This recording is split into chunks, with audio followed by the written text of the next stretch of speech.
Turns out Chris Moores is a bit of a prick. See you next week. Yeah.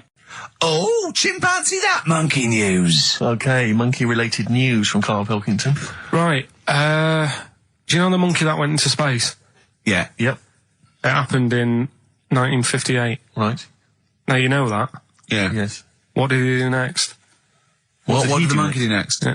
One appearance on Celebrity Squares and it was, like, forgotten. Right. Yeah, cut a novelty record. Yeah, just like Rick Waller. I'll tell you what happened. He got back and all that. He got back. Heroes welcome. NASA sort of said, you know, you did a good job. And that's where a lot of people think, you know, it all ended. Sure. Yeah. But NASA were like, well, hang on a minute. We spent a lot of time, we've trained him up and stuff. So he's like, you know, he's saying, sure, you know, I've learned a lot, I've still got it all, I've kept it all, I know what to do. So they said, right, we'll use you. So he turned into, like, a bit of a trainer at NASA. We wanted to send you out on the top of an organ. yeah. Put on this little bellhop outfit. Could you smoke fags? Yeah. I'll have a go. So they were getting in new monkeys. You know, the main man at NASA was saying, can you teach us the sound? He's going, of course I can. Do you know what I mean? I remember it all, I know what's going on, I'll tell him what buttons to press, what to do in emergencies, that sort of thing. It was technically sort of employed by the army.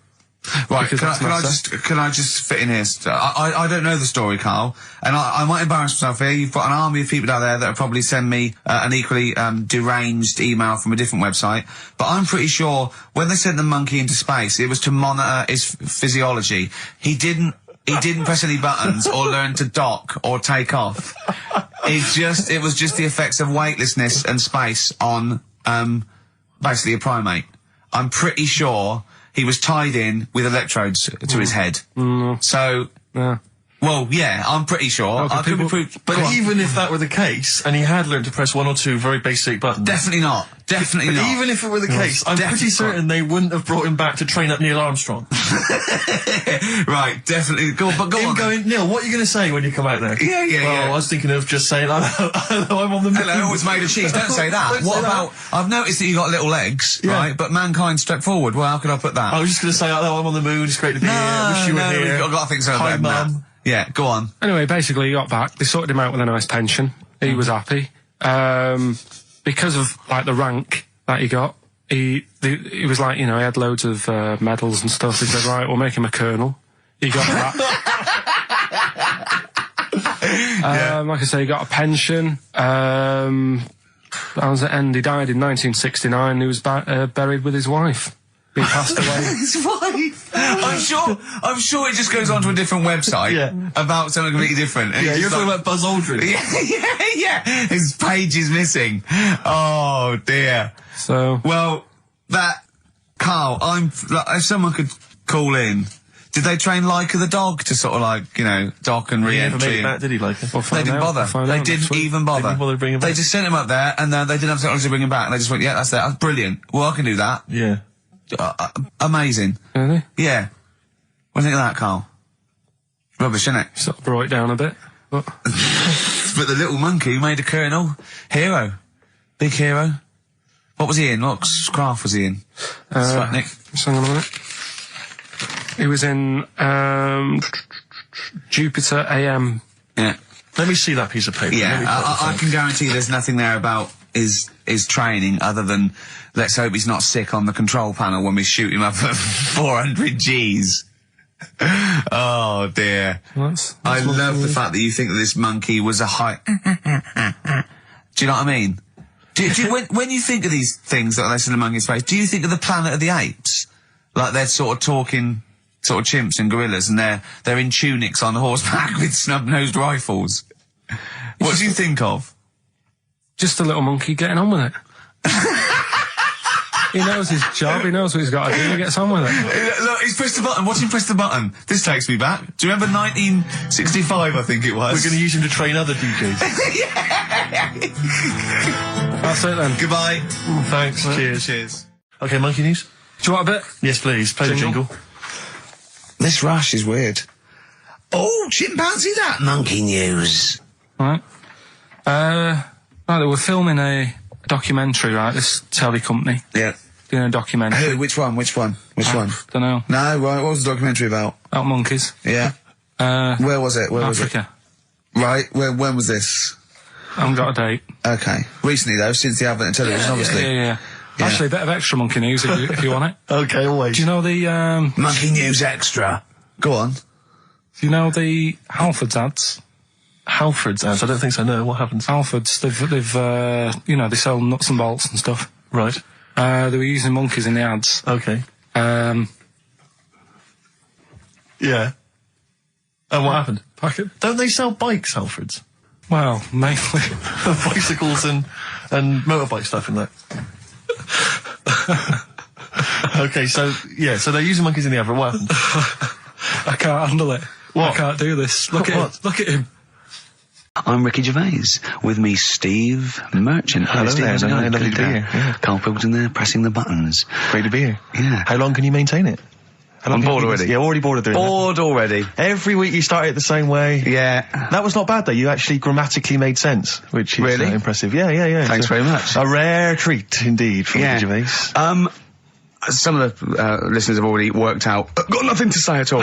Sure. Haven't prepared again. No. We did come in half hour early to prepare, but instead me and Karl were playing. You had to flick the football into the bin. Right. We had 5 goes each, or the world was going to end. Okay. And that took up. That took up a good 25 minutes. Yeah, I liked it when we came back, and then we started just trying to beat each other in the corridor, and I beat him. I scored a goal. He was gutted because he thought he fancied himself at football, and I beat him. And I was knackered and sweating. Yeah. As I walked back to you about 5 minutes ago, you were looking at the records. You went, and this was lovely, you went, well, we've done the preparation then. Yeah. Like a sarcastic teacher. Yeah, like a teenager, like an annoyed teenager whose parents have embarrassed him once again. And you beat Karl, did you? Yeah. Because you're not. Yeah. I mean, you're not particularly. I'm not good at football. Well, you're no. not particularly nimble on your feet. Oh, come on. No, you're not. Douglas Bader is more nimble. I'm all right. I'm You're all not. right. But Carl's sort of, I think he's got more skills than me, but he hasn't got the aggression and the Sure. weight. Yeah. So I just pushed him aside. Yeah, good work. Yeah. Good work. I'm going on holiday. Are you? Yeah, I'm not here next week. What are you going to do, Karl? Are you going to do the best of or something next week, aren't you? Yeah, that's what we've got to sort out. Well, I can't sort it out. I've got to go to the airport No, after. straight after the show you've got to do some links. No, so- I'm not doing any links. I said I wouldn't, so... That's what we planned. No, we didn't. I said I'd do some during the show, and then you I thought you were joking. I honestly can't do it today, so we do some during the show. What are you going to do? Just put the shows that we've done in this year? Sorry, guys. I hate to interrupt. This is the sort of stuff we should have been discussing when you were playing football. I know. Play record. What are you going to play? Let's have a bit of Foo Fighters. Okay. Let's just discuss this off there. Okay. 104.9 XFM. You alright? This is Karl, producer of Ricky Gervais and Steve Merchant. They're not about today. Ricky's on holiday. Steve couldn't be bothered. So I'm left here with all the DATs. That's a digital audio tape of all the shows they've done since they've been here over the last, I don't know, year and a half or something. So we'll play you some of the best bits. Alright, so here's the first bit. I just wish we could maybe tape the bits we're not on air, just because that's when Karl comes into his own. Yeah. He just said to me, I don't know what I was doing, I was sort of like pottering around, dancing around, doing something annoying probably, and he just looked at me, I don't know, and he was looking at me, and I looked back, and he went, have you ever used a Y-front properly? Genius. It's a great question, because the answer is definitely no. Definitely no. Does anyone use their Y-front properly? And by that, I mean, get your winky out of the little sort of slot provided, as opposed to like put it to one side or pull them down or whatever. Has anyone used a Y-front properly? I don't think I've ever done it. I don't think I've ever done it. I've never seen anyone in a toilet doing it, Rick. You should be looking. I wish I hadn't said that. I caught ya. Really? Yeah. That's actually how you prove people are gay. Yeah. Get them into this conversation. Yeah. It's a trap. Yeah, it's a trap. It was the trap. Yeah. I'm not gay, by the way. Yeah. You didn't prove I was gay. I double bluffed you. Because I knew the old gay trick. I thought it was the old gay lord say no thing. That is another method. Yeah, there's innumerable methods of doing it. That's how Oscar Wilde was caught. Yeah. Yeah. What happened there? Well, the judge went to him, did you see that film last night? Gaylord Say No, and he went no, and they went take him away. Yeah. Take him down to the cells. Yeah, take him to Reading. It is true. Well, it originated in America. Yeah. So many of these things do. It's Yeah. a brilliant point, Karl. I'd like to hear from anyone anyone listening who's, and I mean, well, they'll just lie, wouldn't they? I suppose. Yeah, I don't even use sort of flies. No? Usually, I sort of pull my wife on my sort of tracksuit. That's why I wear sort of like elasticated waistbands all the time. Exactly. Just sort Speed. of like. Yeah.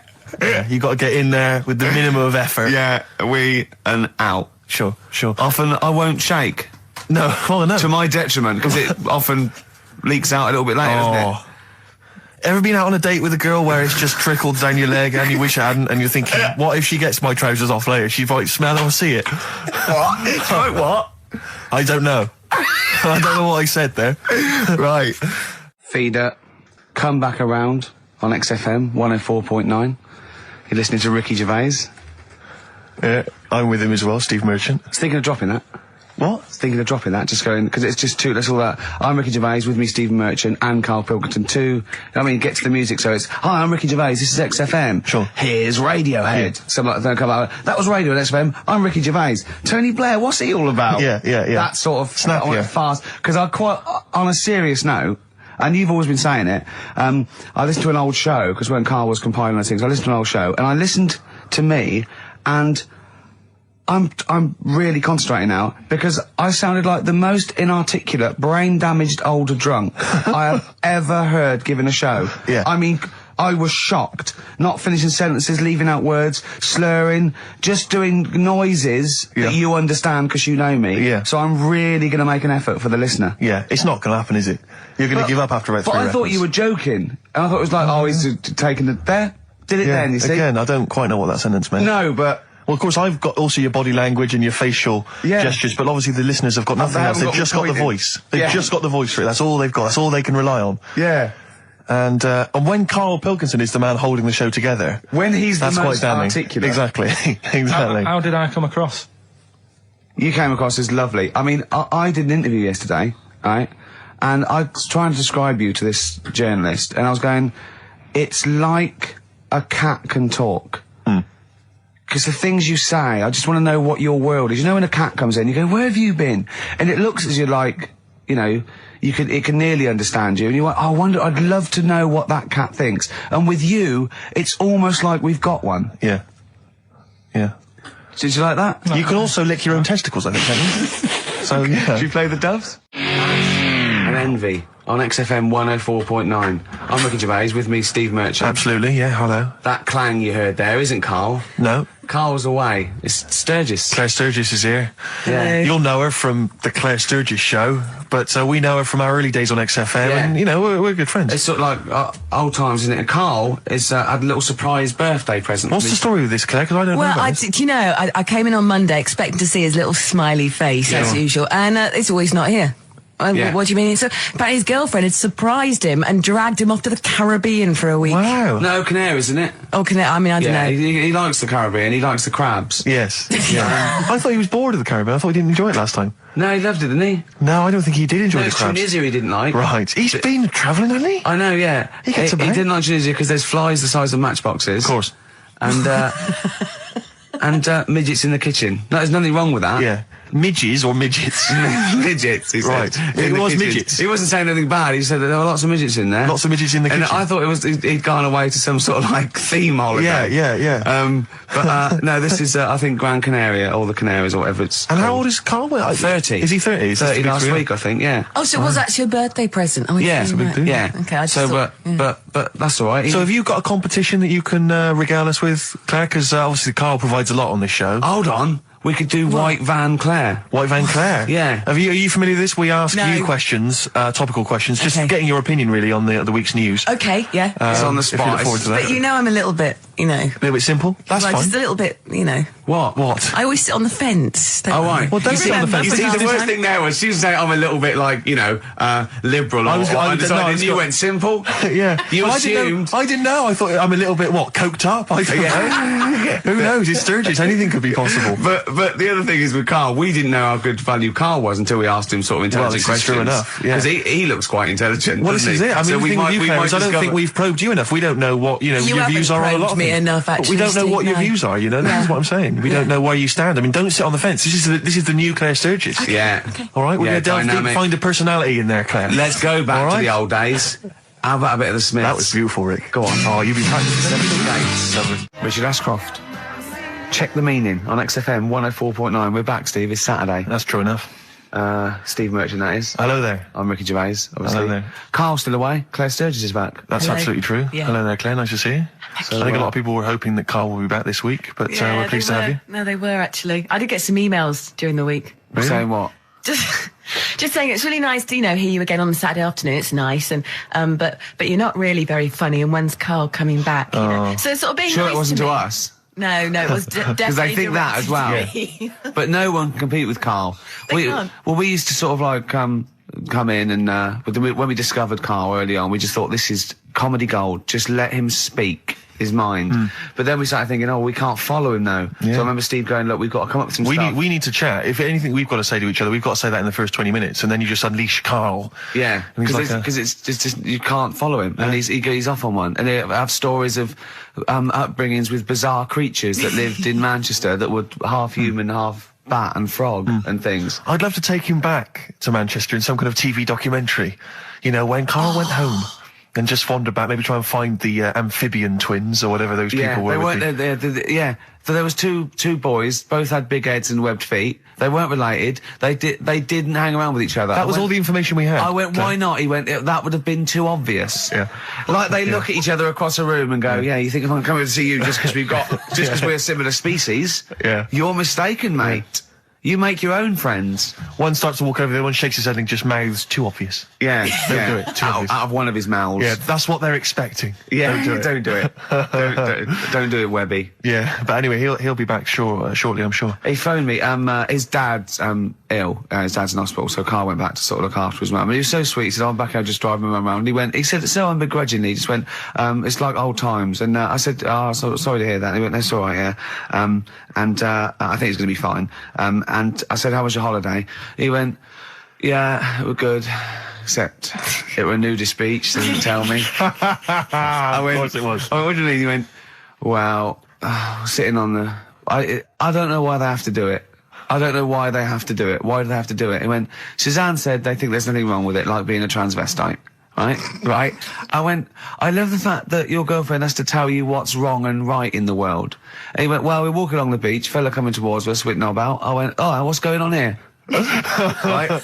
And he said, and because it wasn't all nude, he's walking round, he's stark naked, and he wants the freedom of that, but he's got a big rucksack on his back with his clothes on, so he has to get changed. He went, so what's the point in that? Right? And I went, he should just carry the book. He went, what, and covered it up? When he went, oh yeah, good idea. See? He went, but I wasn't happy. He says, and that was the first day, so we didn't go there again. I can just imagine his little face. Yeah, just going, all right, gobsmacked. That's out, that's out. What's that doing out? Why has he got his out? I imagine Carl sort of dressed in a suit. In a sort of safari suit, done right up with a cravat. I'm not undressing. I don't want people seeing the flesh. That's for you, love, and no one else. But I love the fact that as this girl goes, Carl, they don't think there's anything wrong with it. They're just happy that way. and he in his own mind just goes, like being a transvestite. He knows there's nothing wrong with that. I'm always a little bit suspect about people who like walking around nude. I think you meant transvestite. No, nudists. What? Hold on. Can you be a naked transvestite? What are you then? Yeah, I suppose you're a... When Eddie Izzard's naked, is he a naked transvestite? That's an interesting metaphysical question. Yeah. Yeah. On XFM 104.9. If you know the answer to that metaphysical question, or indeed any of the famous ones, if a tree falls in a forest and no one hears it, has it fallen over? Any of those. Excellent. That's brilliant. Yeah, if you leave the room, Rick, does it get quieter? Yeah, what's the sound of one leg hopping? Exactly. What we got there, Claire? Do you want some music or I'd love to hear it. What you got? chat? I've got the Vines, actually. Oh, play it. Strokes. Someday. I'm already annoyed. I've been here 3 minutes and I'm already annoyed. Yeah. I'll bring back Claire, I'll tell you. No, it's not his fault. It's the whole place. The library's shite. I tried to get... Oh, God. I had to go to Capitol Library. Fancy that. I had to go to Capitol Library to get a couple of records I wanted. Right? Place is falling apart. The email's not working. It's so shoddy. He's had 2 weeks off. I'm on holiday. I mean, they might as well bulldoze this, honestly, because for all the, It is ludicrous. And we get paid peanuts. You get paid, do you? And it really annoys me to have to fight. Anyway. Anyway, just calm down. 104.9, I'm Ricky Gervais, with me, Steve Merchant and Karl Pilkington. Karl, you're back. Alright. How was it? What, the holiday? Yeah. Well, it wasn't all fun, was it? Because my dad was in hospital. Oh, but he wasn't during the holiday. Not during the holiday, though, was he? You came back from holiday and then found that out, didn't you? Yeah, but it happened when I was on holiday. Did you know that, though, when you're on holiday? No, because I didn't take my phone with me.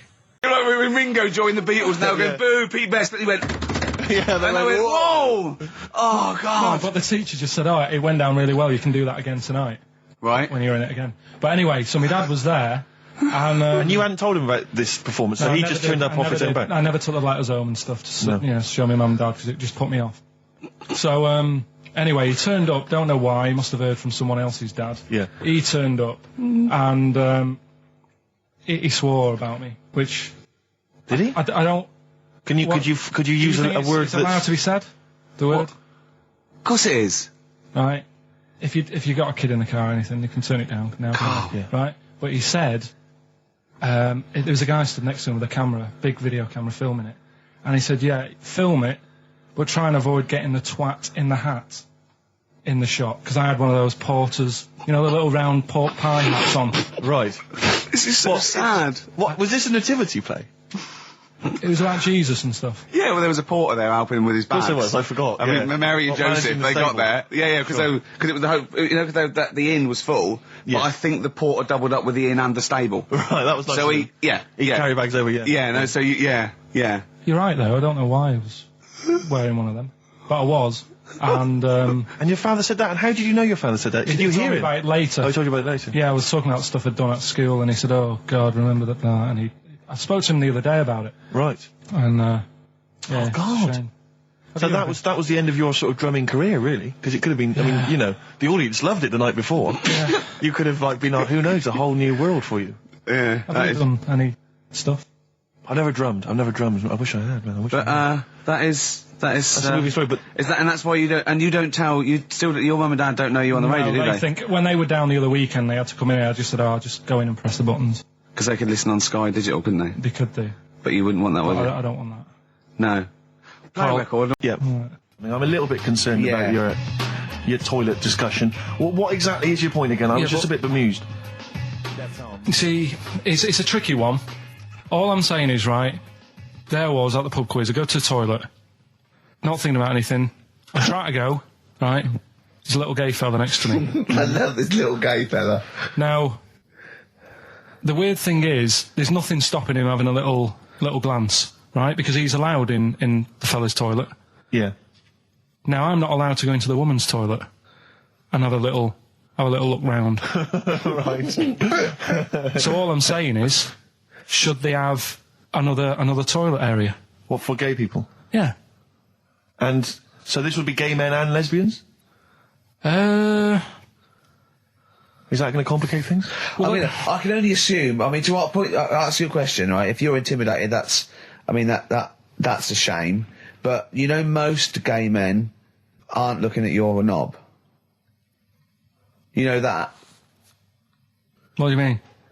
I can only say that 99.9% of gay men who use a urinal standing next to what they assume is a heterosexual man aren't looking at his knob. And what they're doing then? They're emptying their bladder. No, but the thing is, I can't talk. You're saying like, you know, about would you have one toilet for lesbian women and gay fellas, right? Well, does that mean? Would it be mixed? Would it just be? Well, would it have a man on one? That's heterosexual man. A little picture of a woman on the other, and then what? What would the little icon be? A man and a woman. A man and a woman. Just having a chat. Yeah.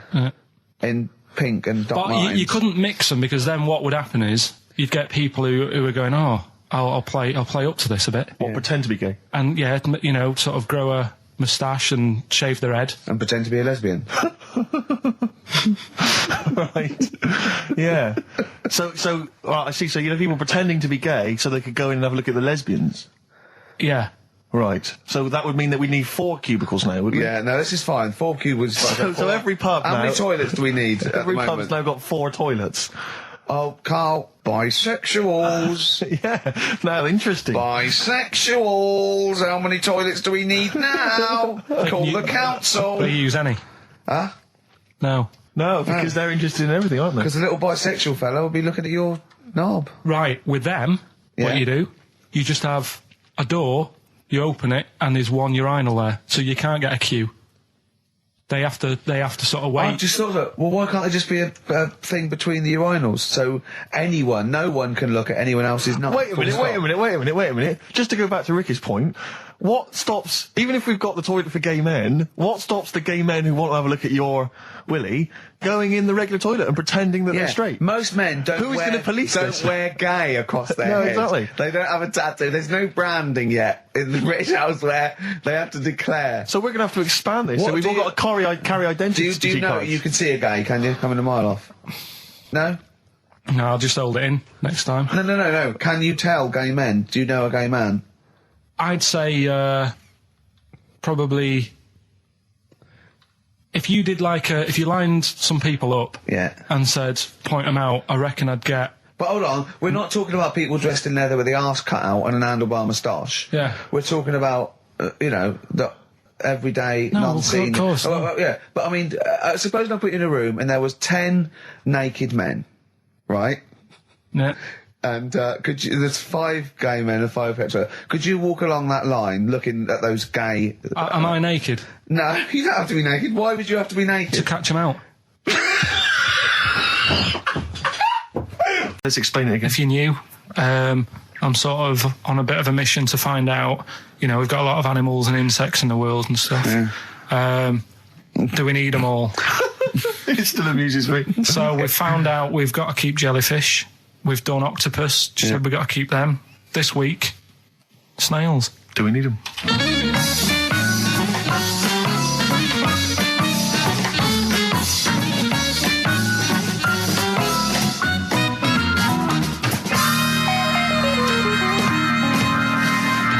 Just doing some research, right? I'm sort of working my way through different creatures and insects and stuff that's on the planet. Yeah. Right? And finding out if we need them or not, right? Yeah. Do you know much about snails? Well, sea snails. Well, yeah. Snails in general. Don't know much about snails, land snails. I know a bit about sea snails, like whelks, top shells, that sort of thing. Would you say they're important? What sort of sense do you mean by important? Say if we had to sort of get rid of some animals and insects and that because we're running out of room. Right. Do you know what I mean? Because I'll tell you what I know about some snails. I don't know if this applies to sea snails as well. I mean, I called you today because a lot of other places are shut. Yeah. Right? So, I know they like to eat stamps, apparently. The glue on stamps. They love it, right? Right. Apparently a lot of letters and stuff aren't getting to where they're meant to be getting because snails are crawling into letterboxes and eating the stamps. That obviously doesn't apply to the sea ones, but that's a problem they're causing. All right. Were you aware of that? No, I didn't know that. But you're glad you answered the phone today. Right? They love beer.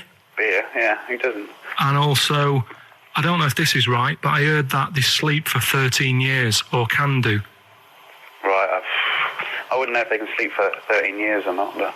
I mean, sea snails are pretty important, yeah, they do quite a good job in the sea. They graze on algae and they provide food for other animals. I mean, you can say that about any fish, or any animal. Why do they exist? Would you be upset if someone said we're getting rid of them? Oh yeah. You would be. They're an animal, I wouldn't. Forget being like favouritism and all that I get for them, right? There'll be other things knocking around you can sort of spend your time looking after. You'll still have a job. Don't be worrying about that. Because I'm not going to get rid of all the fish. Jellyfish need looking after, so you're safe. Yeah. But do we need them? Come on, there's loads of people saying, come on, we've got to move on through the animals, and you're holding them up saying, well, I want to keep them. Well, who's saying we need to... That just sounds a bit crazy to me. Just imagine. Do you know what I mean? And they would come to you because you work in an aquarium, so they'd be asking for your advice. Right. And you're slowing it down. Well, they asked for my advice and I'm giving it to them, so, that's what I think anyway. Yeah, but snails, I mean, like I say, they drink beer and that, what do they do apart from some food for a whelk? They were around. Their descendants around a lot longer than we have been. Yeah, they've been around a long time, but what have they done? Well, they've survived that long, so they must be doing something pretty good. Well, apparently they sleep for 13 years, so really, even though they've been around for ages... I think that sounds a bit... I don't think they sleep for 13 years. Not all of them, just the tired ones. So, snails, do we need them? Well, yeah, I just think they've got to... Just as, it's not for us to say, do we need them or not, we can't just... So you think we should keep them? Yeah, definitely.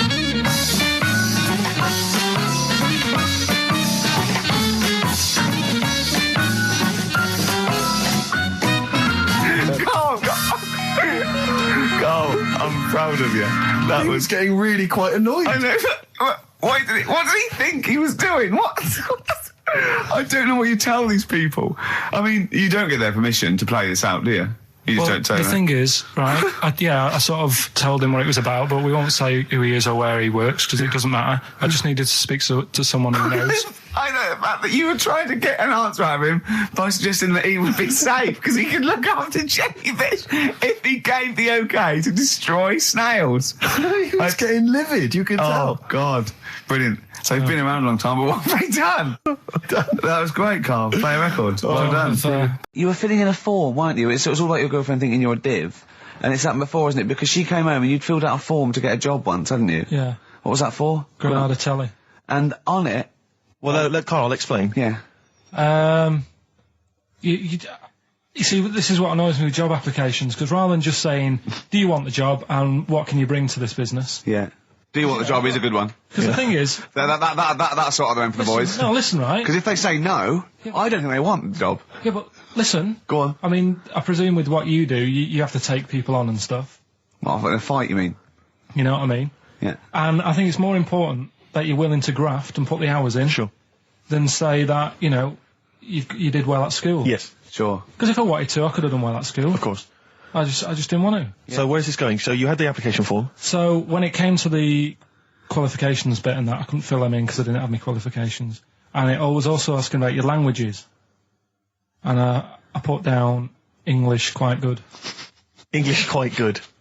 And his girlfriend came over and seen the form that he'd sent off. This was a copy of it. Yeah. And so she went, oh, you know what I mean? So that's what started, the disappointment. So they're going to get that and think that you're not English. I don't think I've got it. It was ages ago. Right. How long ago was it? Oh, well, it was when I was still in Manchester, so 5 years ago. I don't think you've got to know. No, I think you'd... That could be a long list. I mean, there's probably a lot of admin problems in that organisation, but they probably... But what I meant by it is that I can speak English, but I don't know all these long words that people use all the time. Yeah. Oh, God. Oh, can I just tell this quickly? In the week, I'm talking to you now, the listener. Usually I don't. Yeah. Carl said, about embarrassing him on air and that, and he's worried about his education, and he was worried about not knowing long words. Like, we come up with any long words. And he said, no, I was scared, you were going to ask me something about, someone, and he's Eastern European leader. His surname is Milosevic. And Carl said, so I learnt it this week, and learnt it so you can't catch me out in case you start. I said, what? And he said, he thought about it, and he went, Flobodan Milosevic. Got the surname right, though, didn't he? So what's his name? Right? What's his name? That's how Bill and Ben would address this leader. How would they have said it? Flobodan Milosevic. What's his name? Slobodan Milosevic. Yeah. Well done. Ricky Gervais with me, Steve, and Carl. Carl, why have you got a headache? You got a headache? Just a bit stressful because the moves on this week. Oh, you're moving house? Oh, by the way, the XFM listeners came round to my house and bought the futon and table. Did they? Were they happy with it? Quite normal. They were well happy. Yeah. Couldn't believe the luck with it. What do you mean quite normal? What do you mean quite normal? Well, it's always a bit scared, isn't it, getting people round. I imagine they were scared. No. And were they excited to see you? Could could you tell that they were pretty pleased to see you? No, I don't think so. I mean... You're Karl Pilkington. Yeah, but the fellas sort of... they brought the whole family round, which was a bit odd. Well, it's not often they get the chance to visit a living creek. Anyway, Anyway, no, they were nice. And you're moving now. He said he phoned me up today. You know, it was absolutely tipping it down. Right? He had to cycle in, right? Because he said, because of the move, he doesn't want to leave his bike round there. Right? And he said, and Suzanne, oh, I can't say this in case he's listening, can I? He won't know. He said Suzanne's hired the oldest removal man in London. You should hear him.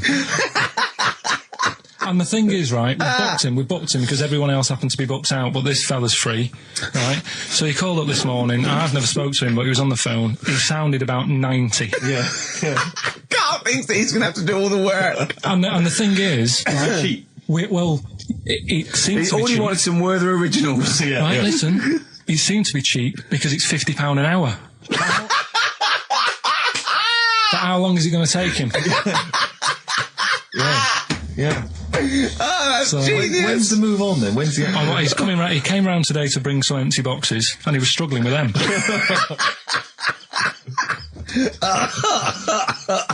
So it actually happens on Wednesday. Oh, God. Anyway, so Rick, I noticed that you were laughing and almost had a heart attack. Doesn't bode well for the boxing match, does it? Cough at the moment, haven't I? I've had my Lemsip. Oh, that was great. That was very, very funny What a indeed. wonderful clip that was. I enjoyed Do you it. remember that? Yeah. Wow. It's Carl's. It's the re-education of Carl. He's like Liza Doolittle, and now he's coming to, or Lawnmower Man if you've seen that film. More like Lawnmower Man if you've seen the film. You know what I mean. And his homework was to just study quotes really on happiness and stuff and general well-being. He's not a big happiness quote fan, are you, Carl? not really. So what have you done? You've come up with something, haven't you? Right, yeah, I told you, right? Because a lot of these are just things you say every day. They're nothing special.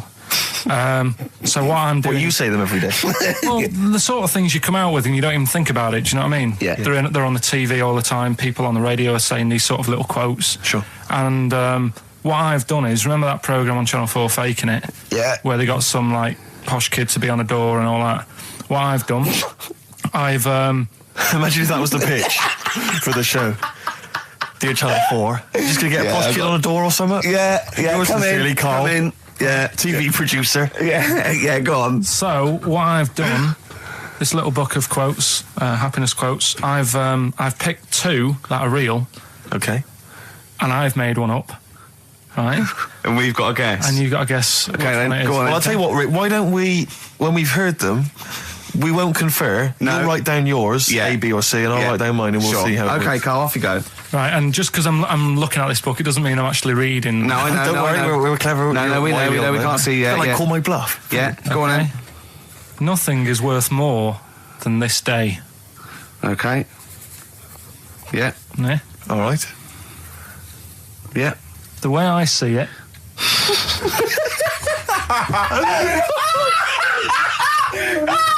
Oh God, my head's gonna burst. now hang on. My head's gonna burst. No, Hang on. this might not be Carl's. It might not be. How do you know I haven't tweaked them a little bit? Yeah, good Okay, point. fair Good enough. point. No, good point. The way I see it, if you want the rainbow, you got to put up with the rain. Yeah. Okay. All right. All right, yeah. Okay. Hang on.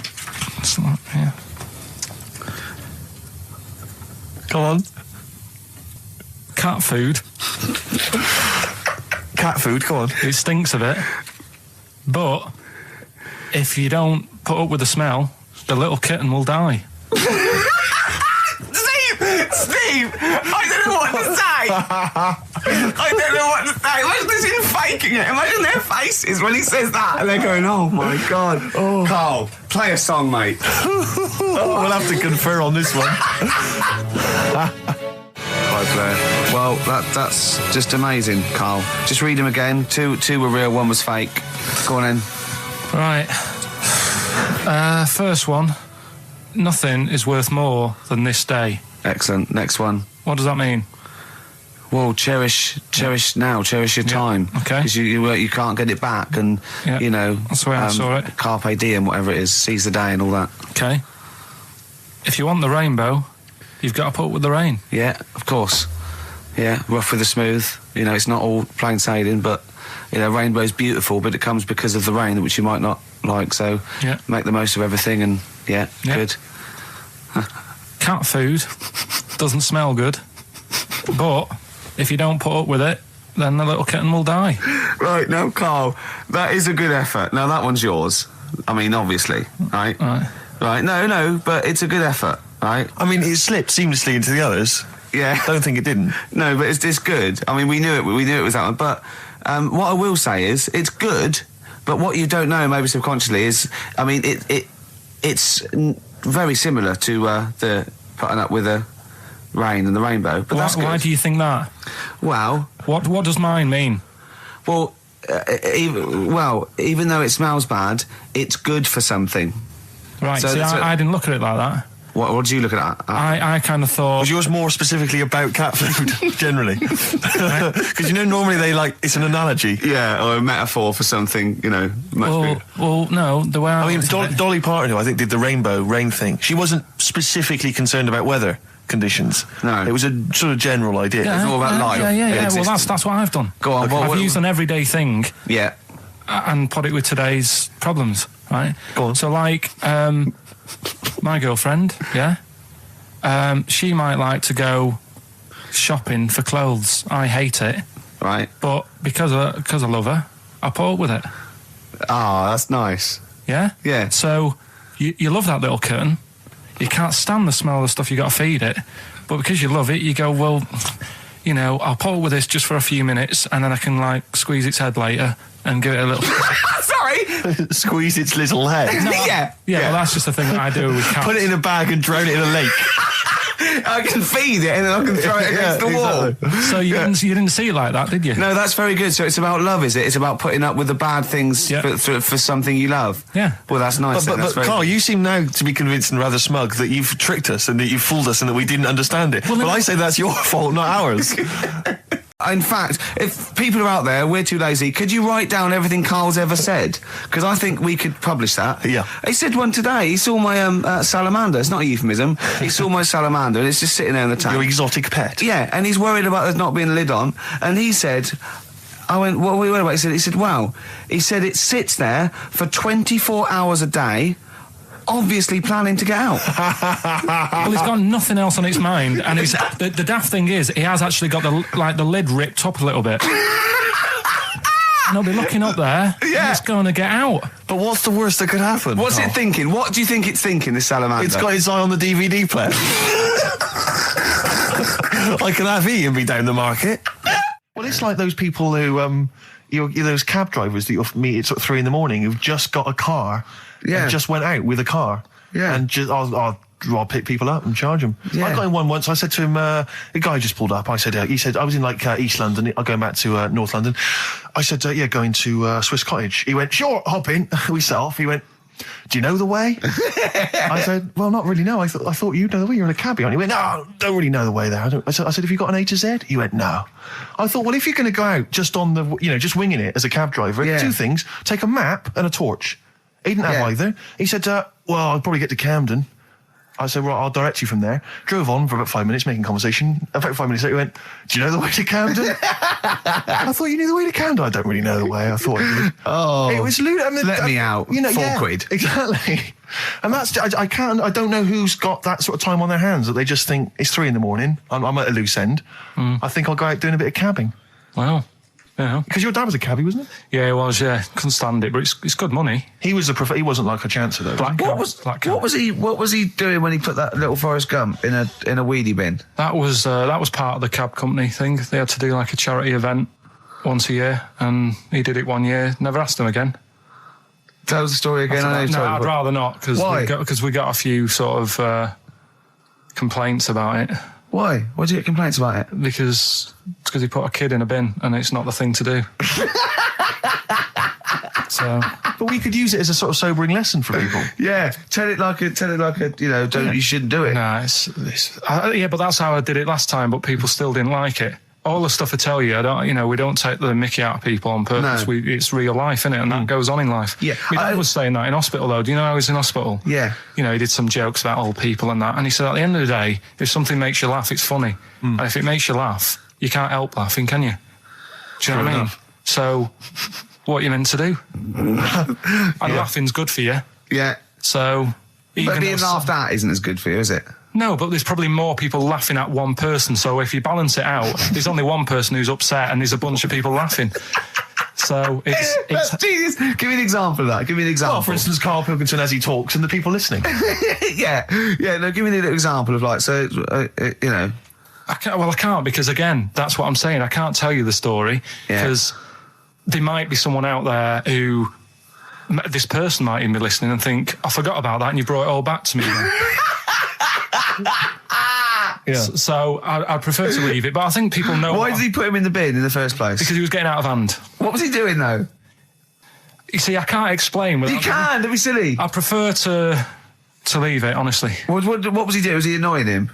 I remember I was on I don't know if this is all right to talk about. I mean, it happened, so you know, not worried about it. It's all right to talk about. Everything's all right to talk about. But I was on the train, right, coming from Manchester back to London, right? Yeah.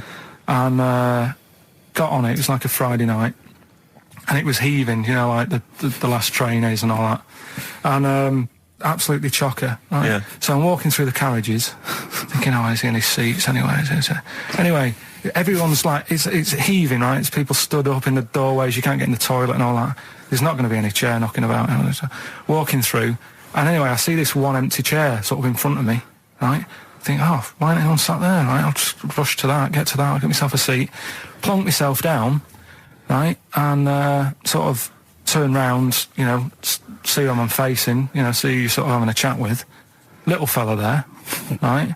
Little, Down syndrome kid, Right. Sat there, and he goes, all right. And I thought, oh... Right, not bad, but do you know what I mean? They're always talking, aren't they? You ask a lot of questions, right? So I was like, oh, here we go, 2.5 hours, and I couldn't get up because the thing is, that's obvious. Sure. Right, so that's like mean. I'd never want to be mean. Do you know what I mean? No. At the end of the day. So anyway, so I think I know. I'll go to sleep. Clever. Right, so I shut my eyes, and he leaves me alone and all that. So then my phone goes, and I think, right, what do? Do I ignore it? Or do I open my eyes and see what it is? Anyway, I open my eyes, it's Ricky calling about something. About nothing, probably, actually, thinking about it. It wasn't even worth answering, right? So anyway, but I'm awake now, aren't I? So he's like, hello? And I'm like, all right, mate. And he says, you're muscly. You're right. Oh God! And I said, yeah. And he goes, you know, why? So I said, no, just am. It's, again, stressing me out because I was thinking, why am I muscly? I don't go to the gym. And, you know, I mean, I'm not muscly, I'm in good shape and that. Well. So then he wants an arm wrestle. On a crammed train from Manchester, so I've got another hour and a half of this. When you talk back, he'd soon have got up and left. If you'd have started asking him questions, he'd have got up and left with the drivel you come out with. So anyway, do you know when you're under pressure, you're thinking, well, he's said that I'm muscly, alright, so do I do it or not? What? And there's people watching, you know, not joining in, not sort of having a laugh and that with me, just like watching but pretending they're not. Oh, and I'm God. at one of those table seats, and he kept saying, come on, I want to arm wrestle. So, and he was getting loud, and I thought, I best just have an arm wrestle. What do you mean?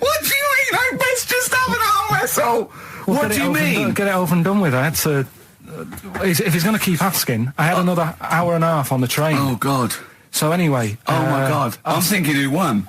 Well, I'm thinking, were people putting bets on? It was working. It was stopped, and just as well, really. What do you mean it was stopped? Was it game? No. He was winning. I was struggling a bit, right? Yeah. And he was really like, you know, taking my arm down. And then he sort of let go and started laughing. And I thought, thank God he let go, because I would have made, you know what I mean? If I lost that, everyone's in the train looking, and all the rest of it. I never felt it suddenly serious to him that he's got to win this. Anyway. Pilkington. But then he just, then we were chatting about favourite food and that. He likes sausages. And I said, you know, he said, do you like sausages? I said, yeah, they're all right. I like a bit of Chinese and that as well. And he was saying, oh, I can't have Chinese. Not allowed Chinese. Why? Don't know. He just said, it's not allowed to have it. But yeah, I had a good long chat about stuff and that. But So you enjoyed it in the end? in the end, it was all right. Yeah, it's just. What do you expect? Okay. No, but it's that thing, isn't it? it's whenever you're faced with something different, it's always awkward, isn't it? And that's the thing. You talking about him now, or you? And I think I did all right because everyone else was ignoring him, but I probably made his day pretty good. Yeah. We were a nice bloke. I like the idea that newlywed couple are probably thinking that's going to be a similar journey down to Cornwall. Okay, what's the next one? What's the educating Well, Ricky? I don't know. See, like I say, I was looking around and there's stuff that is interesting. Right, I was looking on the web. But there's no point. Well, it's just that I found one about... What's the point? About a lad who 8 years old, but he's still breastfed. Now, I don't know if you can get anything out of that. Is that what his mum said?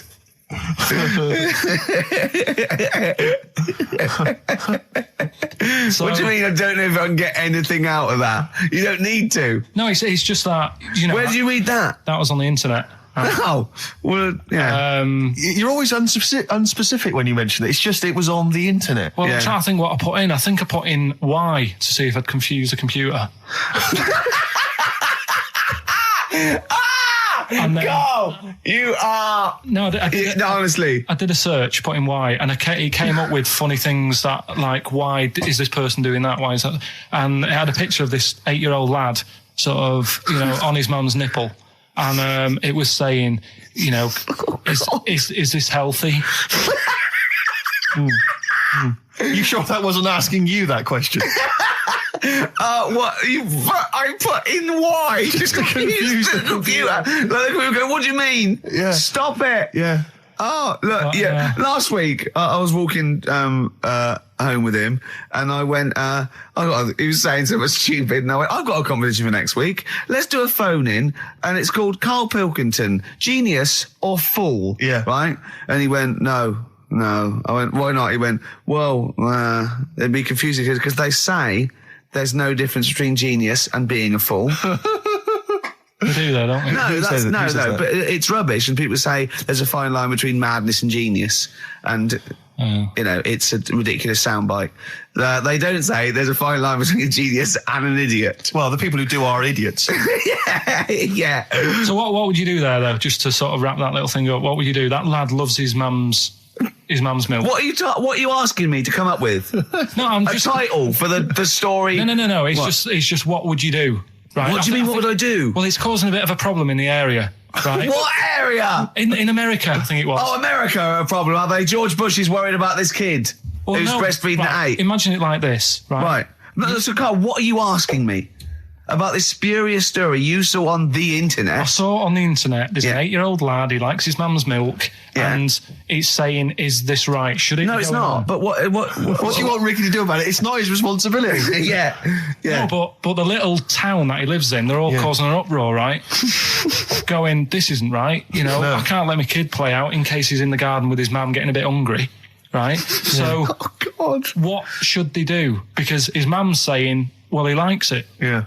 And he, you know, what do you do? I don't know the laws. No, but I'm not asking you to sort out the laws. I'm just saying, if you lived in that neighbourhood, what would you say? If you went up to him and said, look, everyone's getting a bit fed up with this, look. I'd say, what would I do? What do you mean, what would I do? what are you asking me? Right, it doesn't matter. No. What are you asking me? What are you asking me and Steve and the I'm public? just saying, say if you live next door to this woman. Yeah. Right? The kid's hungry, 8 years old. He's out playing on his bike and he goes, Mum, I'm getting a bit peckish. And he goes, all right, son. She whops one out. And he starts having his milk, right? You live next door, you're putting your washing out and you see this going on. You're getting a bit sick of it because it's gone on for months. 8 years, I assume. Why is it your business? Why are you such a nosy neighbour that you're concerned? What would you do, Carl? Let's turn it back on him. Yeah. What would you do? What's your solution? What would you do? Well, I thought I'd say, right, why are you doing this? And she'd say, because he likes it. And I go, all right then, put it in a bowl first. And you think that would sort that out? Restless Diesel. Please welcome to the stage. Restless Diesel. I mean, we've talked about it before. Band names where you just have to imagine you're supporting U2, Wembley Stadium. It can never happen. Please welcome to the stage, And Restless he comes on, and after Diesel. the first song, he goes, Thanks, because great band before us, Restless Diesel. You hear a lot more of them. Exactly. Yeah, it won't happen, will it? Sure, they're a great band. I think. What's the tax on that? £5 in, is it? It's not telling us actually. To pop down to the open anchor, maybe tell us how Restless Diesel was tonight. Yeah, just call in. Maybe call in on Christian show Monday. Just tell us how Restless Diesel were. We can make that a regular feature. Now, what's coming up on today's show? Well, listen, we got all the usual favourites. We got and some new ones. We got Monkey News. That's sorted. Carl told me. People are guaranteed Monkey News. He called in. He said, "I've got some Monkey News." Brilliant. He's done that. I had to make sure. Then we got that. We've got some great tunes. I've got a great song from Tupac, some Cat Stevens, some Jimmy Webb, some Thin Lizzy. Can I surprise you with something from Aerosmith? And a little treat from Evan Danberg. We're quite rocky today, aren't we? There's a threat there won't be Rockbusters. Good. That's no threat. But we can bring back Educating Ricky. Oh. I mean, because it's sort of like seasonal, isn't it, our show? We don't want it's not like Ant and Dec's takeaways on all through the year. Yeah. They go away for a few weeks and we get something else like Ian Wright's, Friends Like These or something like that. You know what I mean? And so maybe Rockbusters, maybe not. Rockbusters on hiatus, but Educating Ricky always fun. If you've not heard that before. And I'll tell you what, Jane's Addiction, just because they rock as well, don't they? Oh, brilliant. XFM 104.9. Excellent, Ricky Gervais. Jane's Addiction, just because on XFM 104.9, broadcasting from London, where people prefer to only be off sick when they actually are ill. Sure. I don't think I've ever taken a day off sick. Except when I had that terrible tonsillitis. Is that when you went home, stayed with your mum and dad? Yeah. Why is that a problem? No, it's back to health. No, I'm not saying it's a problem. Back to health. Yeah, I've got a loving family. So sue me.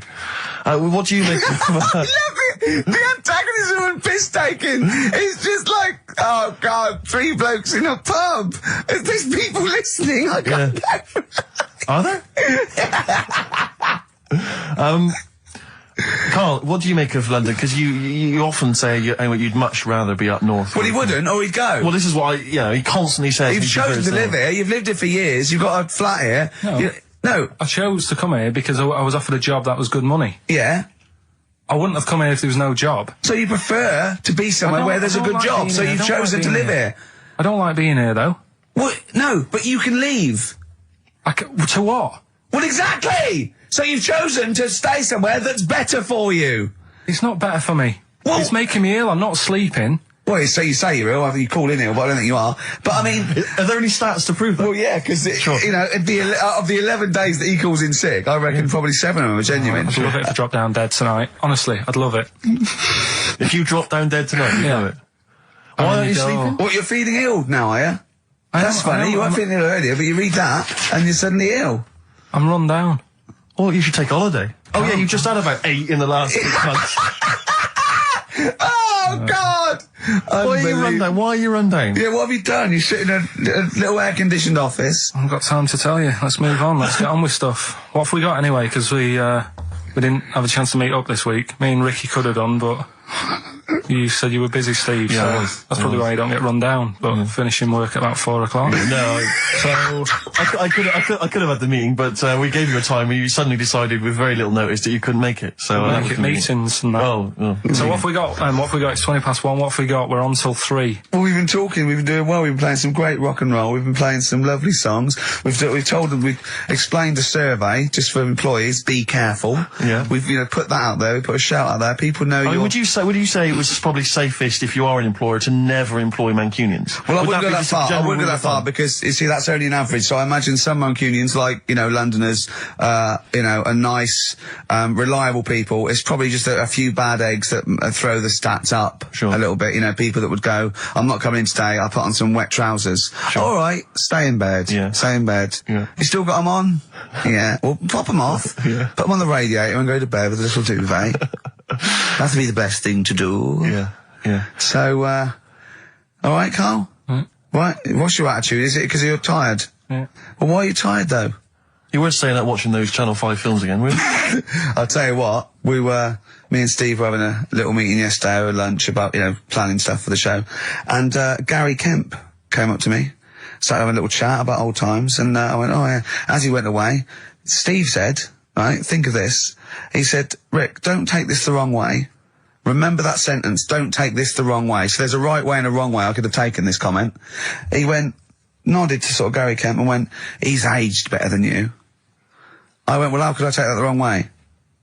Yeah, it's not offensive. No. Well, the point is this. He didn't know me 20 years ago, so he's actually saying, Rick, don't take this the wrong way. He looks better than you do. Yeah, well, he does. But why say that, Carl? What? Did you really say that? Yeah, although, can I just backtracking for a second? I love the fact you said you bumped into Gary Kemp and you reminisced about old times. What old times did you share with Gary Well, no, Kemp? he came up and said, did we drop the pops together? I went, no, I did Razzmatazz. I said, oh, we did Razzmatazz. I think he was thinking, had he ever met me before? But he hadn't, because we hadn't. That's what I meant. Yeah. Yeah. And, But if you had to make an objective analysis... I wouldn't. I think that's out of order. Sure. I mean, you're always slagging me off, but apparently you can't make a value judgment on something else. No. I wouldn't do that. Well, because you're morally all over the place. You don't know where you're coming and going. Believe it. Sure, you should hear what I say about you behind your back. So, would you say you're better looking now than you were? Or Than I'm what? would you say you're better looking now than you were? Than I was when? Well, have you aged well? Yes. You've aged well. Yeah, I've kept my looks. bit of Dando? Bit Evan Dando, this would be lovely, yeah. Evan Dando on a track called All My Life. That's beautiful. Yeah. I can't get enough of that. That's brilliant. Great stuff. Adverts? Radiohead. Go to sleep. I'll ease you in with something fairly easy, a music-based question. Kylie Minogue versus Dido as Queen of the Brits. What's your view there? Go and have a watch. It doesn't really matter, does it? What does it really matter? With the Brits. I was watching it the other night, and I think Kylie will be a good-looking old woman. Do you ever do that sort of stuff? Steve, I want to celebrate with you. Every time he opens his mouth and says something like that, I want us to open a bottle of champagne. I know what you mean. Do you know what I mean? It's sort of like we did that. Yes. No, do you Go ever on. do that though? Look at people, and another person who springs to mind, Jenny Powell. I don't think she's that good looking now. Who's Jenny Powell? Is she that girl that used to be the assistant on Wheel of Fortune? Yeah, Leslie. Yeah, I think she's a bit over the top for a young woman. But when she gets older, I think she'll look Be a bit of a nice. stunner. Okay. So for you, Kylie Minogue, whereas you don't feel that about Dido, is that right? She's alright, she's normal. I prefer Kylie's sister to Kylie. She Okay. looks, I can imagine her being hard work to live with and Who, Kylie? not Right. being washing up and that. And Right, sure. being a bit fussy. Okay. And what do you make of taxes rising in the next budget to pay for NHS improvements? Well, my dad went to hospital to have an operation once, Yeah. so I feel like it's worth paying it, because I've got something. Because people might have to go to hospital. Yeah. Yeah. But it makes a change when it's someone in your family, doesn't it? Yeah. Because you sort of realise... Yeah, a change is as good as a rest. And the weird thing is, if it weren't for my dad, I wouldn't be here doing this show, because when he was in hospital... Well, no, I'll stop you there. Yeah. To be honest, that's all you need to know. You wouldn't be here, true, but no. But no, because this was after I was born. So, I would be here. But his more direct involvement was what? Yeah, because when my mum was seeing my dad in the hospital, I got a bit bored, went for a wander, found the hospital radio station, Yeah. and got a gig. Really? So, in a real sense, if it wasn't for Carl's dad, Carl wouldn't be here. And did your dad, while he was listening to you, did he, sort of tap the nurse and go, can you get that twat off the air? Who's put him in that? Yeah. Oh, go on. Okay, what do you make of the real-life Mowgli who's surviving in a Transylvanian countryside? Apparently, I don't know much about this story. I don't know. You know Mowgli, he's Is the that guy what from that the is? Jungle Book. Yeah. The little kid that grew up with bears and animals and stuff. Apparently there's a real-life one in Transylvania. What were the things in Gremlins? What were the what? In Gremlins they were... Wait. Okay, this is an example. This is what your girlfriend said. Think. What were the things in Gremlins called? I can't remember. Really. Something like that, isn't it? No, wait. Just really think now, Carl. Just with everything with all the brain power you've ever used, think what the things in Gremlins were called. It's not there. There's a clue here. Oh, no. Yeah. They're not. What? Gremlins. Yeah. Play a record, Carl. What about the fact that the world's tallest man is living in a semi in Neasden? It's alright, isn't it? Something that someone told me in the week is that, do you know all these tall people like this guy? Yeah. Which is a bit weird they've only just found him, considering he's the tallest man. I think that's a bit weird. Yeah.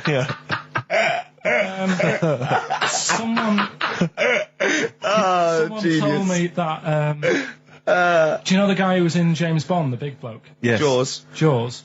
He's got the same illness as this bloke. Right. And what it is... It's called tall. It's something about... You're suffering from tall. You've got a small tumour or something just behind this part of your head. Yes. Oh, yeah. Just sort of in the middle of your eyes. Yeah. And the pressure on that makes you grow really tall or something. Yeah. So he needs to get it sorted. That's right. Okay, we're going to play some of the best of, some of the greatest moments of the last 3 weeks Yeah. ever heard on XFM 104.9. What about this? Do you remember this one? Oh, which one is it? Alright, so here's the first bit. XFM 104.9, Ricky Gervais, Steve Merchant, Karl Pilkington. Tell us about this monkey, Karl. You're going to love this one, Steve, Go on.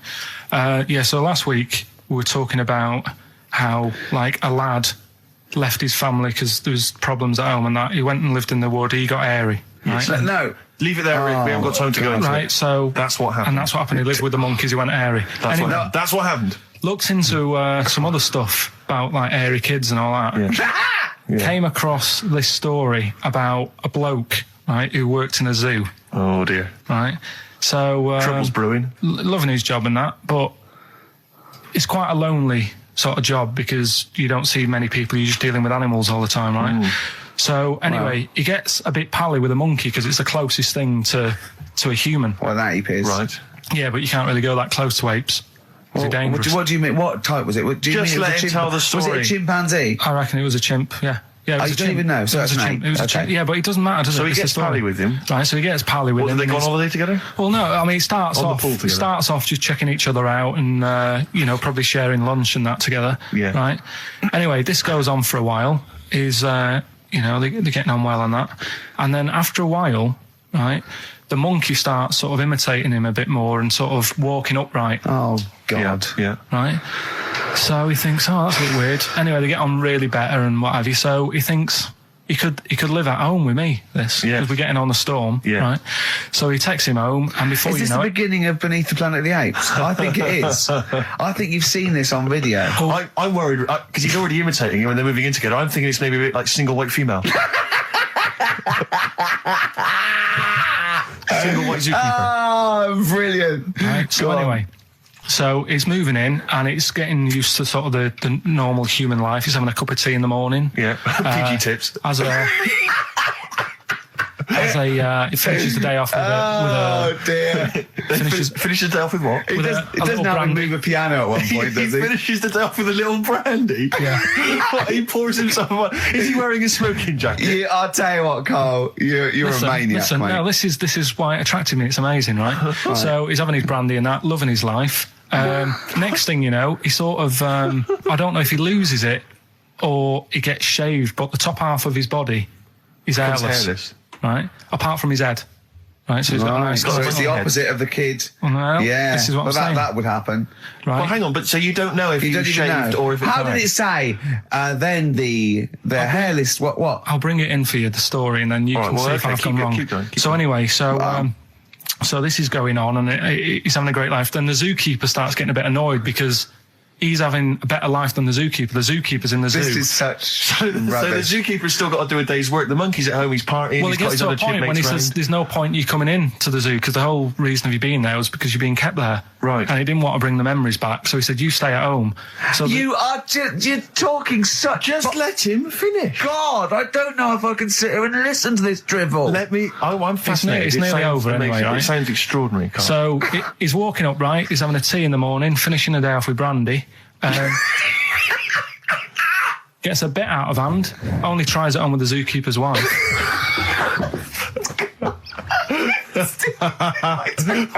Make him go away, Steve. How does he do that? Well, because he's around humans a lot, he becomes a bit of a charmer. And But what is it that he could do to seduce her? Pick fleas out of her? he didn't say. He was built. Yeah, it's well done. So what about that? Wait, what do you mean, what about it, Carl? It's obviously not true. I don't understand how. I love the fact he becomes a charmer. He's got better taste in brandy. Exactly. And What was it that he was doing that seduced her? I don't know. I thought maybe because he was at home more than the zookeeper was. But what would he be doing, Carl? He's not going to be talking with her. They're not going to be playing like, Trivia Pursuit. Maybe she liked the silent type. He didn't go into that. He just said that's when the trouble started. Carl, play a record. Right. I'm really glad. Stroke, he, she. Yeah, I'm really glad that the pop idols, Cliff Richard, Westlife, made it to number 1. Bo Selector. Bo Selector. I went on holiday after Christmas, yeah. And so did our mutual friend, Phil Balker. Yeah, good man. He was in Lanzarote and he told me one of the funny... I don't know if I can tell this on the radio. I'll have to say the C word. I'll just go... It's in a sentence, so I just go, you, see, when it comes, and you'll know that he's saying the terrible word. Just, didn't want to ruin the anecdote. Anyway, they're walking along one evening in Lanzarote, and there's lots of Brits there, apparently, and Phil overhears a sort of married couple arguing. They're having to go home a bit early, and she's saying to him, she went, for Christ's sake, every time we come out drinking, you always shit yourself.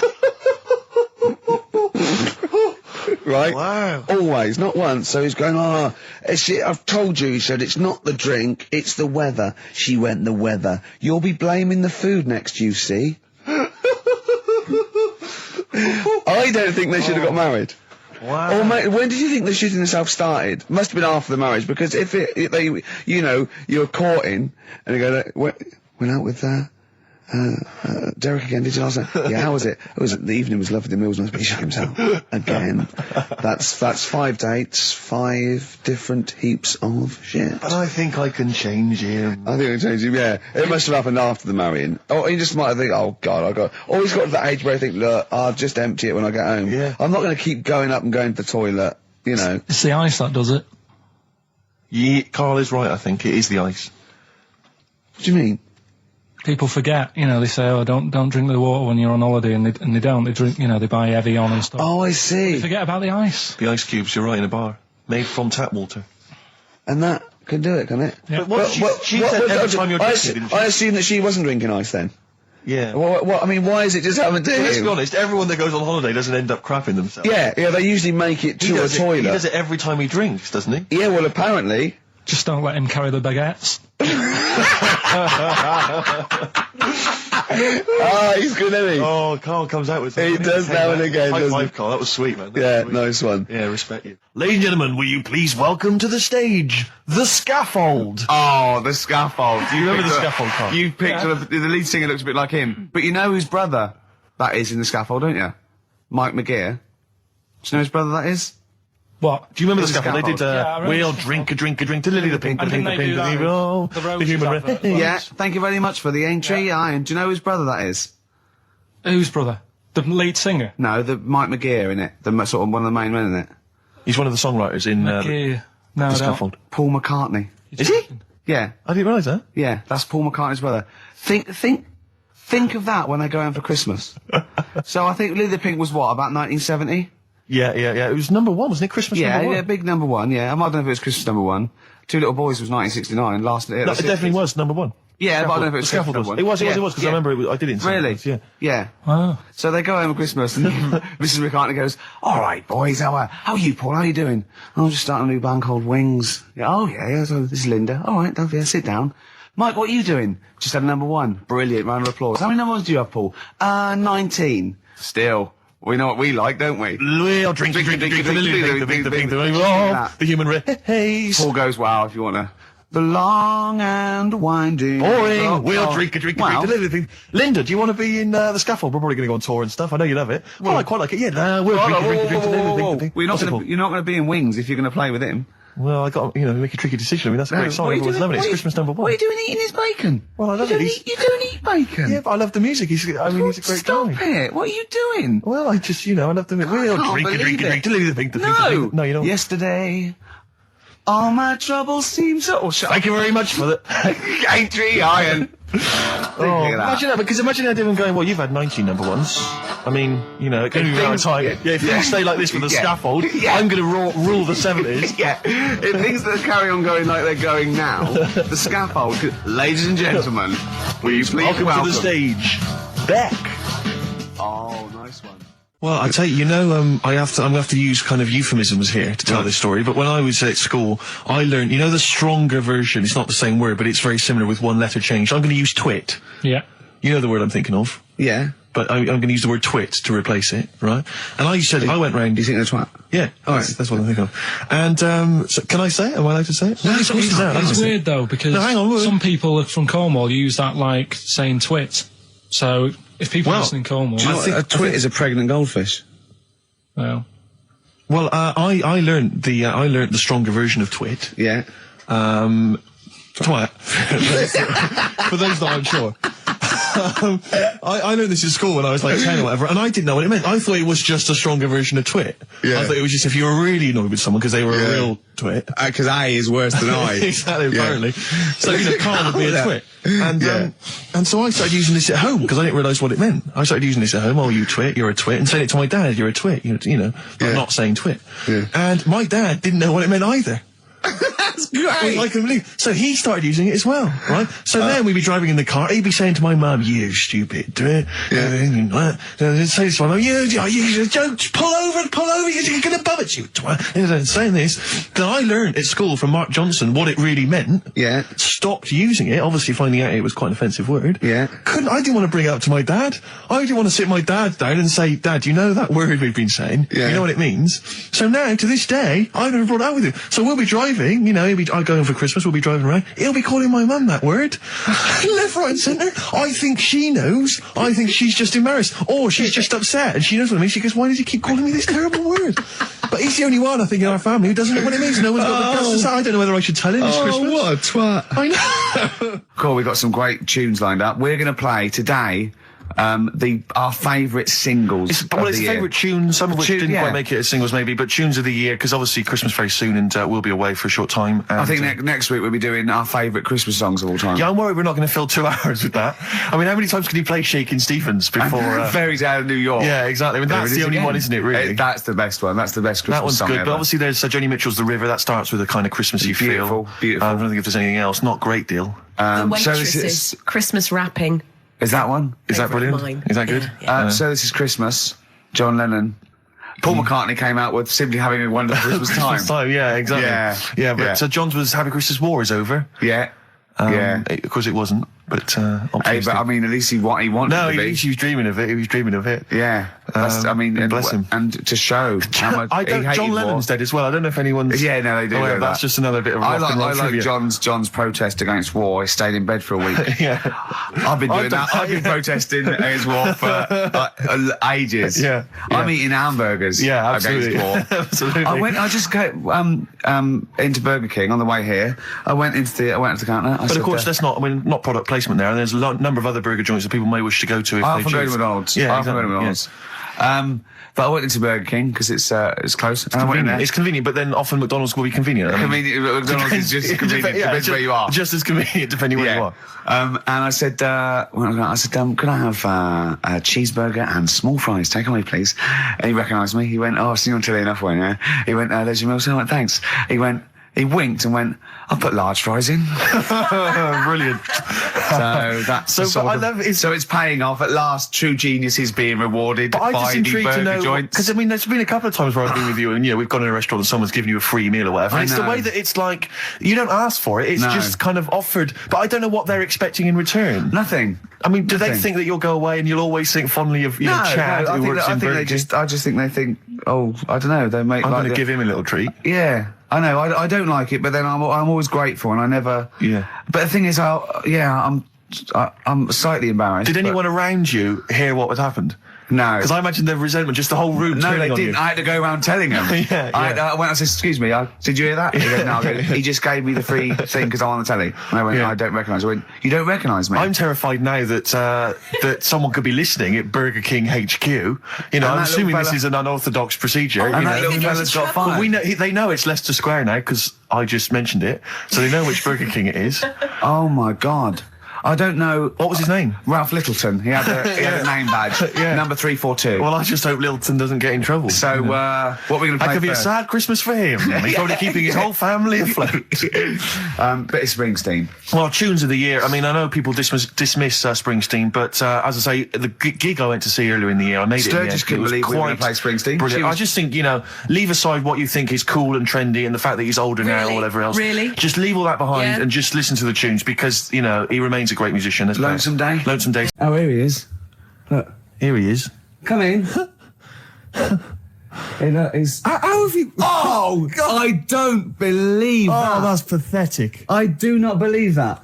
That's absolutely pathetic. Now, they won't believe this, will they? No. Right, No. if I say that Jonathan Ross just got his massive member out, and he is a big lad, come and sit down. I've got your tickets, Mr. Gervais. Thank you. What's going on here then? I mean, why are you dropping off tickets? Well, because, in the spirit of the Comedy Awards, we like to have the rising young stars of the British Comedy That's Awards. right, and that's me. Well, we couldn't find any this year, so we've asked Quirky whether he would sit in the rising young star seat, and I wanted to deliver the tickets personally, so there's no excuses if he doesn't turn up later. Yeah. I always suspected that you were sort of pretty well endowed. Yeah. And now we've seen. It's on webcam. That was just one of my cocks. That's the one you're wearing today. Didn't we? Did you? Don't say that. No, we were This is meant to be the happening young station. What's going on? No, you can't say stuff like that. You can't.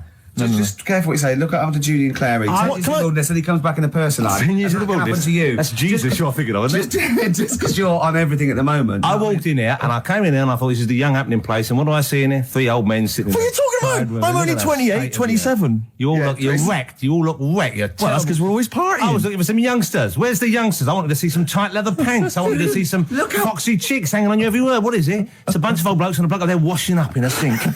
But look at him. He even dresses for radio. Look This at is him. ludicrous. It's amazing. It's like, you're I love the one fact step you were away. on the phone to Gervais last night, weren't you? Asking his advice Yeah.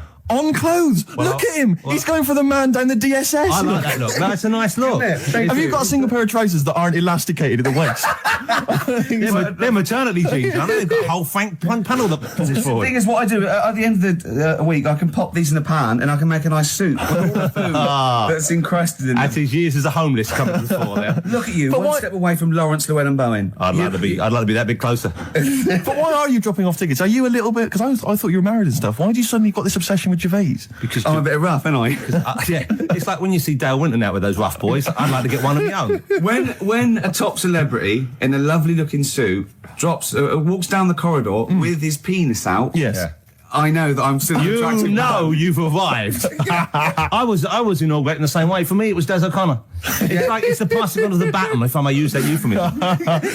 and you've been battened. But it's fantastic. Well, it is a pleasure. I don't think I'm complacent just because I'm mixed with you. I still wake up and think, I don't believe it. I'm mates with Jono. Can I just point out? Jono. I was listening to the show last week, and I heard you, as always, revealing a little too much about yourself, if you don't mind me saying so. Yeah. Steve, Not as much as you. No, but that was just for the benefit of the room. Yeah. And talking about when you used to occasionally urinate in the sink. Yeah. When you were around my house last time, and I came in, and you looked a bit shifty. No, please reassure me. It was more ownership. That Yeah. I was like, I went to my territory, and then other people that come in that go, has Gervais been round here? It's like just marking my territory. Because my coffee the next morning had a hazelnut tang to it that I don't remember putting in. Can I just say something? Because I mean, I used to, mention to you, Gervais, when we first started getting involved in the business. Yeah. I used to say, if there was one celebrity I'd like to be friends with, it's Jonathan Ross. Yeah. Lo and behold, Ricky's befriended Jonathan Ross. I'm nowhere to be seen. Not Ricky invited told me- round. Ricky told me that I could be his friend, providing I never extended the arm of friendship. Right. with you. Yeah, if you ever... I thought as much. He tries to keep everyone else down he works with, from the office, all the other shows. He tries to keep them down. He said, I didn't even want I'm you to number come in. one. I wanted Yeah. to meet you on the steps. Yeah. I didn't even want to tell you you were around. But you called. He went, who's that? And he saw your name come up and he went, well, can I meet him? Well, you're all coming tonight, aren't you? This isn't Radio 2, by the way. These links are way too long. This is snappy radio. We have to play out... Yeah. You might The be kids have lost interest. But the kids want to hear Coldplay, Catatonia, You know what I like? Faithless. How about some more of that instantly forgettable hip hop you play each week? One of those obscure hip hop hooray. That's the worst feature on British radio. You should be ashamed of yourself. Wait a minute, I heard your As I was quiz on saying to Radio Bruce 2. Forsyth You're the having other a day, I laugh. said the hip hop's had its day. You shut it down. Put it away. Put it away. I'm Carl. Carl, how you doing? I'm all right. Got a question for you. Quiet man. Got a question. Yeah. The Pope. Yeah. What semi-precious stone does the Pope wear? That is easy. Go on. Topaz. Is that the right answer? I don't know, I might have wrote it down. I'm really sorry, Jonathan. It's not what he publicly admits to, but I have to know because I was hanging out with him at the Groucho one night, and he was saying, "Oh, look at this, look at this, look at that toe bench. Go and buy that. Look at that. Vatican City. Look at that, we can make a nice ring out of that," he said. Didn't go anywhere, but thanks for asking. I better go. I've got to go. I've got to go and buy some winkle pickers. Thank you very much. Okay. Enjoy Nice to it. meet you, Stephen. Yes. Carl, I wish I could say it'd been a pleasure, but actually it was quite creepy. See you later. Now, Steve, you know how Carl won't do anything outside his jurisdiction. He moans about stuff. Whinges He's got constantly. one job. We're doing about 5 things in the Always week. plate spinning. We just turn up and he's always available. He moans about it. He goes, "Oh, lucky you caught me," right? He's chatting. He just He's one of those people that whinges enough and people think he's overworked. So he got Mondays off, right? He's just a whinger. I haven't got Mondays off though, have I? Yeah, well, anyway, 2 hours on a Saturday. This is what the phone message he left me Wednesday on my mobile. But I just is chatting about certain things that are going on at the moment. What he does need to know. Duncan, who he mentions, is my agent. And, you know, you'll understand a few other things. But this is the sort of message I get from Carl, right? Whinger. Old messages. Alright, 12:10, Wednesday. Just getting loads of people calling me all the time about Yesterday, DVD's signing for BBC London. I don't work there, but I've been dragged into that. I've got a woman on leaving a message from Talk PR going on about, do you want to go and see Pop Idol again? Right? They're just saying you and some listeners can go. So I'm sure you'll love that. I've got Jim Benner wanting you to introduce the tin buckets at the Astoria. So can you just let Duncan know that I'm doing his job whilst he's sat on his arse with his thumb firmly up his arse? Can you let him know that I'm running around like a here sorting shit out for you? Alright, see you later. Message left So, at do you know what I mean? I know, but that's the kind of phone message he's leaving. Do you remember who he was before you? But he's started working even with him? annoyed that he gets a phone call. I remember he got a phone call for you to do a voiceover and didn't pass it on. You missed a voiceover. That was thousands of pounds. No, I did pass it on though. I told you. You I said did. a You woman. said someone had phoned. Yeah. That's not good enough. But who's that? Well, she didn't say, and I didn't ask. But Of it's course not my she job to do said. it. She didn't say. Rubbish. So you didn't take the number down? Just when she went, "Oh, can you tell Steve to call me?" And you went, "Yeah." Yeah, well, I just thought you'd know her already. I should have known. It was a woman, so I should have known. He's having a go, you see? Unbelievable. I don't know how it's come back on me. You're the one who was picking on it. Yeah, exactly. I'm saying. I'm defending. Why is he having a go at But you? he never Because picks on Ricky because he knows you are his bread and butter. Seriously, do you know what I mean? The only reason he's got Mondays off is because you're still doing this show. yeah. That's why he's scared of you. That's why he's like, he has a go at you on the phone, but he always picks on me because he knows, you know, I'm a pushover, I'm a nice guy. He's scared of you. I can't believe, I don't know how it works. Is that true? Steve, I'm always sorting you out. I look after you. I'm not Sorted you saying out you with don't, but tickets. I I'm not sorted saying you you out don't, with but I lager got out. you today. Why are you picking on me? What do you mean you're sorting about tickets and lager? What's this? Right, whenever you want tickets. Yeah, sorry, lad. I don't want to use this as like moaning time and that because I don't like to moan. I'm busy and that, right? But I've sorted you out tickets for gigs. Yeah. Right? What somebody doesn't even turn up to. Yeah. We won't even go on about that. Yeah. Right? Lager. He was sorting out the Cure. He complained it was boring. Yeah. There was that big drum of lager that you had, and you said, "Oh, put that in your room for me, Yeah. because I don't want to carry it home." Right? Lazy. So I said, "All right, then I'll put it in my room." It goes missing, it gets nicked. Then you have a go at me because it got nicked. Yeah. I get you another one. You make me carry it around town for you for half an hour. Then you say, "Oh, I can't be bothered taking it home. Can you take it back to work for me?" Yeah. Yeah. But interestingly, this is like a year ago, so it's obviously it's still pressing on you. Oh, is it? hang on, and I forgot the one when we had an argument over 50p. When we went you out didn't for a want to coffee. give me 50p back that you owed me. That was the same day you'd given him about 40 quid worth of lager. But see, this is my problem. This was my point at the time. It's not the 50p in terms of money is not what's important. The fact that you think you don't have to give me money back because it's only 50p, that was the point at stake. It's me who makes a decision. Oh, don't worry about the 50p, not you. It's only 50p. I'm not going to give it to you. Do you know what I mean? There's got to be rules, otherwise it's chaos, Carl. Come on, mate. All right? Don't want to fall out about No, it. that's not all right. Shall we kiss and make up? Same thing happened when I was at school and I had to play drums in Little Donkey. I didn't tell my parents, right? But my dad turned up anyway. And what happened? He, How old were you, Carl?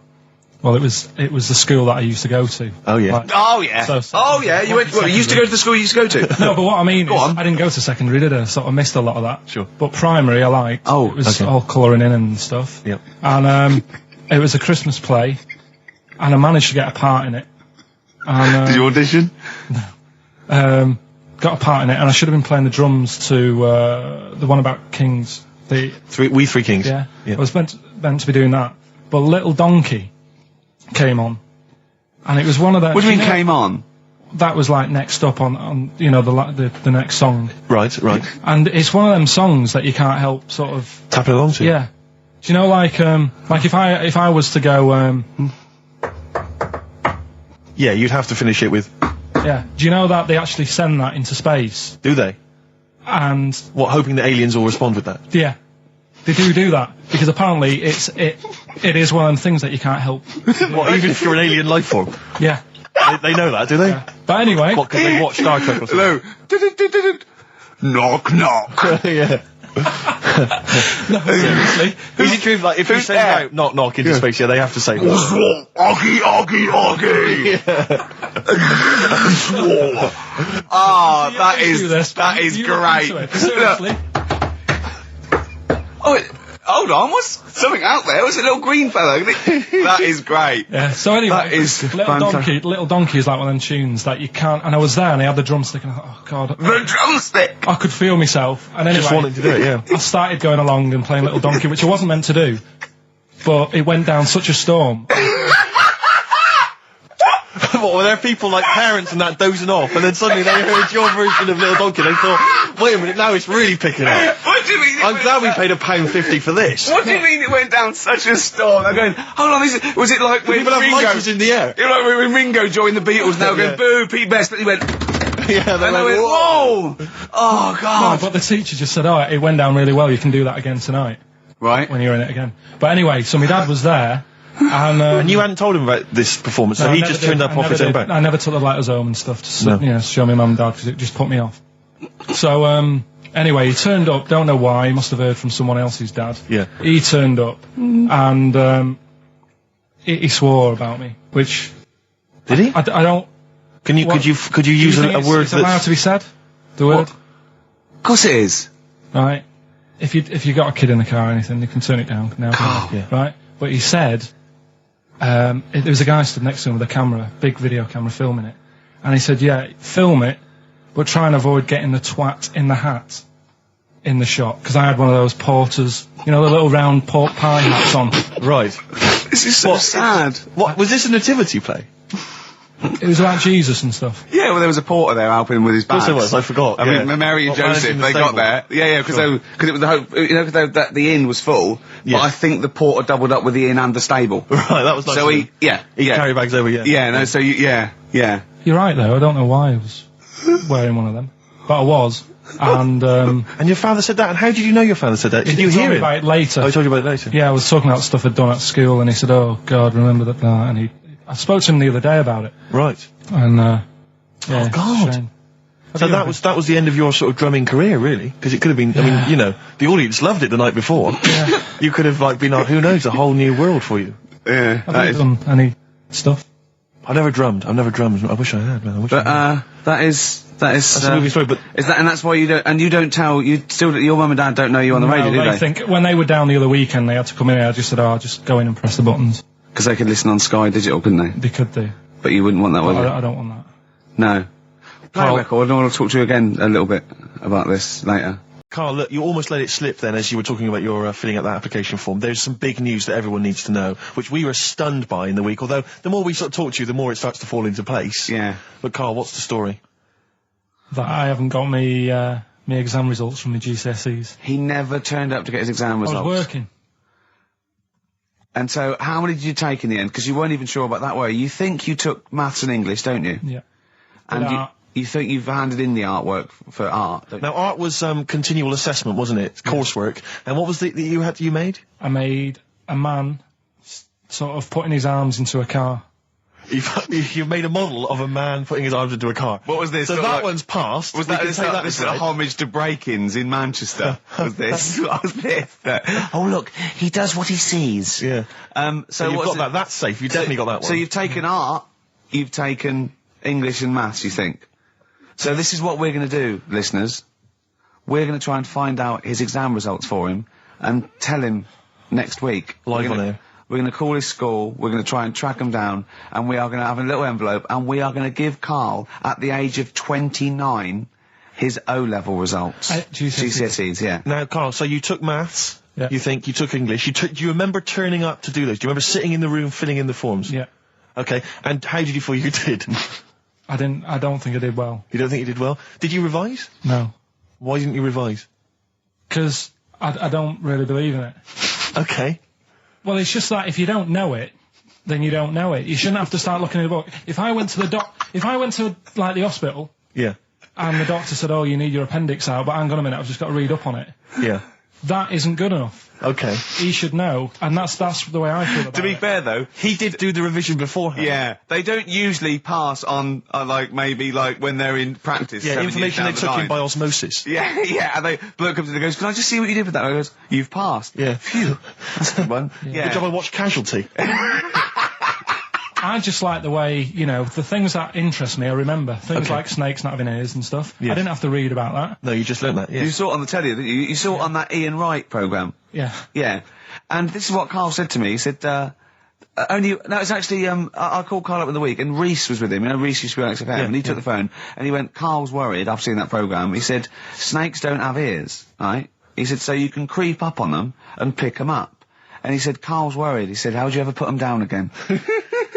Because then they know you're there. I woke up the other night quite late. Worried about that. And I said to my girlfriend, I said, "How do you put a snake down?" And she said, "What are you talking about?" I said, "That Ian Wright thing, this guy managed to pick up a snake. And do you know that thing where they clamp its head on a jar to get the poison out?" I do now. Right? They did that, but they didn't show you how they got rid of it, and I thought, it could really get nasty, because it's obviously annoyed that you've had its head pressed in the jar. Yeah. Yeah. Right? They hate that. Now... Especially as it's in front of their mates. When you lift it off, Yeah. right, you've got hold of it. Yeah.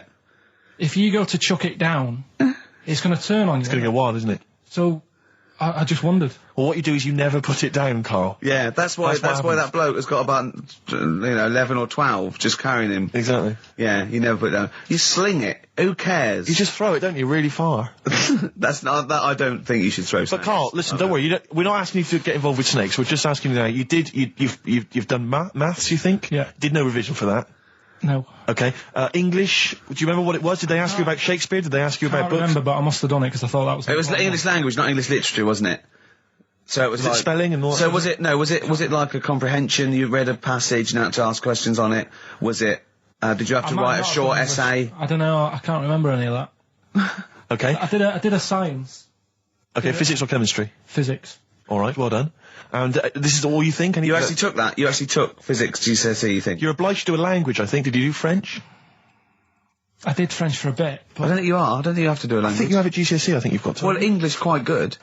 I think that's his language he did. So you don't know about language? History? Geography? Just what you will find out, won't we? Okay. But you just can't remember. I can't believe you can't remember turning up for these things, because it's quite a big moment in people's lives. It is the thing that you've been working to all of your educational life. On the day that the things came out, I was working as a printer. Okay. And it was a really busy day. A lot of spelling mistakes that It was day, a really that busy paper, day, wasn't so it? you're bound to forget. Yeah, yeah. No, but I had to use gold ink that day. Oh. And it's, I mean, you're not a printer, so you don't know. No, that's the biggie, innit? But it's tough, you've got to really get your rollers clean. Karl, play a record, mate, and good luck with the exam results. Hopefully we'll have them for you by next week. Black Rebel Motorcycle Club, spread your love. It's time to give Karl... You're actually nervous, aren't you? I'm a little bit nervous. Just to recap, Karl is 30 this year. He never went to get his results of his GCSEs. So myself and Steve took upon ourselves to phone his school, track them down, and we actually got your results. What did you think you took? Did English. Right. Maths. Yeah. Art. Right. And I think I did physics. Okay. Well, you didn't do any of them. Eh? You didn't do any of them. You didn't register. You registered for one exam and took one exam and got results for one exam. So I don't know what you thought you were turning up to, or you weren't registered, or you didn't. You're familiar with the notion of registering for an exam. You have to kind of officially register in order to be eligible. What do you mean, register? I turned up for a couple. Yeah, you can't just show up. You have to register for them. You have to pay this because it costs the school money, so they have had to have paid for you if they thought you were going to pass. You can't just turn up on the day and ask for some paper at the front. I never got a letter telling me that. Well, that's because you were never at school. But you did somehow register or registered for one exam. You registered for history. It's a topic that you've always been interested in. I was saying to Ricky before, World War II, I loved it. Not the actual event. No, the but study just of it. all You the mean? stuff like, you know, about the Anderson shelters and stuff like that. Yeah. And the bombs and that. Mm-hmm. And then when I took it, it had nothing to do with that. It was more about the Tudors. So the Second World War didn't come up. You mean there were no questions about the Anderson shelters? Nothing. That's devastating. So what are you expecting the result to be? Is that seriously? Is that it? Yeah, it's the only one you took and registered. As far as the school is concerned, or yeah. certainly in Well, it's the terms only of one what that they told counts. us. It's the only result. It's the only one that counts. Yeah, you've got. I don't. Did you register for yours?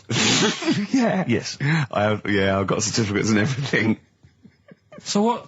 Do you do that before the exam? Do you have to go somewhere and sign something, or? Yeah, you don't check your results and then decide if you want to register. It's not like Millionaire when you look at the question and go, I think I'll take the money. Yeah. You go. No. But anyway, you must have registered for one, or maybe your teacher put you in for I it. didn't do it. They must have been confident. They must have been confident. They must have thought your best bet was history. Right. So, what did they get? You got an E, which I think, I mean, technically, is a pass. E. It's a bad pass, but there's F, How and there's much You're not going to be doing a PhD. you can get an F, right, which is fail, and then a U, which is ungraded. Now, I don't know why the U exists, because F means you failed. U is like them going, you not only failed, but you wasted my time. So, We're annoyed that you took this exam. so you thought they'd register me to get an E? Well, they didn't. Well, they didn't. I think they were hoping. It was rather like you with the lottery. They were hoping for something better than You nothing. see, I assume that the man who registered for that thought he can scrape an E if Anderson shouters come up. Yeah. Well, that's it. You've got. Now, what I'd like to do, Carl, is I've started your re-education. You've read a book on Rasputin. I'll be asking you a few questions about that later. I've got another book for you to read next week. Next week, I'm not in the mood. What? Not in the mood. Oh, come on. Look, what's that? What does that say? It's that fella. It's the picture of the bloke that he used to use for Citizen Smith. Yeah? Che Guevara. Yeah. Yeah. He was quite happy, I think, when he found out that Robert Lindsay was involved. He went, yeah, of course you can. No worries. No worries, yeah. What are your feelings, Carl? What do you think? Are you emotions depressed? I'm just a bit annoyed because I'm sure I turned up for more, so it just wasted me time. Listen, they don't matter. I'm sure you're doing more. very well. You know, you can educate yourself. GCSEs are merely a step on the ladder to help you, not just for education, but, you know, they're more vocational than anything else. You're doing very well, and you're reading books. Don't worry about it. But It's can not I a suggest concern. something? But if you want, I'll pay for you to take history again. Carl, we'd love to see you get a C or above. And Well, we're I'll willing pay to... for you, and I'll get you some books. Right, now listen. We can, let's get, I reckon, when are the exams? June? Something like that, yeah. We'll try and register next week, and I reckon you can get an A or B. I'm history. Busy, I'm busy. In history. No, don't worry about it, it's just easy. I get you Brody's notes. If Heat magazine, they love you, Carl. They could probably sort something out. They could probably pay for a tutor. They got a lot of money, they sell a lot of magazines. I mean, it is always, almost always, and you found that out, I discovered this, it's always the Tudors and Stuarts. There's no fear for them not coming up. Now, what do you already know about them? You must already know stuff about Henry VIII and Elizabeth. No, because it's too long ago to even get interested in. Do you know what I mean? You can't Is that why you relate to didn't- it. Okay. The Anderson thing, it was like, God, you know, I bet my mum and dad were in an Anderson shelter. You know, this is interesting. What, when they... Oh, my granddad would have, like, had something to do with this. But the Tudors, it's like, I don't know even if they had a family back then. Play a record! If we come back Hang to on, this. hang Sorry, on, hang on. Steve, Just because I need to introduce the new feature. Yeah, for the I record. don't know if I had a family back then. Carl, You're a listen, let genius, me just Carl. ask you now, right? If you can finish this sentence, we've got a chance. Divorced, beheaded, died. Divorced, beheaded. Died. What is it? We just need to do a little bit of work, but otherwise I think you're going to be fine. It's how you remember what happened to Henry VIII's wives. They're little... Divorced, beheaded, died. Divorced, beheaded. It's like spam. Support. what's it? Support, protection, anchorage, movement. That's how You're going to that's nothing to do with the Tudors No, and nothing to Stuarts. do with the skeleton. Yeah, see, no, we're not doing biology. Mnemonics and acronyms. What happened to Henry VIII's last wife? Did she die, or did she not die? Divorced, beheaded, died, divorced, beheaded. Do you know that the only king that has got a moustache is... No. The only king that hasn't got a moustache is the King of Hearts on the playing cards. What's the record you can play? What did she get for history? What did she get for history? Yeah. I think she did very poorly. Why do you care? See, I was just going to say, this has backfired a little bit, because Karl is genuinely... I don't know if he's actually upset or embarrassed, but it doesn't matter. Why does it matter? You were 15 and didn't go to school. If you were my friends, I think you would have just said, oh, we can't find them. Why? But you just What's matter, that though. to do with that? Well, what do you mean? What do you mean? It's ridiculous. Do it again because you want to learn, because there's great things in the world to learn about. Don't worry. The GCSE is vocational. Is vocationally for a 15, 16-year-old to go on to do A-levels or whatever, or to get results. But you don't need that, because you've done very well. You don't care about the Tudors and the Stuarts. I mean, you know. I mean, I've had a couple of jobs, not this one, because you don't need qualifications to get a job. Obviously. In the radio. Yeah, obviously. You're absolutely right. But ones that I have got in the past, I did, because I didn't collect them, I had to lie. And I didn't like go mad. I didn't say I had A's and stuff. But I didn't put history down because I didn't even know I did it. So it's a bonus. I kind of treated myself to like a D and a couple of C's and that, so it's like, well, he's not... I love the fact that Karl even then was honourable. It's like, I'll at least put down the ones I think I took and lie, but the ones I didn't take, I won't lie about. Yeah, and don't give yourself a B. Exactly. If they're going to find out you lied, give yourself a B next time, It could Karl. backfire, couldn't it? I mean, my brother's a bit mental, and he used to do things like go for jobs and say, oh yeah, I've done this before. Like being a mechanic, and he's never even picked up a spanner. And yet, he'd have the confidence to go and try and fix cars. Well, I'm not that daft, but... God, and he... Who do you blame for this? Telephone box. Is that it? Yeah. So what are these songs then? Go on It doesn't matter that some people don't know what that's about, do they? Doesn't matter. No, they're not. Well, Your father's a thief. Is basically your point. Email only.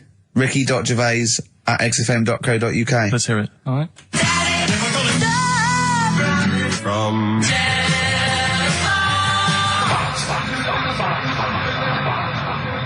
All right. Also not grammatically correct. No. So it's Daddy never gonna stop robbing from telephone box. Can I ask, because after last week's show, when you had your breakdown, you went off to Hastings with your girlfriend, stroke carer, Suzanne. Now, what does she... Because whenever we meet Suzanne, we bumped into Suzanne recently at the BBC, Ricky and I. She's always very nice to us, very polite, we have a nice little chat.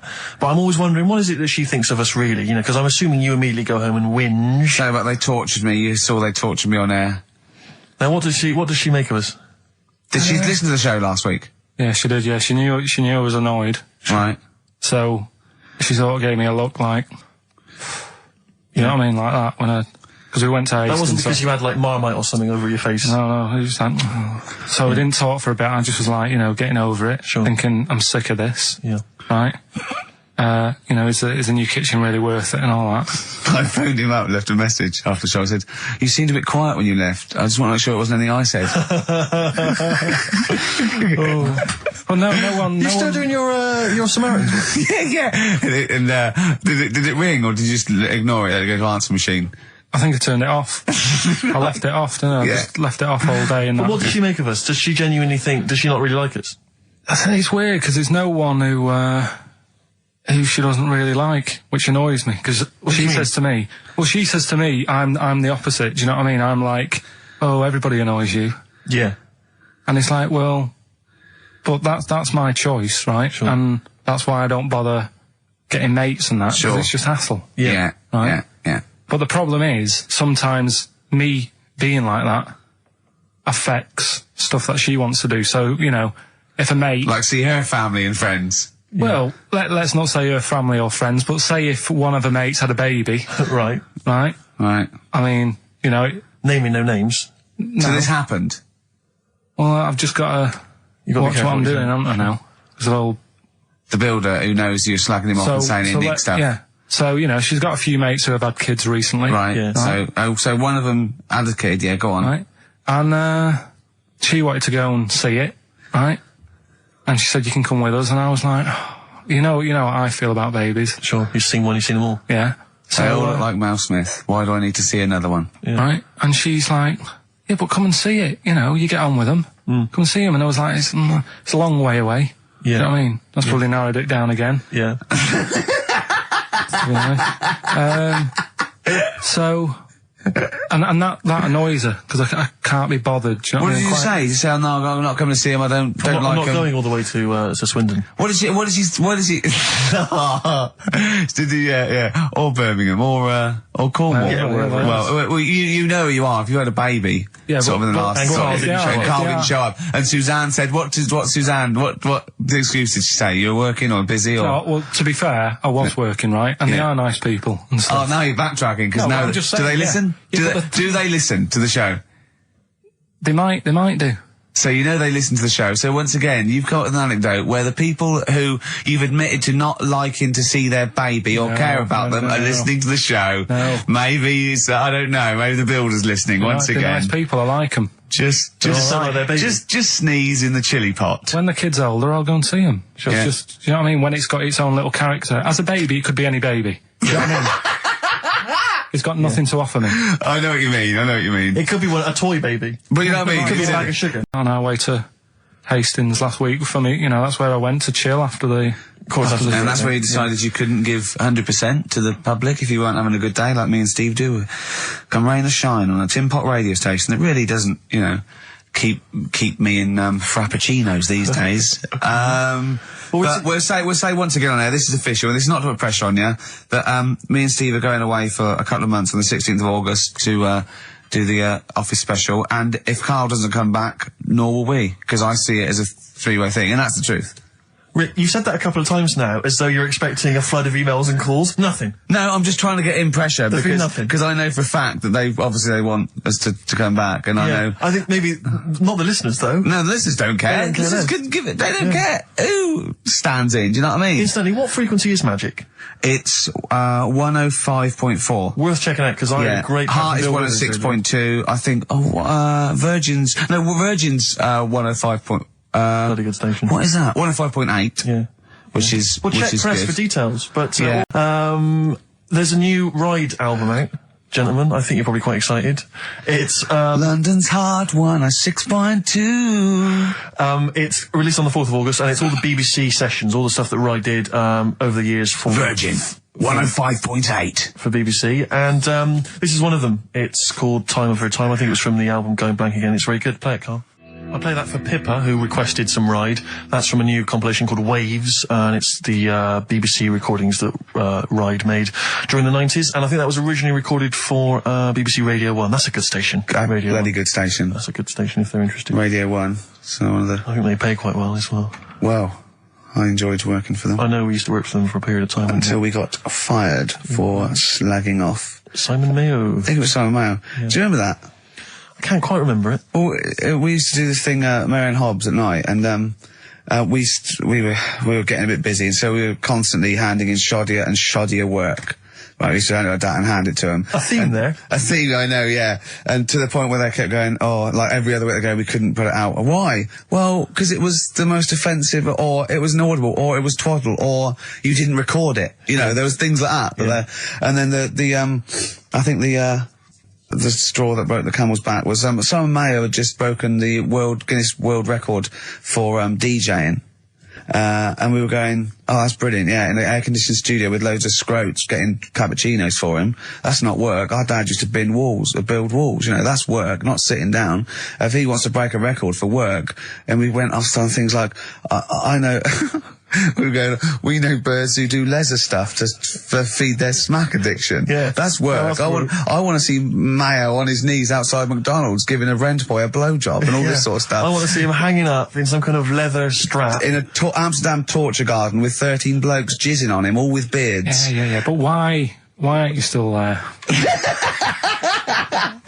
When did Wimbledon finish? A couple of weeks ago. Right. found myself sat there, right? I'm not having a go. I know we stopped Cheeky Freak of the Week and all that, right? So I'm not going to be having a go. Christ, I sat there. I'm scared. No, I'm not having a go. You've always got to remember that. Go on, just get on with it. Get on with it. I'll apologise after. I'm just saying, watching Wimbledon, it wasn't, you know, one of the major games. It was little fellas in a wheelchair having a game. Little fellas in a wheelchair. Right. But for me, I mean, you know, great. They're doing a sport and everything. Don't put it on the telly. What was up with it?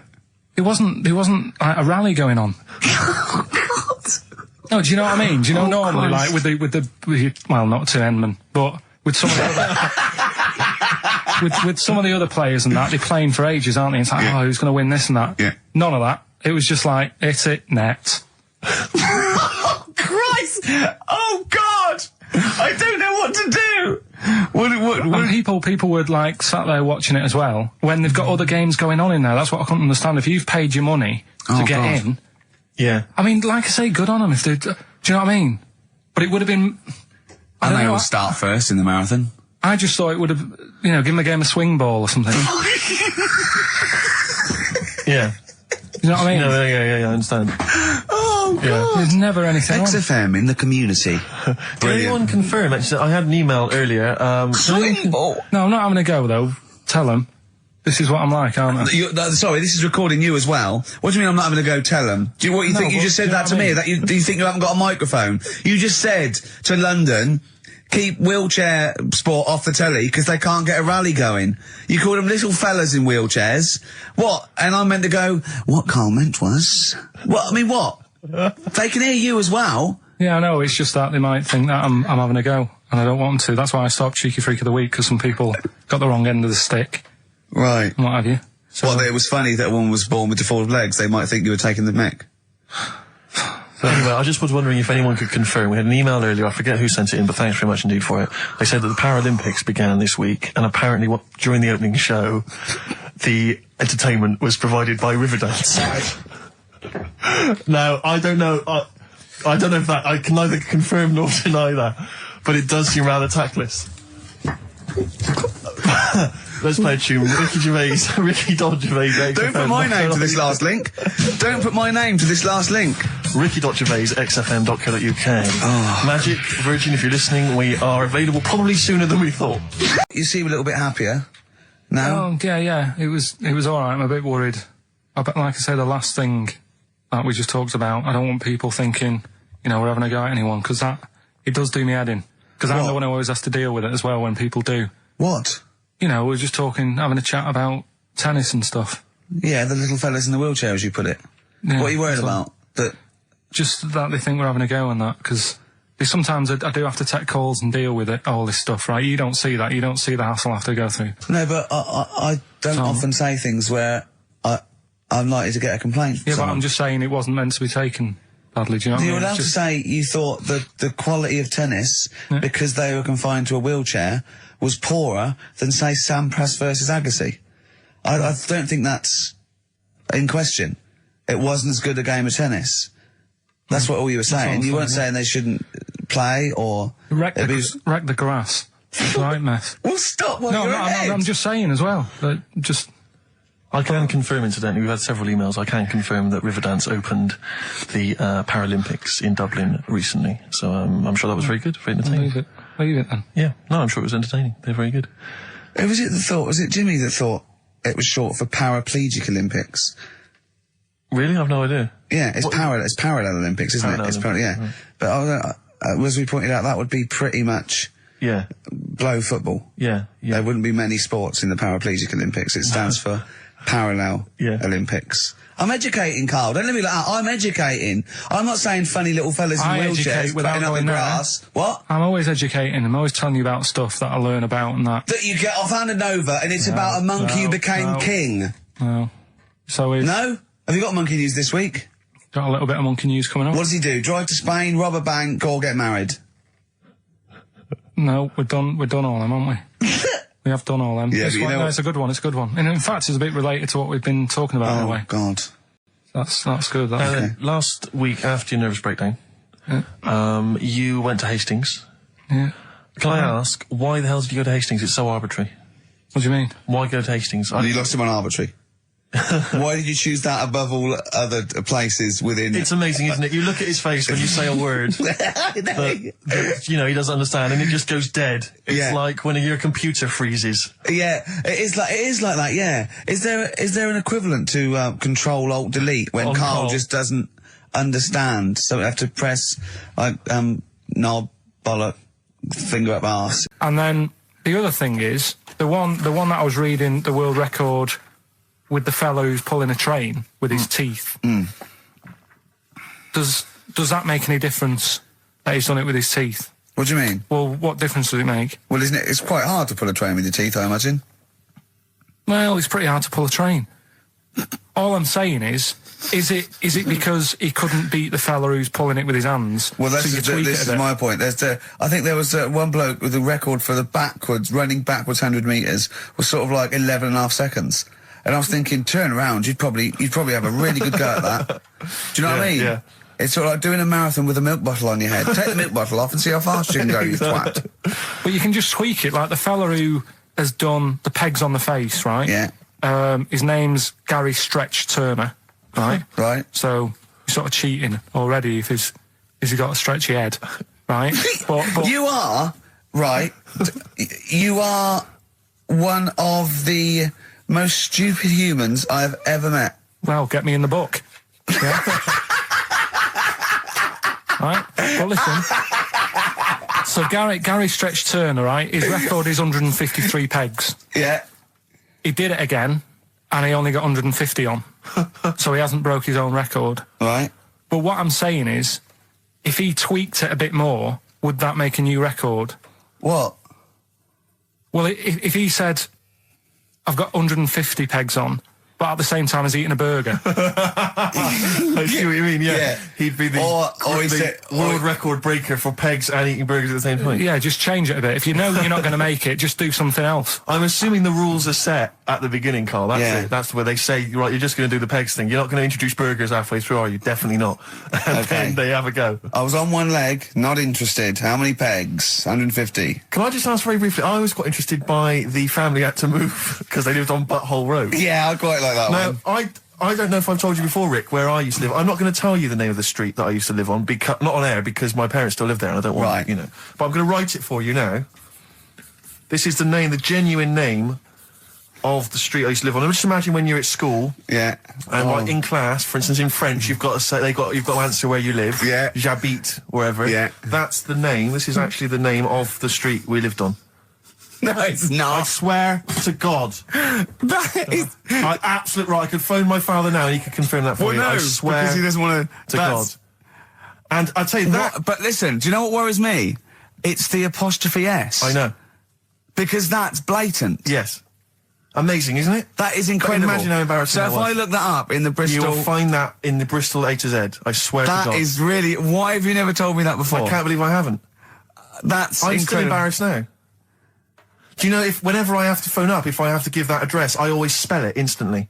Really? Like, somehow that will hide it, that'll disguise the name. But I can't get over that. Anyway, if you perhaps live in Tits Avenue, you know, or... Wankling Drive. Wankling Drive, just get in touch. Let us know, we're not really interested. This is XFM 104.9. Yeah, just delete that. Okay, well, we're going to play some of the best of, some of the greatest moments of the last 3 weeks. Ever heard on XFM 104.9. What about this? Do you remember this one? Oh, which one is it? Alright, so, here's the first bit.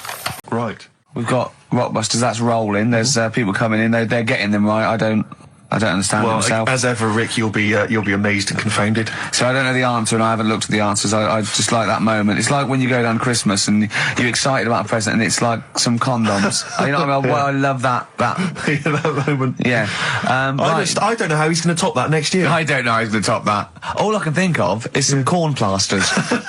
Right. It's all right, love. The batteries are included. Got you a pumice stone. Right, now... And then we went on to a whole thing about homeless. He wants to do a game show with celebrities being homeless for a week. What do you think? Actually, I've got to say, that's not bad at all. It's not bad, is it? No. Right, do you know how, like, Lenny Henry went to the jungle? Yeah. Right? And you've got, who else did it? John Lovely made slippers out of a bra. Right? So I'm thinking, like, get a celebrity and say to him, no, just because, I'll tell you why, right? I'll tell you why all this came about. When I was walking back from that Christmas meal that I bought my girlfriend for 150 quid. Right. Lest we forget. Right. I was walking down Mortimer Street and there was an homeless fella there, and it was like, oh, you know, it's really, really bad. But the weird thing is, it was about, I don't know, probably about 8 o'clock. Yeah. No, about 9. Right. And he was asleep. And I just thought, do homeless people ever think, you know, I think I'll have an early one tonight? Right, that's what got me thinking. It's a bit weird, the whole lifestyle of it, the fact that he had an early night. So, the fact, what, if it's a bit weird that he's sleeping not in a home, but on the street? No, it's just that if I was homeless, I'd probably stay up quite late, because it's not nice. Do you know what I mean? What are you talking about? Just being homeless isn't a good thing, is it? No. People forget how bad it is. Yeah. Right? But surely sleeping gets you out of reality. They sleep because they're tired. They can't sleep very well, so they need all the sleep they can get. Yeah, but sleeping's nice if you've got a nice big bed. What, you think that they can go, I'll stay up, I'll go to bed at 2, I'll go straight to sleep, and I'll pop up at 8 when the alarm clock goes off? Well, it's just what I was thinking, right? So I was thinking how bad it is, and it's, you know, especially this time of the year, you know. Yeah, it's terrible. It's the really worst thing. And to sort of give it some publicity and get a bit of help behind it, get celebrities, someone like Phil Mitchell, maybe, off EastEnders, who's a big fella, he can look after himself, put him in a shop doorway, have some cameras set far away in a building or something, they can film him, and it's up to him how he raises money for food to eat. He could sign autographs. Well, they wouldn't know him though, would they? Because you never look at a homeless person. You get, what's her name? Gail Porter. Yeah. Gabby Rosling. Right, yeah. Narinda from Big Brother. Yeah. Who else would do it? I got a game show idea. Les Dennis, I reckon. I got a game show idea called On the Game. And what happens is, you get Narinda from Big Brother. It was your girlfriend's birthday, wasn't it? Earlier in the week? Or last week? On Monday, yeah. And, I mean, obviously it was a triumph with the stuff you got her for Christmas. The condoms. The box of condoms. Box set of condoms. Oh, yeah. Not just the singles, the whole set. Yeah, a complete collection. Brilliant. So what'd you go for this time? What'd you get her? Yeah, but... No, but it's her birthday. How long have you been together? About 9 years. Okay, so, God, it must cost you so much. No, but it starts getting tricky, doesn't it? Because I spoiled her a lot in the first few years. Yeah. So then Here's a packet of rubber bands. Enjoy them. Oh. Well, it's what she wanted. Okay. I mean, you're making out as if... No, everyone wants paper clips. Come on, what did you get her? Got her a new pair of gloves. Right. All right, well. And? What, nice leather ones from Selfridges or Harrods or something? They were good ones, the sort she likes, so... They weren't... Well, they weren't the little woolen ones that she had. Yeah. I thought that was a joke when she said he got me these, because I laughed. No, I know that's the one she did have. When they said it's his birthday, right, it was her birthday Monday, and me and Steve wanted to get her, and she went, he got me these, because she had those little woolen gloves on. I laughed, because I thought she was joking, Carl. That's what she wanted. Right. I've told you before about buying presents. Did those gloves have your name sewn in them? And a piece of string that ran over the back of your duffel coat? You know, I've never been into getting presents and that. I had the problem at that Christmas one, that time with the Victoria Plum.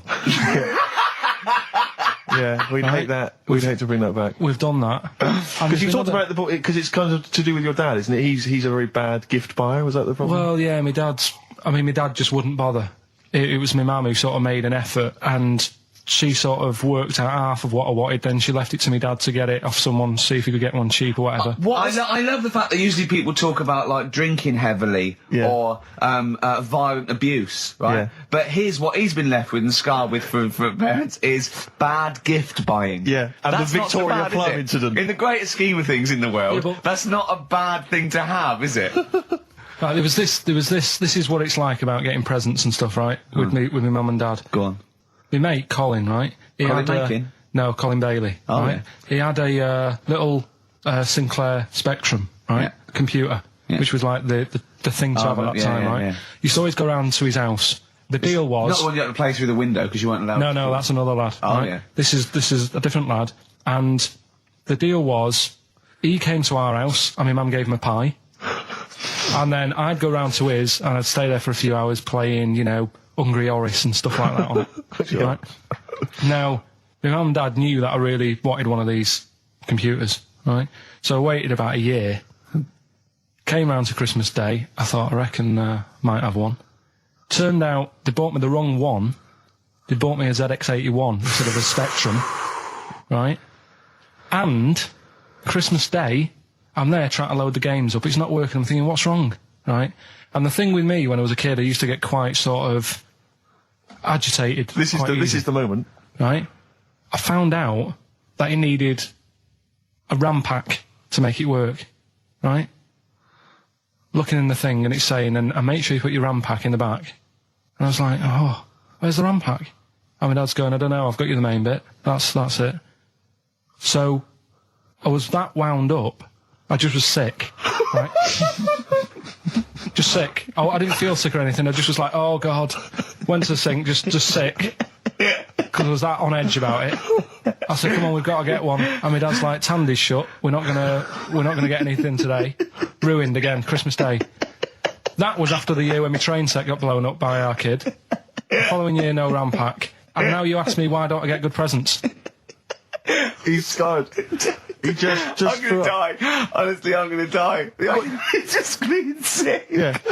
There's no RAM pack. Did you get to the bottom of it? Why wasn't there a RAM pack? You have to buy them separate. Oh, It's one of them okay. cons. What do you mean I can't play Frogger? Oh no. So, wasn't there another incident when you threw up? Spontaneously threw up? Through sheer anxiety? I do get it. It's not so much now because I've relaxed a bit, but as a kid I used to be quite on edge all the time with certain things. Do you think that's what happened to your The cat wind. that kept being sick? That it didn't get the food it wanted?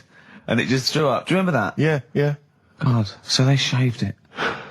Yeah, but again, you see, the cat thing, I mean, it's mad. I was thinking about it the other day, right? I used to think I had quite a normal upbringing. You didn't. Right? And someone was talking Your about the mother cat. once told you not to go to school because it was windy, Carl. It was Yeah. not a normal upbringing. The cat was being sick, so she shaved it, so it was easier to clean. Right, well, my mum and dad went on holiday, right? And I stayed at the Rosses down the road. Oh, yeah. Only a kid, must have been about 5 or something, right? And I was always running around in the house. I had a lot of energy as a kid. What the Rosses did, they had this cat that was dead violent, the most violent sort of angry cat I have ever witnessed. A tiger. It was, honestly, Steve, if it was bigger, it would have been, because it was just always having a go at you. Yeah. If you went to pat it on the head, it went to bite you and stuff. And what they used to do with it, to stop me running around, I'd sort of be running around, and then I'd get a bit tired, and they'd say, have a lie down on the settee. So I'd lie down on the settee and I'd nod off. And what they used to do, I'd wake up, and I'd put the cat on my belly. Right? So I'd be scared to move, because it's like it's going to get me. But it would keep you there. It kept me there, and it used to sort of slaver on me, and they'd sort of, you know, go out or whatever, and I'd be lying there. That's not normal, is it? Carl, sorry, were you created by the Brothers Grimm for one of their fairy tales? What kind of a life is that? A cat paperweight to keep Carl in place. He keeps blowing around. It's windy. We'll have to weigh him down. Be careful. Your mum probably told him that it's a windy day. You got to get something heavy on him, otherwise he just gets blown into the road. God Bless him. Well, listen. Were you on Richard and Judy yesterday? All right. Yeah. Tell us about that. It was good. It was good fun. Yeah. It's a bit surreal. Is it? Yeah. It's not. It's nice though. There's something charming about them. Do you know what I mean?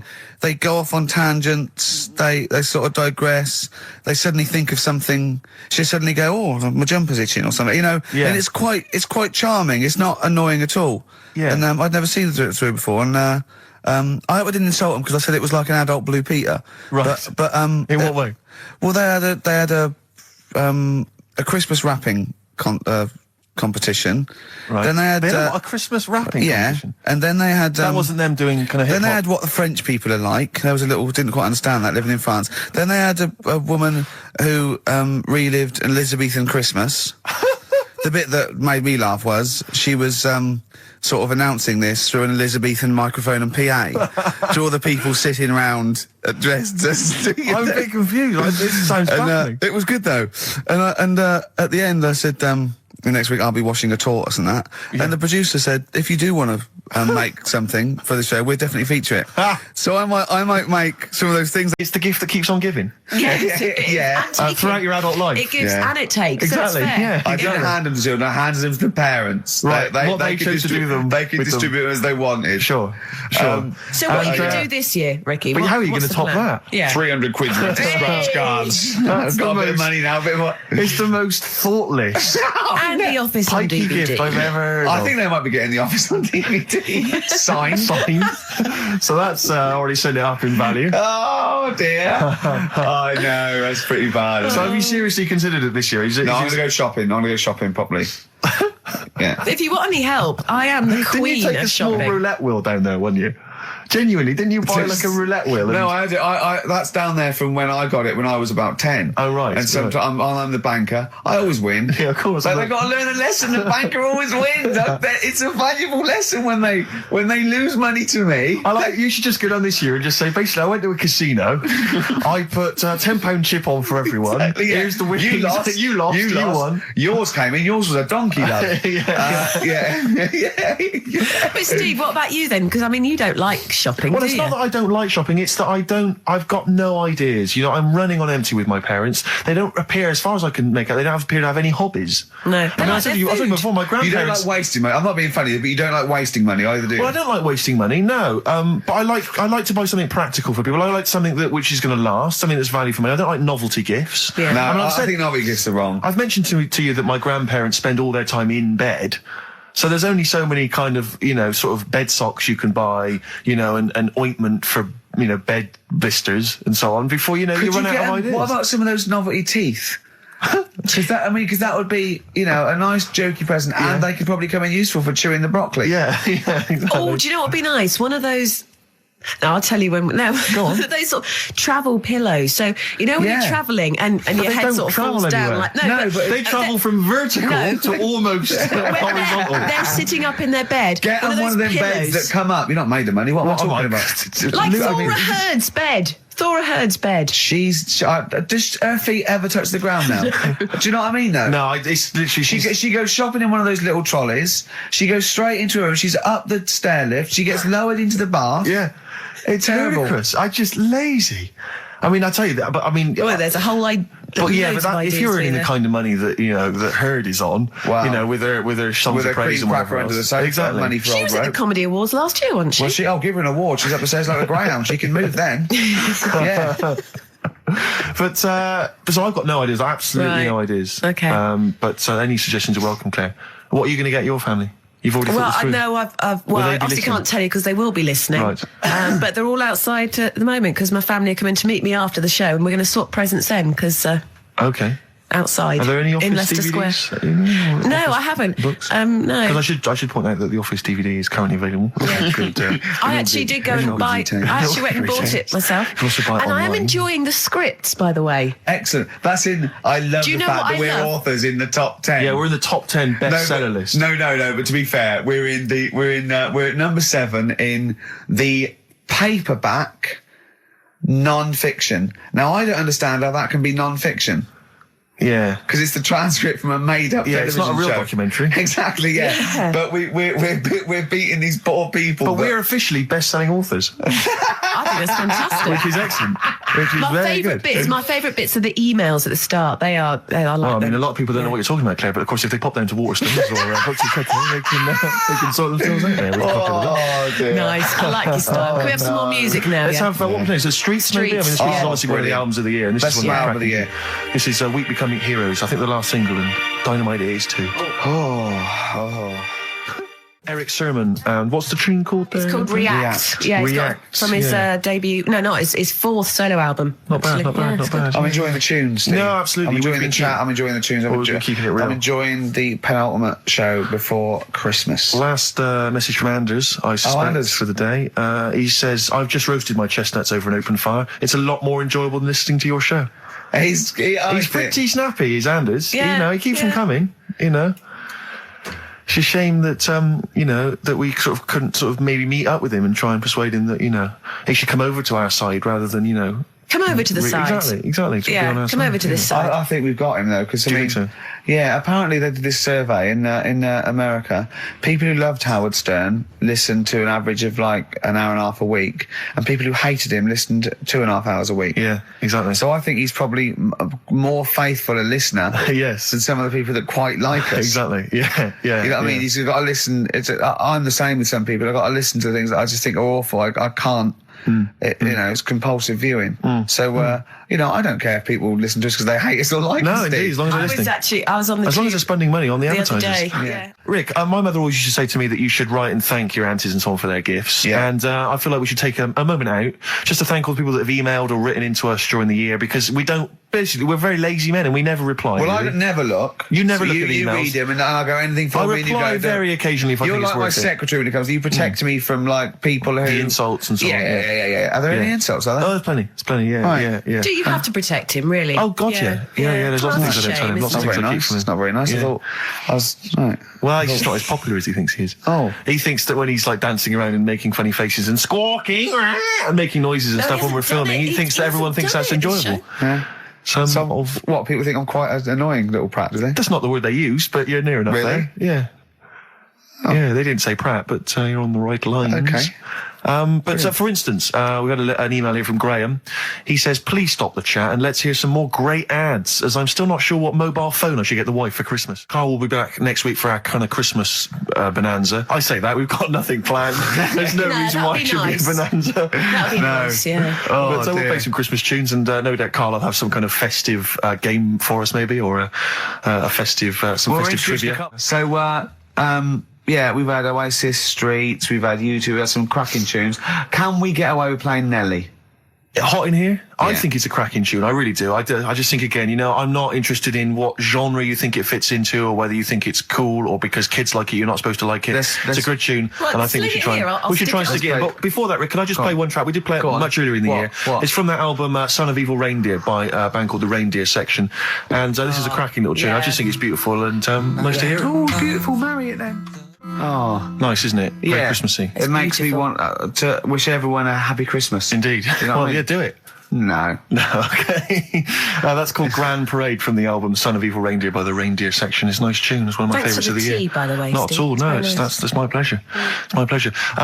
Claire, just big highlights of the year for you as a final roundup. Sort of things Highlights have you of the enjoyed year? this year? I mean, musically maybe, or maybe stuff you've, you know. I've enjoyed that band, The Music, Okay, and The Rapture. sure. And the Electric Six. Remember last time I sat in for Carl, we played Danger, High Voltage. Yeah. Like one of the first That times. was the first time I'd heard it, you And, played and now that, yeah. we're playing it every hour. Because you're sort of a pioneer, aren't you, musically on XFM? You're one of the people I who keeps it remember pretty raw. the early days of Idle Wild. Ricky, do you remember the early days of Idle Wild? I'd take All that those back years as ago? well. Teasing you about them playing the Pinder I and know. Wakefield stuff. That latest single I love, and Yeah. the video's great as well. Yeah. I'm a big fan of Idle Wild now. you'd No, like great, them. brilliant. Yeah. Yeah. So yeah, it's been a good year. I haven't been out to many gigs, obviously, Sure. because I do the evening show. Yeah, But you know, all yeah. the sessions which I'm doing the best of next week. Quick plug for the show next week. Yeah. Best of the sessions. So yeah, it's Low been a good points, low points, what are those? year. Low points. Do you know what mine are? What? Poverty and war and everything. Oh, I Yeah, always well, hate it. obviously, I yeah, always that. hate it. No, you didn't say yeah, that. yeah. No, you were going to say. I was going to say. No, you were going to say the streets or something, and and you didn't care about Yeah. the people dying. So don't Yeah. try and do I'm it now. thinking Steve. specifically You're of- nasty. You like that. You like poverty. Oh, you like poverty and starvation. Play a record That's player. Do you interesting. embarrass yourself? That's interesting. What a Near Christmas horrible- time. What a horrible. You hope kids go lame? Evil. That's terrible. evil. That's a terrible thing.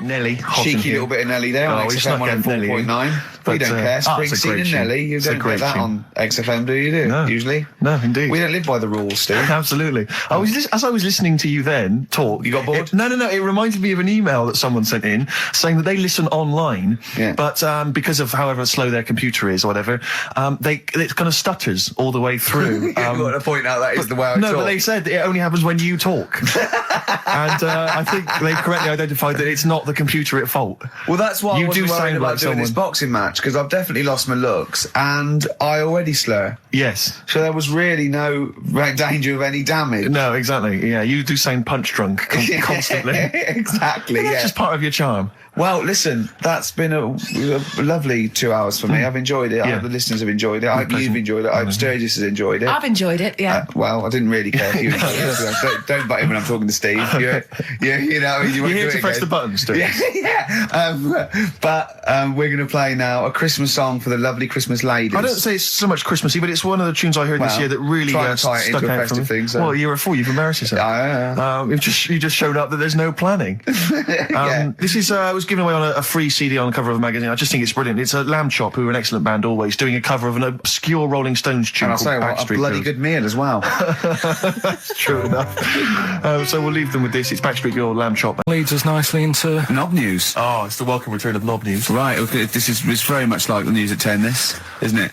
I do a bong, or in this case a schlong, and he gives me the headlines, the knob news of the day. The big, where have you collected all this knob news? Was there a lot of knob news this week? it was mental this week. The amount of stuff. The way it works, you give us the bong, Yeah. I'll give you the headline. Okay. Steve decides which stories we're going to talk about. And now on XFM, knob news. Schlong.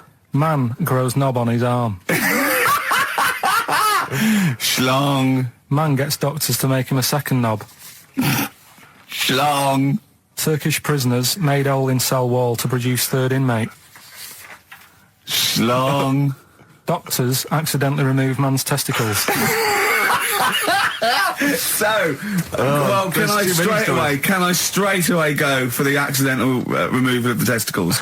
Well, it's happened before, hasn't it? We've talked about that before. Well, how did what did he go in for a tonsillitis? What are they called? Tonsillectomy. And he went in the wrong way. What are you talking about? How can they accidentally remove his testicles?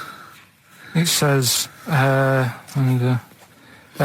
didn't look at his folder, and the doctor said to the fella, "Oh, we've removed your testicles and we wanted to take out your prostate gland." So that's what happened. There's the story. This is what I mean. That's why I don't like going to the doctors. It happens, doesn't it? Because all these sort of it's when they say things like, "Oh, it's just we do loads of these operations." That's when they're not concentrating. Brilliant. Do you know what I mean? When they say it's procedure, that's like having a boring job that you do every day when you're not going to be concentrating. I prefer them to go, "This is a tricky one, this."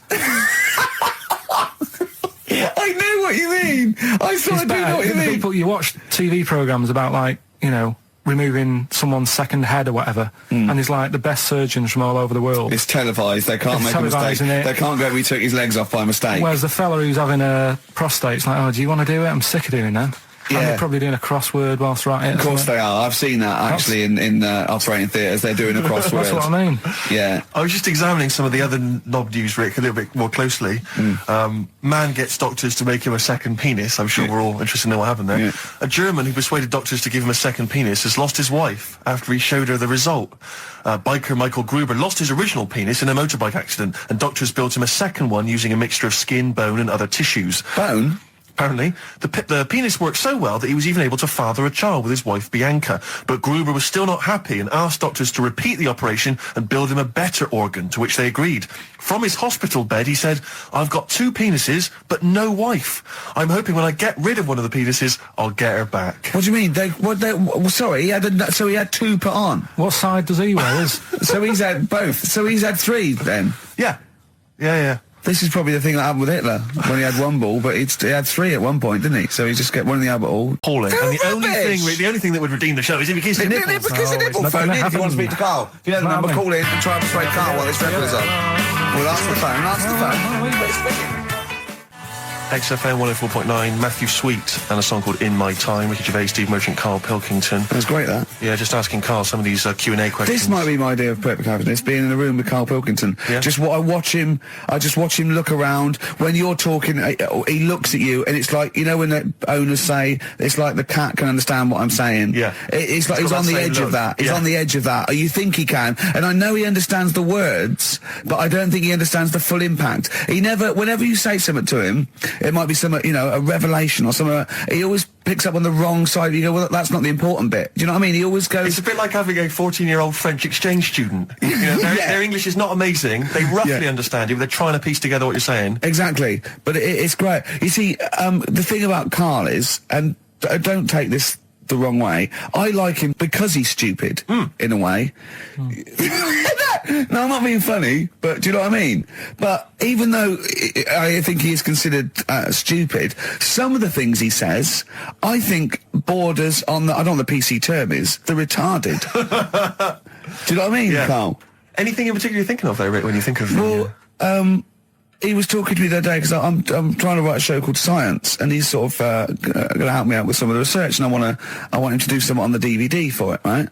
And he was talking about it, and he was talking about he says that in the future they reckon we'll be able to soon. He said they'll be able to take us into space, and it's going to cost us £150,000. He said, what's the point? There's nothing up there. He said when they went up there, right? He said when Louis Armstrong went.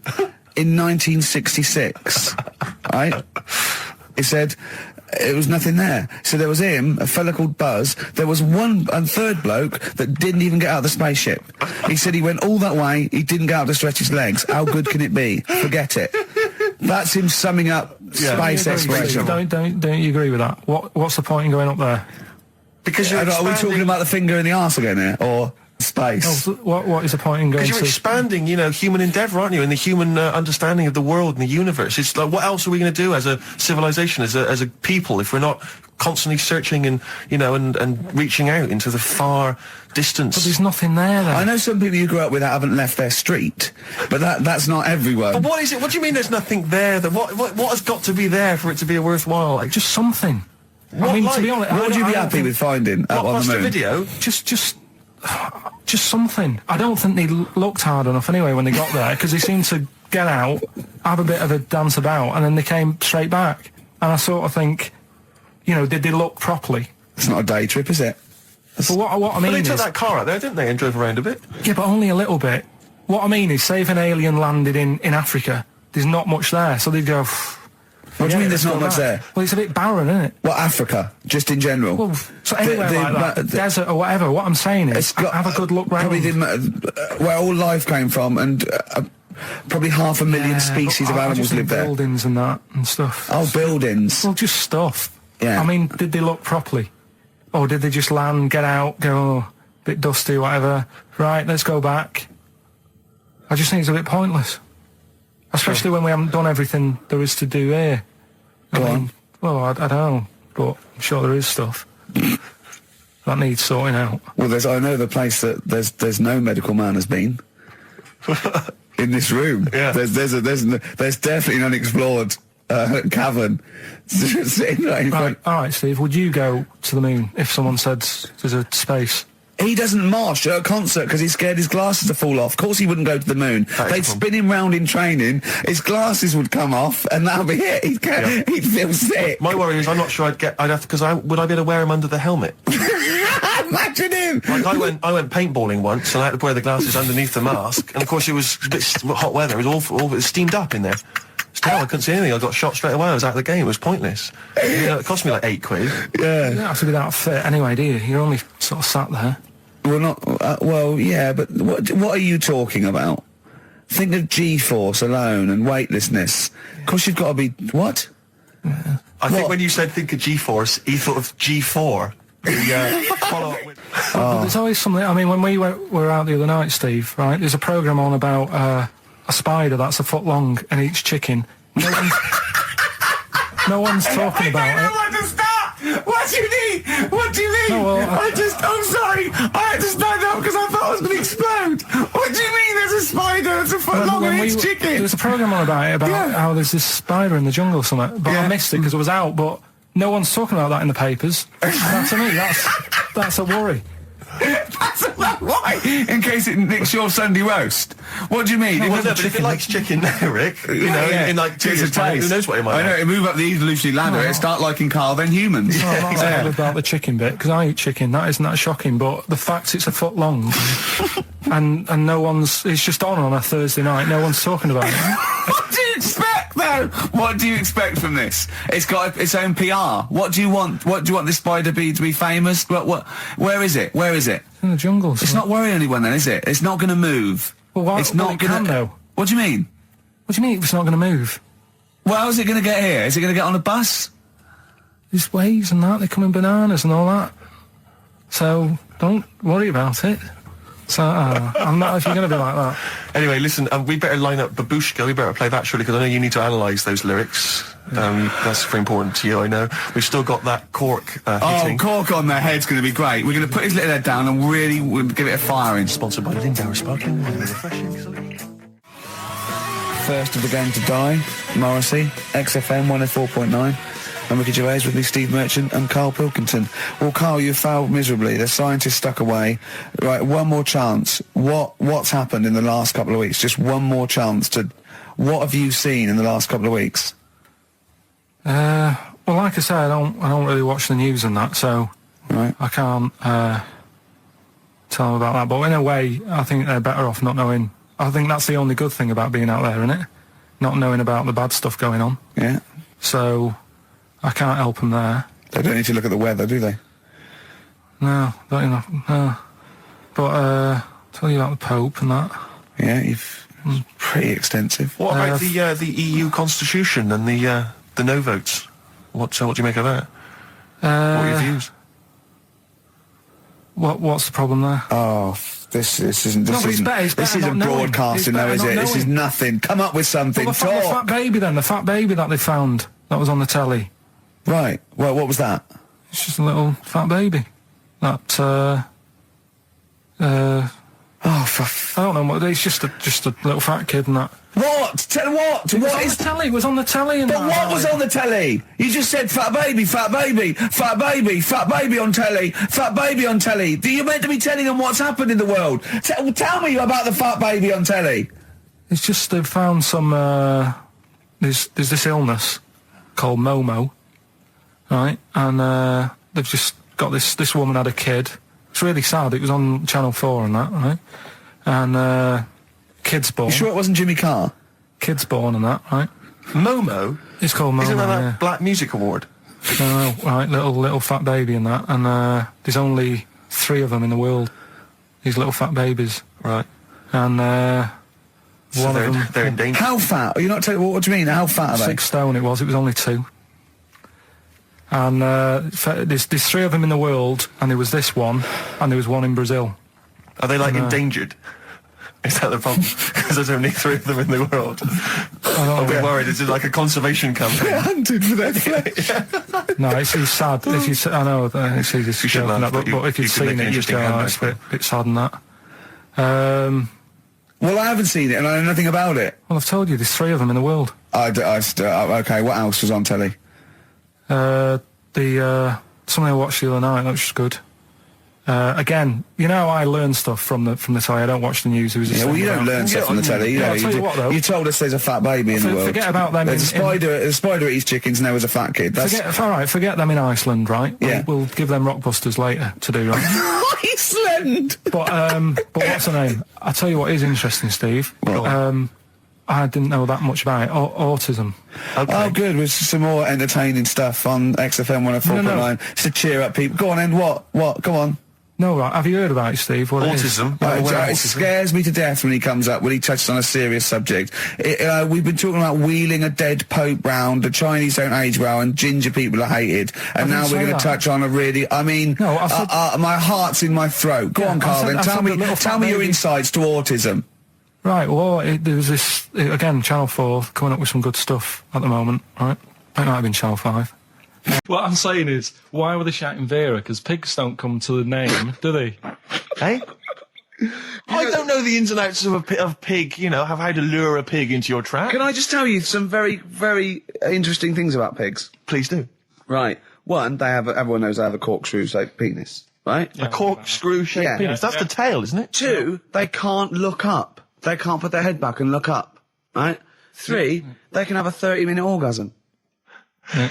Rick, is it only pigs that have got a corkscrew-shaped penis? No, and landlords. Okay. Very handy. Right. Here's one for you. Go on. Like insect facts and stuff. Go on. If a man was a flea... He could jump over St Paul's Cathedral? No. What? Wrong. It's gone up now. It's... the big wheel. The big wheel. It's the Millennium Wheel. Now. It's gone up now. Play a record. You're the best. Carl, let me ask you now, Carl, you will be a little bit unnerved about this. Have you seen the film Jurassic Park? Yeah. You know what happened there? Well, according to the Sun here, it says scientists are planning to clone mammoths for a theme park. Look at his face. Look at that. He looks like a dog caught in the headlights of a car. He's terrified. I love Carl. He sprung to attention Carl. there. Is that the best news you could have? Man moths.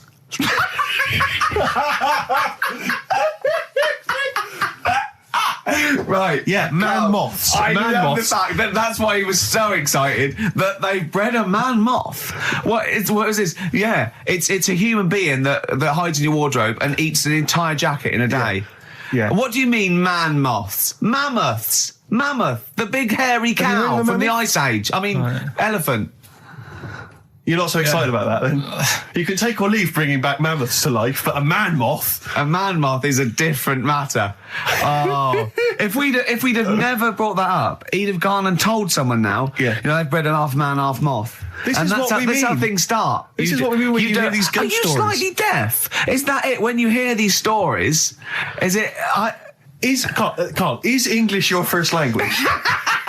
Are you actually foreign? Is that the thing? Yeah. Should we speak when we say sour? foreign, we mean not of this planet. Yeah. Should we speak sour? Would that be a help to you? No, go on. Next What do you one. make of Do that? you think that's good? The Do you think idea that's of good to bring back mammoths? prehistoric animals. These giant elephants. They're slow, aren't they? It's not as if they're going to like get out and run fast and they can't capture them. They'd probably be a Like fence, to be elephants, honest, aren't Carl. They'd probably be a fence. they? No, but I'm saying, but you're asking it as if like, oh, it could all go wrong, but it couldn't, could it? Well, Really? but the point was about Jurassic Park is they thought it wouldn't go wrong. They thought they had it all under Yeah, but control. that was and Have you learned dinosaurs. nothing from Jurassic Park, Carl? Dinosaurs would say, "Oh, think about it before you do it." But with a hairy elephant, it's not going to. not a concern for you. Would you go along to see him? Would you be interested in that? If it was in the area. He's great, isn't he? I'd love a queue, Nothing right? impresses No, him. but what I'd like to do is Carl sitting like Yoda in a little cave, and I'd just like to see people like Tony Blair and Stephen Hawking in a queue, and they go and say, "Carl, got a bit of a problem." And thinking of cloning a man and a moth. Problem? Not an issue. No, if I'm in the area, I might cruise around and have a look at it. Otherwise, just don't send it near my clothes. Oh, that's fantastic. So it's just for a second. As the words "man moth" came into your head, how excited were you? I mean, were you both terrified and excited? For the moment when you thought that they'd cloned a man and a moth? I pictured What kind of face did he have? Did he have the moth's head, or was it a man's head? just a little man head. Right. What was his face? What did it look like? He just was like a bit shocked. Perplexed. Yeah. Yeah. It was like he'd been grafted onto the body of a moth without his consent. And when he was asleep, Yeah, he'd woken up. he just went in to have a goiter removed, and they said, "We've He replaced woke your up with goiter with the body of a giant moth." Yeah. Is that all right, Mr. Jenkins? So he had the head of a little. Was it a little boy or a man? Little man. Right. Okay. And he's just bumping into a lamp. Just running into the. Carl, if you went into hospital and they'd done something, what's the worst thing they do, right? What would you rather have done, right? You wake up and you've got lobster claws for hands. Right. You wake up and you've got duck's feet.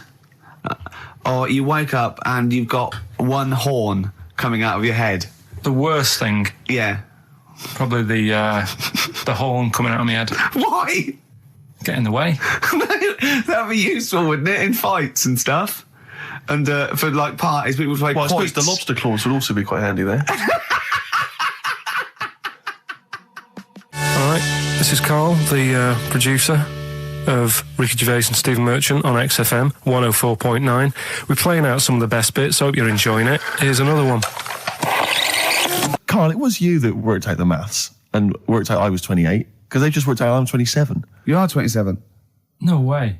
4.9, I'm Ricky Gervais, with me Steve Merchant and Karl Pilkington. We've had quite a lot of emails, as ever, Rick. I should just say, because we're very It's lazy. a much listened to show. We're very lazy people, and we rarely reply or read out the emails. But I never read the emails. Absolutely so never read I them. rely, if I haven't replied to them, or my mail, Steve opens my mail and reads my emails. So if I haven't replied, it's just because he hasn't passed it on to me. Yeah. Okay. But I haven't passed it on to you because I know you'll never reply. Sure. So, I'm just cutting out that. But I just want to say thanks for the emails. We do read some of them, and we do appreciate the fact people send in jokes. I appreciate it. I love it.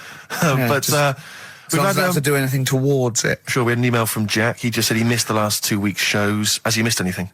Not really. No, it's the same stuff. Same old I think last week Carl was having a go at Chinese people not aging well. He had a go at the gays, and he came up with a ludicrous story about a monkey that was impossible. Yeah, so I don't think Jack's missed much. Go on. No. We've just had an email from the Pringles people. Oh, right. Good, because it's finally started to happen. I hear these stories about people given cars and Armani suits and trips abroad, and we haven't had no, but finally people are starting to, realise what we're doing, our impact on society, and we've got a whole box of Pringles sent to us. Not on those little tubes, the proper tubes, the foot-long tubes. Yeah. So... and what have they said? Well, the Pringles guys want have them said, back. No, they've said they like the show, and if you want more Pringles, give them a call and they'll send you more want Pringles. more Pringles. Yeah. I bloody love Pringles. Yeah. Pringles are... The thing about Pringles is, they're Moorish, right? Yeah. But how would I put it? You know the sort of thing when I open them, yeah. And by that when I pop, right? Yeah, I have to eat the. Well, okay, how can I put this? When I pop, I can't stop. What do you mean? I don't. Well, when I pop them open, I can't stop eating them. Right, when you pop, you can't stop. Yeah, yeah. I think that's because of the chemicals.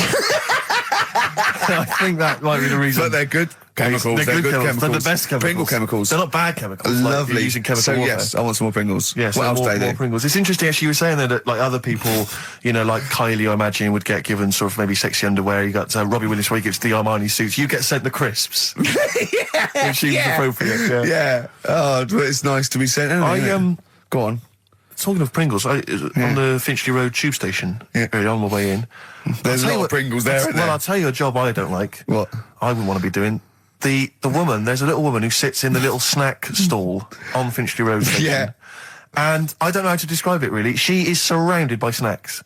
She can't move for snacks. It's Does it look like American Beauty, but with different... Not dissimilar to that. Yeah. It's a little hut on the station.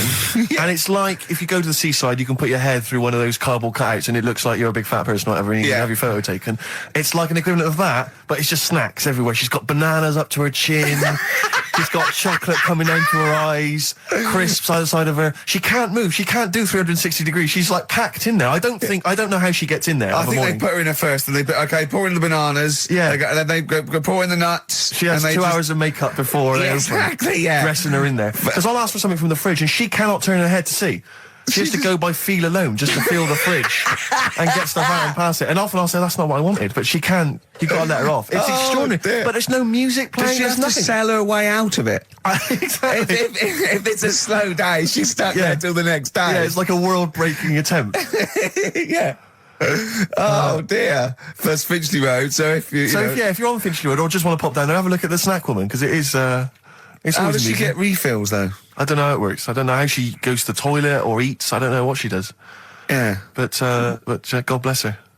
So that's one of the jobs you wouldn't have. That's jobs I would not like. I've always worried about working in one of those big photocopying places. Sure. Because it's just that constant taste of toner. Yeah. You know what I mean? It's so dry, and I just imagine going to work with a hangover. Yeah. 8 hours in that sort of environment. I think it's those jobs where what's the best that can happen that day? Do you know what I mean? The photocopying shop. What's the best? Well, they probably have interesting things, like people going and photocopying porno mags. Can I have 30 copies of my art? Right, yeah, exactly. Yeah, I couldn't make it to the staff party. Yeah. But I wonder if I could do...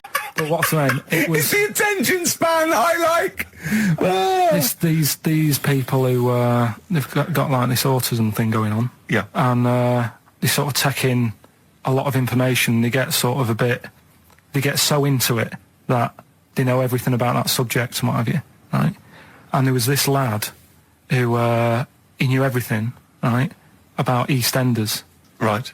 He sort of the cameraman was saying to him, so why EastEnders and that? And he said, I don't know, I just like it. And he said, I remember when I first watched it was a Thursday, it was 5 to 8, Pauline Fowler walked in, she had a pink jumper on, she said, all right, love. And he remembers everything from that moment on. Yeah. Right, and everything. Which is great, but then the way the programme was making out, it was almost like they were saying it's a disability. Right. When in a way, it's more like a superpower. Sure. Like Rain Man. But if you can take it's Rain Man. No, he has special autistic powers. Oh God! We must send for a remake. I don't know what to do. So I don't know what to do. So he would be a great contestant on Mastermind. Sort of autistic mastermind. He'd be What I'm dynamite. saying is, don't be watching EastEnders though. Sort of, why didn't they give him an encyclopedia and say, get into that? Sure. That'll be useful. Yeah. Keep him away from EastEnders. Wasting his time there. But I don't think it is a disability. No. Yeah, there are other things, and they're not. It's also autism is a matter of degrees. From what I know, and I'm sorry to have to do this, but I feel that I have to at least be the voice of reason, as ill-educated as I am on the subject. But I think there's degrees of autism. I think some are higher performance than others. There's other issues with it. It's not they're just got good memories. They don't go around doing tricks for people because they can remember stuff. There are other issues with it. Do you know what I mean? Right, well, I mean, they seemed a bit... But you watched the programme, what did you learn? That he knows when Pauline Fowler came in? Yeah, I mean, there was other bits where they couldn't control their emotions and stuff. Oh, that other little bit, yeah. But the main bit of it was he can soak up information and stuff, and I'm just saying, it didn't seem really bad. Do you know what I mean? There's disabilities where people say that's a bad disability. It's like how people say about... This is brilliant. This is just like this is amazing to be in a room with this man. It's incredible. You just wind him up and listen to what comes out. And I'm going to sit back now. I'm not going to defend you or explain anything. Just go on and tell me about the other disabilities that are worse. What I mean is how people can sometimes easily get mixed up. How people are scared of like a cyclop. When at the end of the day, he's got a disability. A bloke. Who's scared of a cyclop? No, it's apart just from like Jason and his Argonauts. Where's this cyclop that you're scared of? No, I'm just saying in history and in books and that. No, not in history. History happened. Yeah. What are you thinking of? You're mixing history with Greek mythology and Roman mythology and every other type of mythology. What do you mean there wasn't really a giant cyclop that went round picking up ships and throwing them around? That's not history, Carl. Do you think Batman's history? No, but it was ages ago, wasn't it, when we were sort of... No, I'm not saying it didn't happen ages ago. I'm saying it didn't happen. Well, he might have done. I mean, what's so ridiculous about a fellow with one eye? In the middle of his head, and he's big and scary and lives in a cave. Why is he scary? Because what if he had 8 eyes, I'd be scared of him. At the end of the day, he's got a disability... we'll talk about it in a bit. Forward Inc. Gorillas on XFM. 104.9 on Ricky Gervais with me, Steve Merchant and Karl Pilkington. Carl, okay, we've got to sort this out. We didn't meet again this week, and this is a shoddy show. I thought we had a sort of framework for it, but, do you know what I mean? No, I thought it'd be, Carl could sort of tell him what was going on. He doesn't know anything except watching telly, late night telly on strange channels. Like, he gets all his information about the news on Anna Nova, and, I mean... I even tried to help because Monkey News last week was awful. It wasn't Monkey News. It wasn't Monkey News. It was. I can't remember it. I've been away on holiday. Brilliant. Yeah, and the Monkey News stops. I phoned him up. There was a front cover of the. I think it was the Telegraph one day this week, and it was an ironic story. It was a fluff piece, but it was a funny story. It was about a monkey in a zoo that had a ruck with its father because it's adolescent. It was like the equivalent of like 16 to 18, and it had a fight with its father, and it escaped. It ran away, and it was like, an interesting story. Yeah. I phoned Carl up and said, "This is Monkey News. A monkey has escaped from its cage after an argument with its father." And he said, "What was the argument about?" I mean, he thinks like Homer Simpson. Yeah. What was the argument about? Like the zookeepers are going, oh no, he's brought up his untidy room again. The father, he's caught him smoking again. I mean, what do you mean, what was the argument about? They have fights. They have fights, and then it ran away. His dad wanted him to go to college, but he just wants to quit and get a job. Yeah, and he fancied a monkey in the other cage, and the father was saying, she's not good enough for you. No. Oh. So what we've got was some it Monkey about? News today? Yeah, I got a little bit of Monkey News. You got a little bit of Monkey News, right? Yeah, You've redeemed yourself then this week. We've got some stuff there and that. What else has been going on? What are we going to talk about now? Sort of head's gone now. Your head's got gone. Monkey News. Yeah. And, why is your brain? Why is it? It seems like since we've come back on air, you have become dimmer. I mean, it is extraordinary. It's like BSC has kicked in. Or and did you we really just are- forget? We just forgot. Maybe what- it's been a long time. We've forgotten just how stupid he is. Yeah. 'Cause it's proper. Do you mean it's the silences? You know, Yeah. he forgets we're on the radio. There's just I know, dead air. it's unbelievable, and it's our name on this. know. They put up but as I said before, you know, he is that's no offence, he's not a bright lad or educated or anything like that, but some things he says does border on the retarded. I've been trying to take in too much information though. That's the problem recently. Well, I said to you last week, I've been like reading more books and what have you, and trying to take in too much. But the problem is, like even watching telly and that now, Suzanne said to me, you know, stop doing that. Stop watching telly late at night and going to bed, because it's making your brain too active. And I'm sort of Heaven forbid. And you know, I'm trying to get to sleep and I can't. And then when I wake up, she had a go at me the other day, right? Because it was a night after watching The Fat Baby, right? Woke up in the morning and she had a go at me because as soon as I woke up, I said something like, "How can you freeze time?"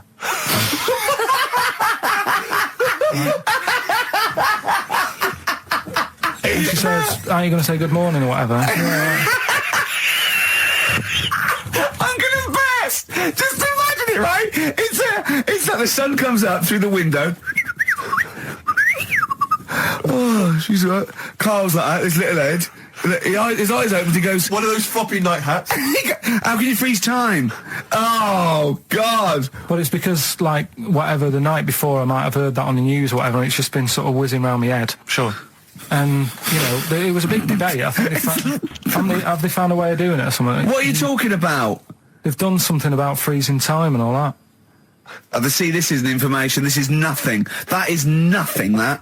They've done something about freezing time. Imagine Jeremy Paxman coming on, going, "Well, the issues tonight said something about freezing time." It's you think before you talk. No, but I don't worry about how to do it. I just think about what effects that will. Oh, they haven't asked you to get involved. Well, this is what I'm saying, though. You can't explain it. It's a tough thing, isn't it? But what's the point in me worrying It's not about a question. Do you know what he said to me the other day? This is unbelievable. This is one of the most stupid, incredible things I've ever heard. He was talking, and he suddenly stopped, and he was thinking about it, and he went, "Oh," I went, "What?" He went, "You'd never see a black ghost." Extraordinary. True, though, isn't it? I've never seen a ghost, full stop. There are no ghosts. There aren't ghosts. No, but I mean when you just see them in, like, magazines and that. Play a record! So we get onto conversations. Talking about, he's asking me stuff about evolution. Tell me that. Why did the giraffe? What's that rubbish about the giraffe getting a long neck? I said, well, it didn't try and get a long neck. It was selected because, you know. Anyway, I went into evolution for him, and he said, but why would evolution do that? I went, well, you think that evolution didn't do anything? There's not this consciousness, there's not this will that a giraffe has to stretch its neck to reach the leaves. One had a long enough neck to survive and pass it. He was going, yeah, but why did evolution? This isn't. But by the way, this isn't the most stupid thing. This is warming up. This is about 8:45. Sure. Right? He said, why didn't evolution make a giraffe good at carpentry so it could build a ladder? Right. Yeah. Okay. No. All right. Okay. So he's thinking around it. He's trying to pick holes in evolution. Yeah. We get on to, I said, well, things are, I said, we can see the speed of evolution in lower life forms like bacteria, viruses, they evolved. That's why soon we won't have an antibiotic that can kill some certain bacterial strains. And he said, and this is about 11:30, then I said, I'm going to bed, right? He said, in the future, they reckon that you'll be able to wake up and eat a yogurt you can have a chat with. I don't know what that means. Let's put a song on, right? And we'll come back to it. So you're going to explain that? Yeah. You've got an explanation? The Verve and Sonic. I'm Ricky Gervais. With me, Steve Merchant and Karl Pilkington. Karl, over to you. This is the time where we play, well, the world famous quiz, isn't it? Rockbusters, isn't it? Yeah. Which is Blockbusters, but with music. See you later. Cryptic clues and that. Do you want to say? Not really cryptic, but go on. We've got a number of DVDs to give away, including some Teachers DVDs, we've got a bunch of CDs here, and also Ricky Gervais's live stand-up DVD, Animals, brilliant. which Cool. is not good at all. I really would not encourage people to buy that. It is weak observations, poorly performed. I would recommend The Office Series 2 on DVD. Rubbish That's in still that. I'm available. awful in that. You can actually see me forgetting some of my lines. That's true. Go on. Right then, so cryptic clues. Just an example, might be new. I reckon people will be staying in today because it's raining and that, so might not have heard it before. So, like... or they have and they're not listening. Yeah. Well, whatever. Good. You gave up on that, did you? Three. Well, give us an example of the sort of thing. Jeez. All right, maybe don't. Listen, Don't say that long. I'm a broadcaster. Yeah, words are my tool. Go on. All right, forget that. Come on, Baldy. Right, three clues then. Here's the first one. It's a band or an artist. Yeah. Right? I'm going to the northeast. What are you going there for? Good point. Good question. Right? Yeah, if it had been why you're going to the northwest, that's a different matter. Go on. Going to the northeast. What are you going there for? Right. Yeah. S is the initial, so it's a band or an artist it starts with an S, and that's the clue. Right. Second one. She's related to the man in the lamp. Right. That's G. Right. She's related to the man in the lamp. Right. And the third one is the Jamaican fella would love to live there, but it's a little bit pricey. Oh God, I feel an accent coming That's on. one where you're going to have to think about it with the accent. I imagine. Initials there, DS for that one, right? So the Jamaican fella would love to live there, but, you know, it's a bit dear and that, isn't it? A bit pricey. So, So give us some again, quickly. Right, the first one, I'm going to the northeast. What are you going there for? That's S. She's related to the man in the lamp, you know. That's G. Changes a and bit. the Jamaican fella would love to live there, but a little bit pricey. Mm-hmm. And that's Okay. DS, so email in or text and that. Ricky.gervais@xfm.co.uk. What's Or the text 83XFM. Yeah, what's With that? those prizes. Right, running her to school one day, and she's in the back of the car with a mate, and they chatting away about stuff like kids do. And they got onto the topic of one of the mates, who they said, I mean, you've got to remember, niece, this point was probably about 5 or 6, something like that, right? In the back of the car, talking about My Little Pony, whatever it is they play with. Subject changed. That Lisa in our class, she's a lesbian, isn't she? Right. That was that's what they were talking about. Yeah. Chatting away about it. Just openly talking about lesbianism. And probably, you know, this is the topic that they're talking about in the pub when they're having out drinking. Yeah, but they might have thought a lesbian was a funny word or something. You don't necessarily know the ins and outs of it, do they? It's weird though, isn't it? Because when I was younger at school, you didn't you swore a little bit, but it wasn't like major swear words, and you sort of did a little bit of nicking, but nothing like they get up to now. I mean, my girlfriend, when she was about 7 or 8, she was walking to school with her mum, and she called her a C-U-N. Right? You are joking. No, she said, because she thought it was she said she thought it was a big furry animal. So she was being nice, and I remember, where'd you do that? Where'd you do that? Like, just heard it at school. So they might not know what it means. But because I'm thinking maybe, did you start the show with that particular kind of manner? Just because obviously a lot of new listeners, I imagine, thanks to the massive poster campaign, and you obviously want to impress them and charm them. There's a few examples today of irony coming back and biting you. Yeah. That seemed like a funny idea at the time, me posing that up. But Jonathan Ross phoned me up when they first went up and he just said, I've just seen a big poster of a predatory gay. Yeah, you do look a little bit. Hello, what's your name? Would you like to sit down here? And then you're in the background. And also, I think the funny thing about having you as a partner, I mean, the only good thing is that you look weird and tall, like too freakishly tall and lanky. Oh, yeah, but in that one, no, because your background and you're smiling, you don't look as weird as you do in real life, or as freakishly tall. So it sort of ruins it a little bit for me. they found out that scientists. Oh yeah. I've found out 17th century that like now 1 in 10 rams are gay. 1 in 10 rams are gay. Yeah. Yeah. So that was like, wall it. That's how I could get that in. they got a load of gay and straight rams. Right. They worked out which were which first. They said, right, that bunch there is a gay bunch. They looked better. They just had more pride in their appearance. And the other ones, you know, the straight ones. And then they gave them to this scientist and said, right, go on, do what you got to do.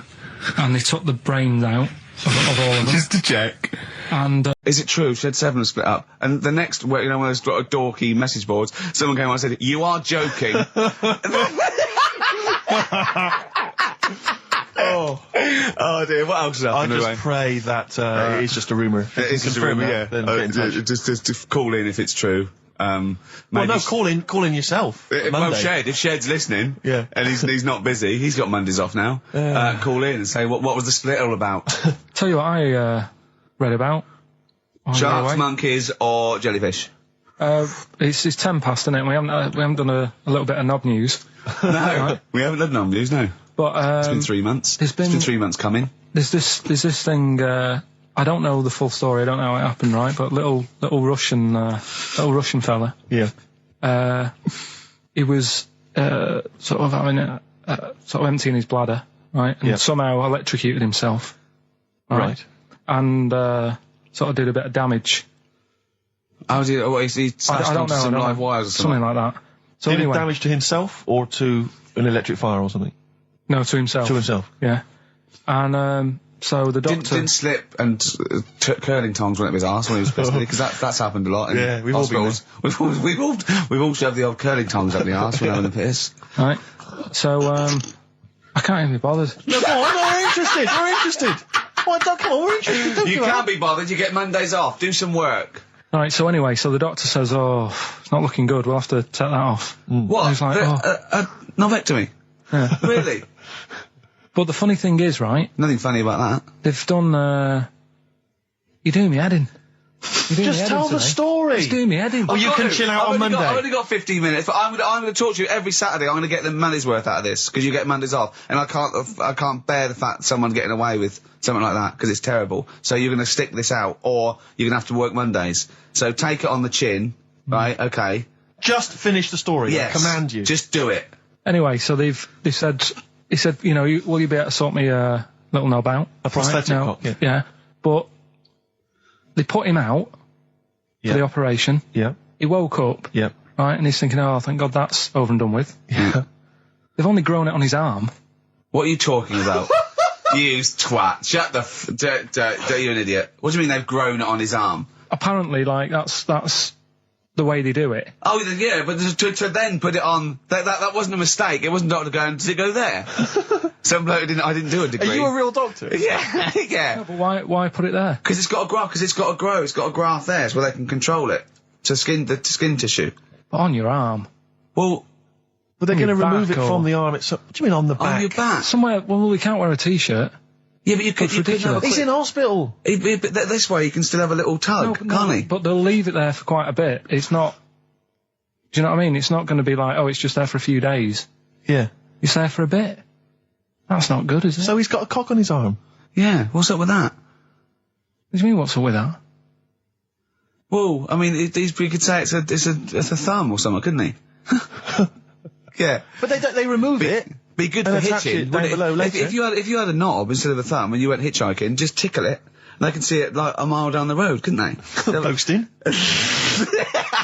Yeah. If I'd lost my knob, I'd go, oh, I'm not going to have all that stuff. Just whack a pair of tits on me. Do you know what I mean? I think, oh, just forget it. But why not just put it where it should be straight away instead of messing about? Where should it be straight away?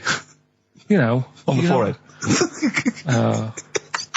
Listen, that is so naughty. This show's been a bit naughty, I think. I don't know what's happened to us. I think it's like, sort of end of term sort of madness, but I think we've got to calm down here. We've been a bit naughty there. We said, you know, bloke with two dicks. We said Chinese people don't talk properly, which is a little bit offensive. Yeah. Know what I mean, Carl? Well, they don't know. Right, okay, let's leave it now. Okay, stop there, Carl. Carl does not necessarily reflect the opinions of XFM or any other human being. If you think that me and Steve have been being offensive, we are strongly behind the guise of irony, satire, and ignorance. Carl only has ignorance. and hate. Yes. No, but as long as you say something good about someone, you can also say something bad about them. How does that work? Go on, give us an example. Well, Chinese. Yeah. Yeah. Yeah. Great people. Right? Good. The women really good looking as younger people. No! What are you doing? I'm just saying, as long as you know what I mean, there's good and bad and everything. For every What are positive the and old ones negative. like? Yeah, they don't age well. What do you mean? The fella in Karate Kid, the teacher, was only about 36. We started this.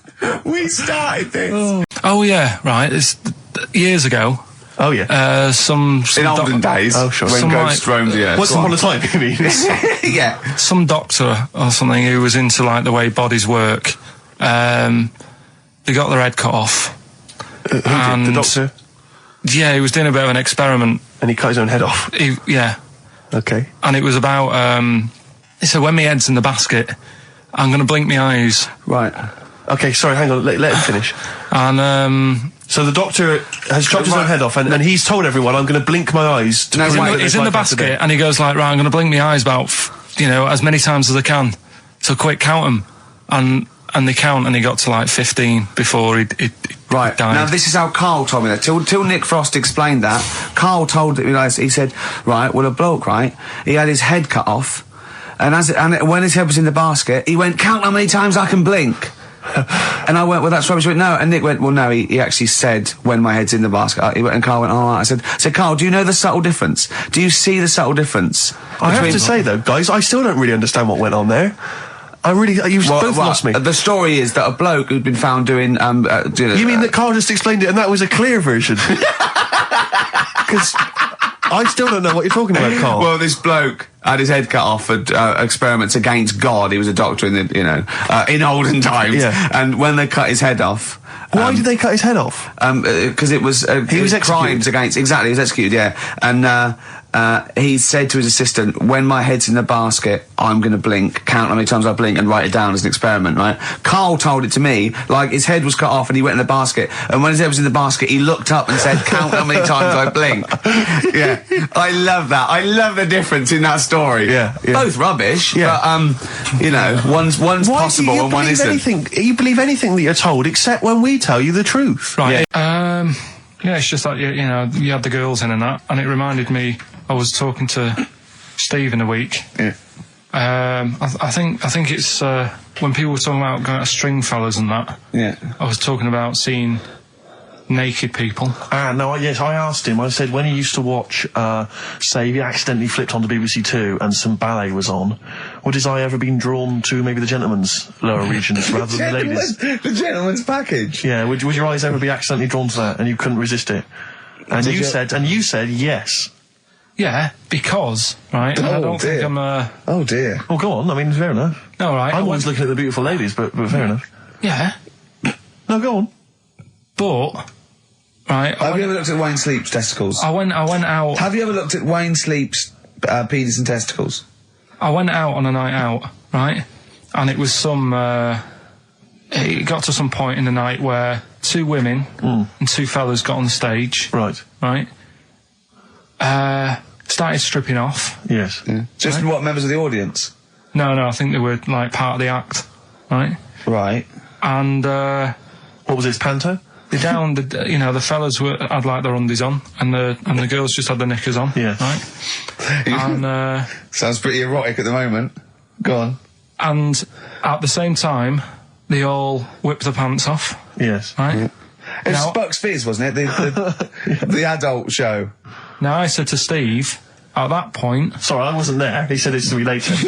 Yeah. I said, well, you have a quick glance at the fellas, and then the annoying thing was, I thought, right, now I'll have a look at the women, and it was too late. They put the knickers on. How long were you looking at the fellas? Not that long, but why were you looking at them first? That's human nature, innit? Why? I don't know, but I'm sure you would have done the same thing. You just sort of think, well, how are they shaping up? So it's a comparative test. So who had the biggest knob? Which one of the blokes had the biggest knob? No, it's like, normal. But This is a whole new side of you. This is a whole other area. So you look at ballet dancers, you look at the gentleman's. No, I don't. package. I just was, when he said this, it reminded me of this night when I was walking home thinking, didn't get a look. Because I was messing Where around. was this? What event was this where people are stripping off? Carl, I tell you what, you are the most interesting man I've ever met. But are you comfortable being nude and that? We've done this. Well, I don't know what this is. We did this last week about, are you comfortable being nude? No, I know, I was talking you're about probably that. most comfortable being nude. It's just probably not in public. Well, Ricky's only really comfortable nude when he's eating. Yeah, there's nothing to get, you know. Yeah, you can just wipe spilt on yourself it. down. Yeah, you just sit in the bath, yeah. No, but I talked about that, and then when I went home, I was talking to Suzanne about it, and she said, "What's all that about? You don't like being nude, right?" And I said, "Well, it's not." It's like I'm part of an Alan Bennett play. Because I remember when we, I was growing up on this estate. This is going to be good. Go on. No, it's not. It's just an example of how this doesn't work. Go on. So we don't need to worry, sort of thing. Sure. Right? Okay. So I'm growing up on this estate, and there was this woman about 4 houses down, right? Who's a bit rough. All right. Didn't fancy her. Oh God, no. Right, but she had a baby. Well, tell me about her first. I'm interested in this woman. Why was she? It was a very. So like being a man in a I dress. mean, I didn't grow up in a posh house or anything. And I'm not saying that if you live in a bit of a rough house, you're a bad person. What does she look like? But anyone can Tattoos? clean up. Look like Tony Green with a fag on. They didn't clean up much, right? Oh. Which, even if you've not got a lot of money, you can still try and make get the some place look jiff. nice. Yeah. Right? But she didn't. And a kid used to take a horse into the house. Sorry. Whoa, Neddy. What do you mean a kid used to take a horse into the house? Where did he get a horse? Must have nicked it from somewhere. Must have done. You've seen a horse in it? No. What, is that from outside the saloon round the corner? Yeah, was it just tied up with a bit of lettuce? Right? And, Oh, that's great. I'd Did been Big out. Jake come and looking for it? I'd been out. Oh. Nicked So, away. let me get this. This was before the lynching stopped or after? Where did he get a horse from? What do you mean he must have nicked it? His mum said, where'd you get that from? I bought it. All right then. But keep it out the kitchen. I don't want you going Catlin rustling. Where did he get a horse from, Carl? And how long did he have it for? Was he leading it or riding it? Mum, open the door, I can't stop. I can't stop it. Open the patio door as well. Looks like we got us a runaway. What do you mean? I don't know, but the thing is, they couldn't afford to buy one because they're not cheap. So I'm just guessing. Maybe that's wrong of me. But I think... He had a horse? Yeah, right. So that's why the family didn't have any money. They'd spend it on the horse. No, I don't think, that's what I'm saying. I don't think they would have bought it. So anyway... Yeah, it's wise to whisper, Carl, in case they're listening. Yeah. And they could be in the room next door. It's not buying it, it's keeping it as well. Oh, so I was like in the car with my dad coming into the avenue, and you used to have to drive down it to turn round. And, and sort of go back to our house. You had the traditional method of transport. Yeah. And the horse was in the lounge. Reading a paper. Just like walking around. Oh God! What? And when I was doing, I tried to earn myself some money once by flogging little flowers in plastic cups. What? This is genius. It just keeps coming. What do you mean you're trying to flog little flowers? What do you mean? Wait. Let's play a record. Let's play a record and come back to this, because it's always going to just unravel and unravel. It's going to go on for hours. Let's play a track, deeper Carl. and deeper. It's like an onion, isn't it? We've created a whole world here where there's a man living with a horse. Just walking around the lounge. I come from the West Country. I've never heard anything like that. I just think of a big sort of like orange carpet, and it's got a rediffusion telly, and this horse going, I'm fed up in here. Exactly. This is really... I am not taking the rubbish out again. Yeah. I just wish we could maybe tape the bits we're not on air, just because that's when Carl comes into his own. Yeah. He just said to me, I don't know what I was doing, I was sort of like pottering around, dancing around, doing something annoying probably, and he just looked at me, I looked around, he was looking at me, and I looked back, and he went, have you ever used a Y-front properly? Genius. It's a great question, because the answer is definitely no. Definitely no. Does anyone use their Y-front properly? And by that, I mean, get your winky out of the little sort of slot provided, as opposed to like put it to one side or pull them down or whatever. Has anyone used a Y-front properly? I don't think I've ever done it. I don't think I've ever done it. I've never seen anyone in a toilet doing it, Rick. We should be looking. I wish I hadn't said that. I caught ya. Really? Yeah. That's actually how you prove people are gay. Yeah. Get them into this conversation. Yeah. Yeah, it's a trap. Yeah, it's a trap. It was the trap. Yeah. I'm not gay, by the way. Yeah. You didn't prove I was gay. I double bluffed you. Because I knew the old gay trick. I thought it was the old gay lord say no thing. That is another method. Yeah, there's innumerable methods of doing it. That's how Oscar Wilde was caught. Yeah. Yeah. What happened there? Well, the judge went to him. Did you see that film last night? Gaylord Say No, and he went no, and they went to take him away. Yeah. Take him down to the cells. Yeah, take him to Reading. It is true. Well, it originated in America. Yeah. So many of these things do. It's a brilliant point, Carl. I'd like to hear from anyone listening who's, and I mean, well, they'll just lie, wouldn't they, I suppose? Yeah. I don't even use sort of flies. No. Usually. I sort of pull my waistband, my sort of tracksuit. That's why I wear sort of like elasticated waistbands all the time. Exactly. Just sort of speed. Yeah. Yeah, you got to get in there with the minimum of effort. Yeah, and out. Sure. Often I won't shake. No, oh no. To my detriment, because it often leaks out a little bit later, doesn't it? Ever been out on a date with a girl where it's just trickled down your leg and you wish it hadn't, and you're thinking, what if she gets my trousers off later? She might smell it or see it. What? What? I don't know. I don't know what I said there. Right. Feeder, come back around on XFM 104.9. You're listening to Ricky Gervais. Yeah, I'm with him as well, Steve Merchant. I was thinking of dropping that. What? Thinking of dropping that, just going, because it's just that's all that. I'm Ricky Gervais, with me Stephen Merchant and Karl Pilkington too.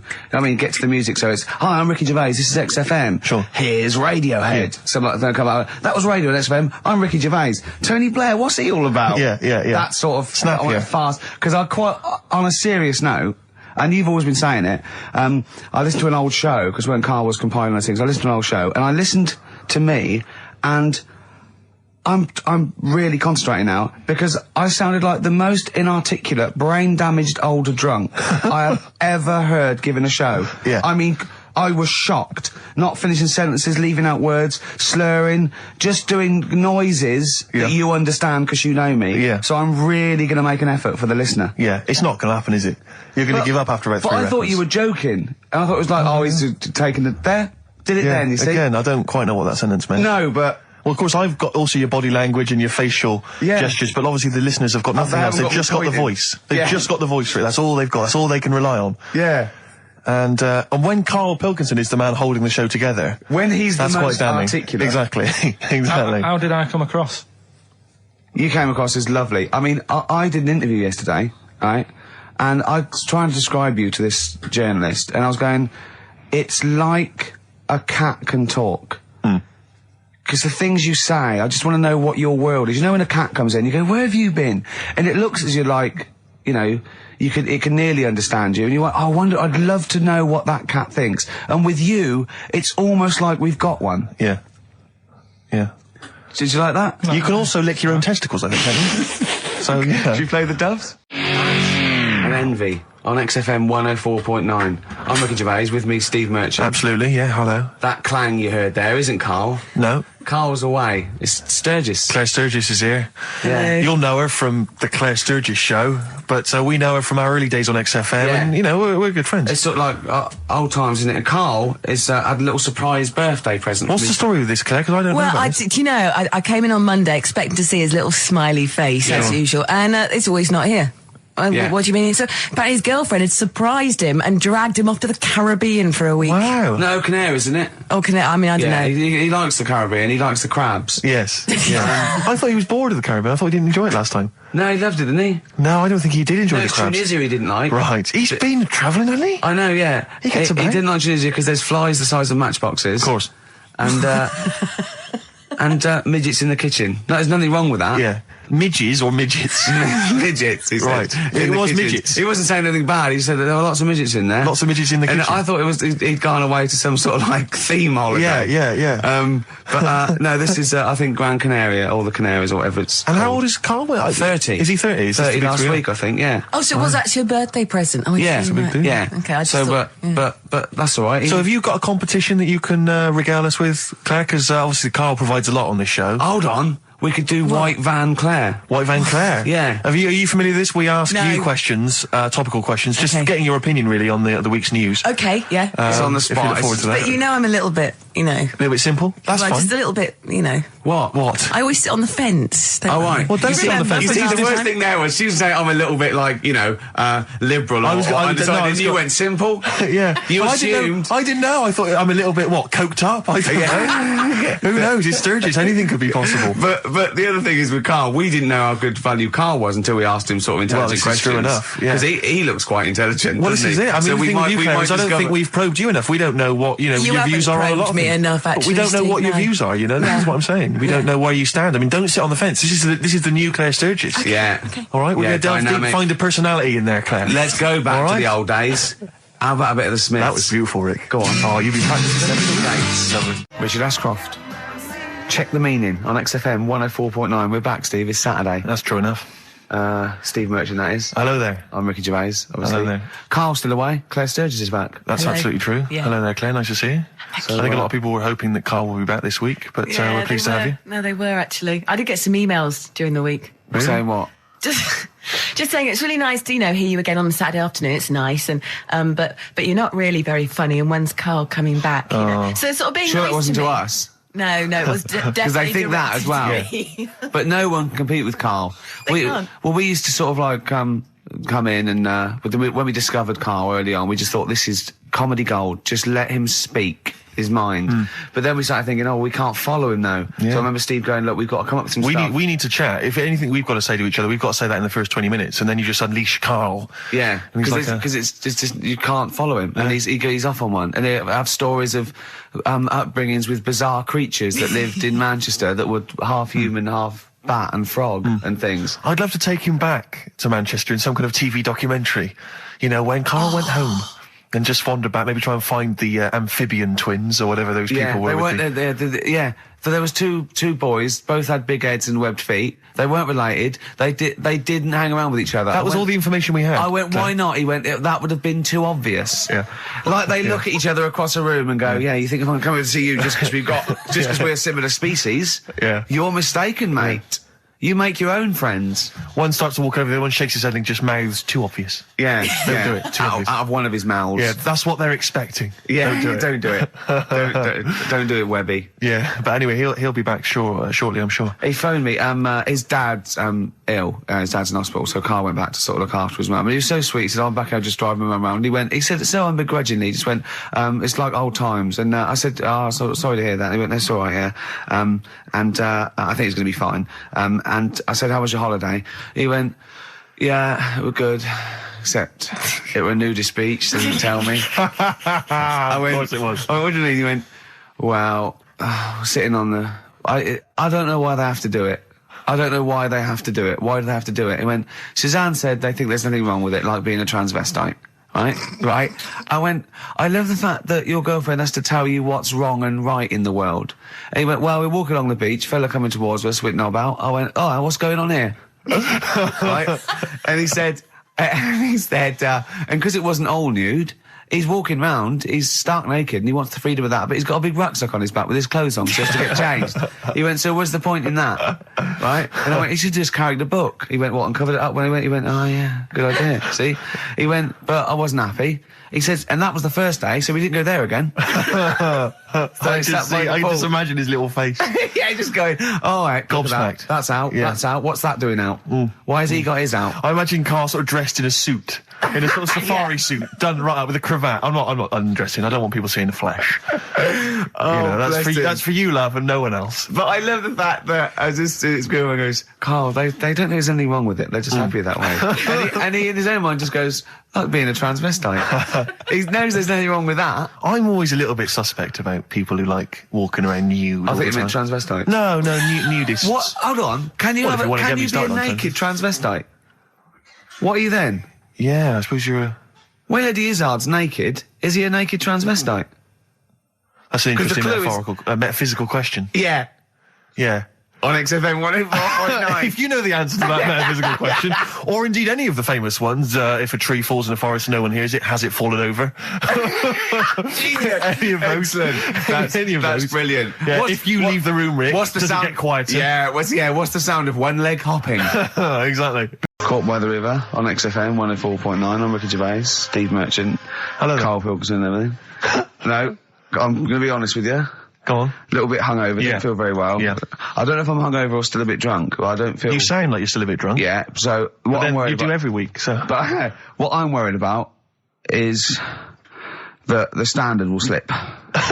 If I'm not right on the ball. And the other thing is I haven't had a lot of time to prepare the show today. Okay. So I don't feel, 100%. Yeah. I haven't done the Carl. Right. Look. Have you finished that sentence? I don't make me laugh because it hurts as well. And there's the other side effect to me being a little bit hungover or drunk or whatever, right, is that I can be annoying. Right, yes. Because just to amuse myself, I sort of like turn my body off a little bit and just poke and like that and annoy people and that. I want to sort of like... Well, you do the physical equivalent of freewheeling.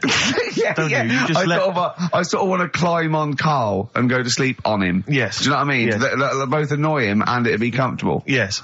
Which is... can be annoying. Just a little thing just to make this show a bit easier. If you'd put your hand up when you want one of us to speak, because I'm not quite sure when the sentences are finished. The hands are up. Okay, good. So, the hands are up. Okay. Good, alright. Okay. Are you gonna just keep them up for the rest of the show, or? No, Carl, do what you... Huh? Good, alright. Do you want to, is there an excuse as to why you're a bit hungover? Too much wine. Okay. Last night, yeah. Yeah. Good. Thanks for that. Because this is the only work you've got to do all week, isn't it? Unless I'm very much mistaken. You don't have to do anything. You just sit at home eating cheese. Yeah. Then occasionally you do a bit of sort of shadow boxing. And that's exercise. And then you sit and watch TV. Yeah. Is that roughly what you did this week? Yeah. Uh-huh. So this is the only 2 hours you had to do anything for all week. This is you had to prepare for this. Yeah, but who can plan a hangover? The big moment here. We've had Rockbusters. Now we're going to have Carl's film quiz thing, isn't it? Yeah, it's a film quiz thing. I've done Planet of the Apes, right? Because one of the things we did in Lanzarote went on this tour with sort of 3 northern blokes, and they didn't really know what they were talking about. Joking. You're joking. Northerners not knowing what they're talking about. You're having a laugh. No, they'd obviously sort of not had much luck here, right? And thought, let's go over to Lanzarote, buy some vans, right? Get people in it. We'll do a tour of the island. And whenever someone asks the question, like, what year did the volcano happen? They go, we'll take you to the visitor centres. You can read about it there. So they never actually answered anything, right? So they were useless. But one of the things that they told us was that Planet of the Apes was filmed in Lanzarote. Right. Okay. Right. That makes sense. A bit of it. Well, does it? Does it make sense? Well, what do you mean? Well, maybe it was, maybe it wasn't. Okay, anyway. No. I mean, if they wanted to show sort of an barren, sort of post-apocalyptic sort of subject, choose where you went on holiday. Yeah. Obviously. Yeah, but when we were there, he took us to this sort of beach, and I said, "Is this where they did it?" And he was like, "Yeah." I said, "What? Right there, yeah." And I watched it, and I couldn't see where I was. Yeah, you know that if you watch a film from 1968 and you've been to the same place, you're not going to feature. You're not going to see you in the back walking along the beach. It's a new one, new Planet of the Apes. Oh, the recent Planet of the Apes. Yeah, that's what they said. Yeah. Right. So I thought I'd sort of. Now that sounds a little bit more far-fetched. I'd have thought that was probably a lot in Hollywood. Yeah. Well, anyway, is this the current Planet of the Apes or the old one you've done? Current Planet of the Apes. This is the recent one. All right. There'll be a question at the end of it, so. Listen on that. Is this entertaining to anyone, this? I mean, just take the last 4 minutes of conversation. But seriously, Rick, who cares? I don't. Do you? No. I don't. DVD's selling well. Exactly, what do I care? All right, come on then. All right, so Planet of the Apes, question at the end of it, listen and win some stuff, all right? Hey, where am I? What is this place? Hang on a minute, hold on.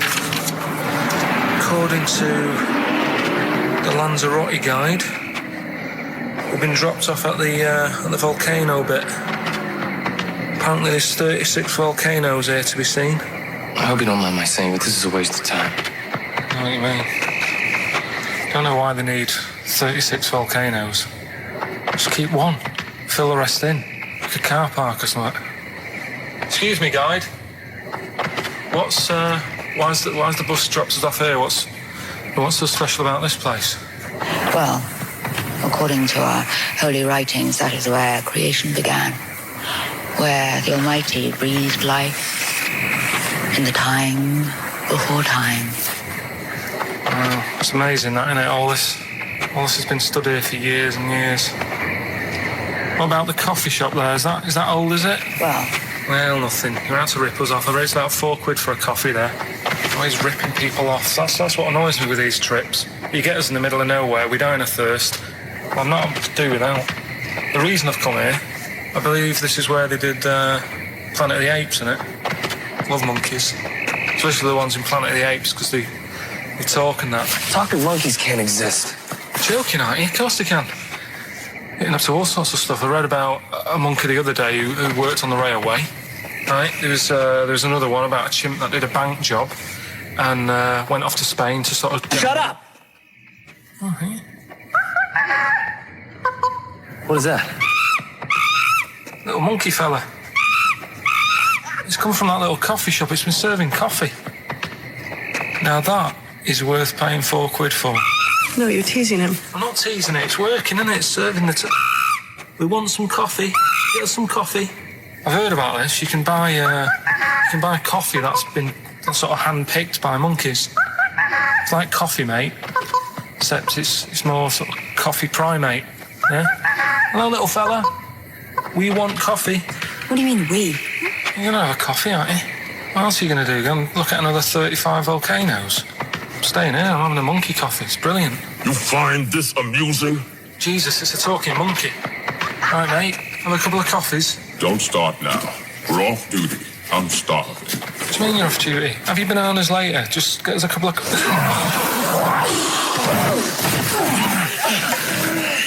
Right. I understand that you're tired and you've probably been on your hands all day. Just forget the coffee. You go and get some lunch. After you've got some coach, you lazy ass. You damn human!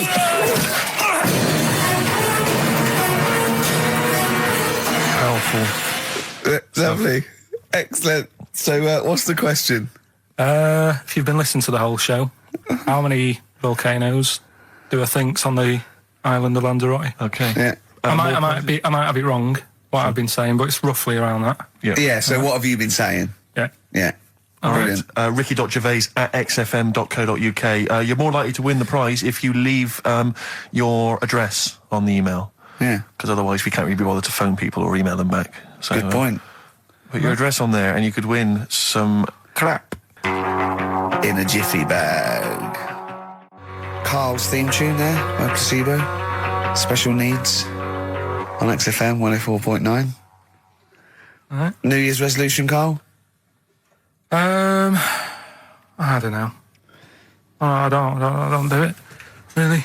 So what about something like, I don't know, start smoking? Do you mind? There must be something. No, it's a waste of time, isn't it? Don't bother with that. Right. You, Steve? Yeah. Me, no, I've never really made any New Year's resolutions. I just be good to people. Just treat everyone as you want to be treated yourself. Give to charity. Hate crime, racism, famine, sexism. I know you're going to keep to all those, except the give to charity. That's... Me and Carl find that a little bit hard to believe. Never gonna happen. Well, you've always got to break at least one of your New Year's resolutions. Yeah, exactly. Yeah, well, I think I'll be nicer to Carl.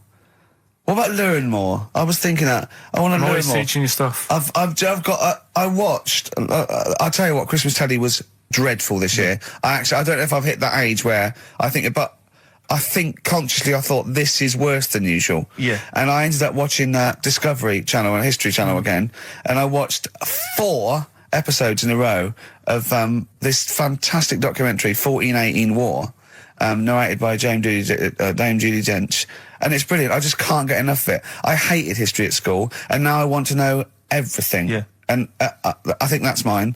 Learn all the stuff about stuff. I like learning though. I always say that to you. I'm always looking up stuff. When I was on holiday, even though it was sunny outside and they had big holes to look at if I wanted to, I stayed in and watched Discovery there and was watching stuff about scorpions and that. Yeah, what did you learn? Well, nothing, because it was all in Spanish. But I just watched it. What I found out, right? What I found... Scorpions, I'm get it. It's only about poison you get with. What I don't understand is with scorpions, right? They have like this sort of weapons, don't they? They have the poison and stuff, right? Yeah. Which can kill a man. Yeah. But there was a couple of little animals and that were its sort of enemy, and it stung them, and it didn't kill them. So what's the point? Well, firstly, not all scorpions kill a man. Some of them, this one did. They said. Yeah, well, they range from like bee stings to so much venom it can take down a horse on things like spiders and snakes and scorpions. So it depends. But a scorpion that will kill a man would kill a rabbit. So I don't know what you're talking about. No, there was a snake that it stuck its thing into, and some sort of beaver, and they were just like running about. There's nothing funny about that, so why are we laughing? Well, the snake wasn't running about, was it? Well, it was slithering about a bit. Yeah. What was the beaver doing when the snake... Just sort of... I think it ate it in the end. What? Ate what? Ate the scorpion. Just wandered off. Well, it wasn't a beaver. There you go. There's no way it was a beaver. All right, an otter. This is what you've pieced together from a show in Spanish. Well... I'm just saying, though, how come he can't kill something that small, yet there's someone on holiday that's no sort of danger to that scorpion. We're not going to harm it, right? And yet it can kill a man. So you say, but I don't believe it. Shut up, mate. Seriously, this is gobbledygook. Taught you something again, though. That's what I'm saying. No, what have you taught us, though? What is that? What is the fact that's come out of that? A scorpion can kill a man, but the beaver was dancing with a snake, then it ate it. You do that That's all the not time, a fact. though. You That's put not a everything fact. down. New Year's Eve, I taught him something, right, about dead people. No. You know, the things that taught me, I was saying you're talking shite. He says they found out your soul weighs an ounce. Your soul? Yeah. Your soul weighs an ounce. Right, who found this out?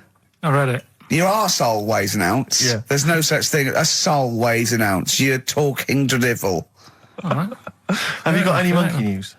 So what did they do? They weighed someone who was alive, and they would wait for you to die, then weigh you again. There was someone you've lost an ounce. Yeah, oh, sorry, it must be your soul shooting off to heaven. It was someone who was really ill, and they said, we can't do anything for you here, but we've got a bit of an idea that we want to do. We've been wanting to do this.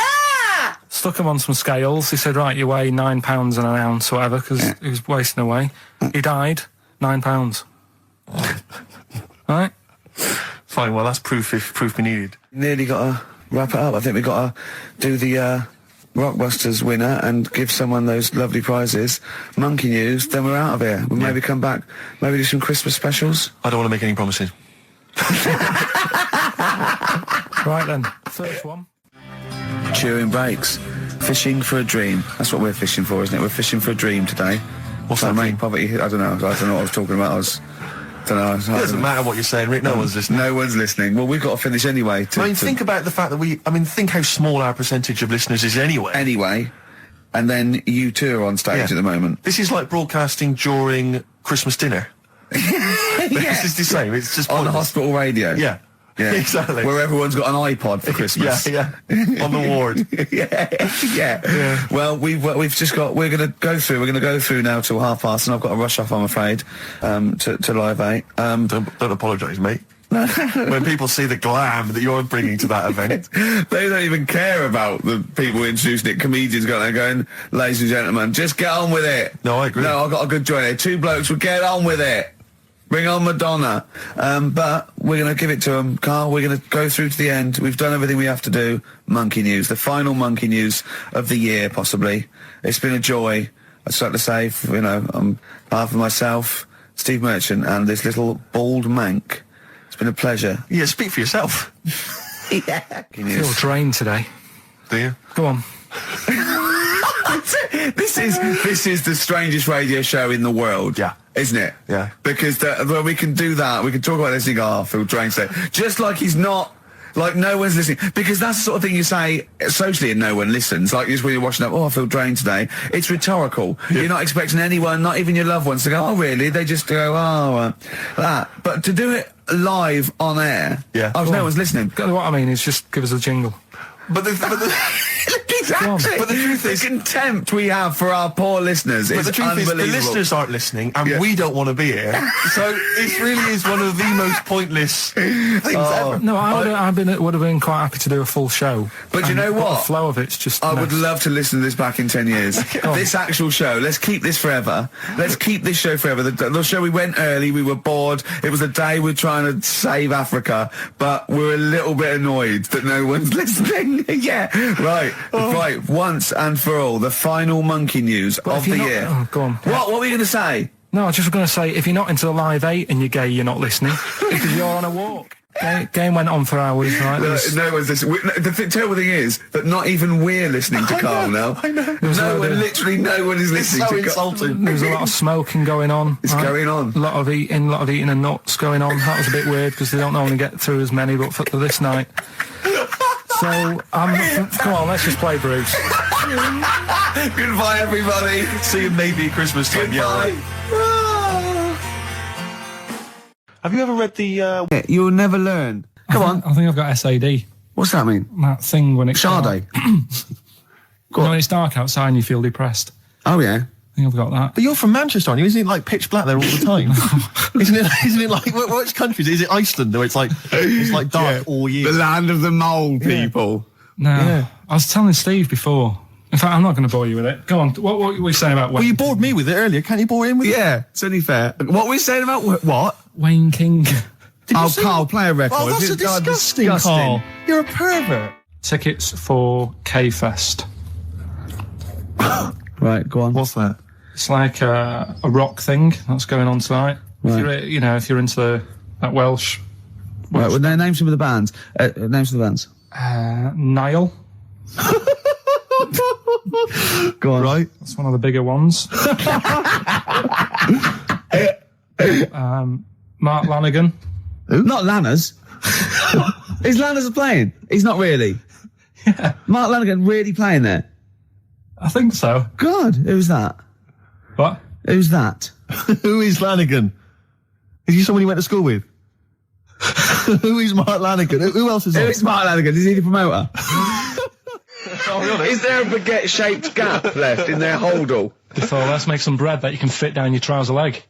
What? That's not true! No, it's not, Carl! I read it in Euston train station. I was waiting to go back to Manchester. Where did you read What, scrawled on the wall in graffiti? Yeah. Do you know Was it also meet me here for cock fun at 12 o'clock? The Upper Cross Sandwich Shop, Euston Station. It's on the wall. Ages ago. Yeah. Only people with money had drinking or something. That's like one of my film reviews. Years ago. Welcome to History Now. Now, ages ago, only people with money had drinking or something. Keep going, Carl. Keep going. Like spirit and stuff. So they'd it's like businessmen. Businessmen. It's easy for you to say. This is getting to be cruel, isn't it? This is amazing. Yeah, go on. Why did you open your mouth, Carl? What were you hoping was the best that could happen? Because you were trying to make me look stupid before with the planet, so... Whereas you know...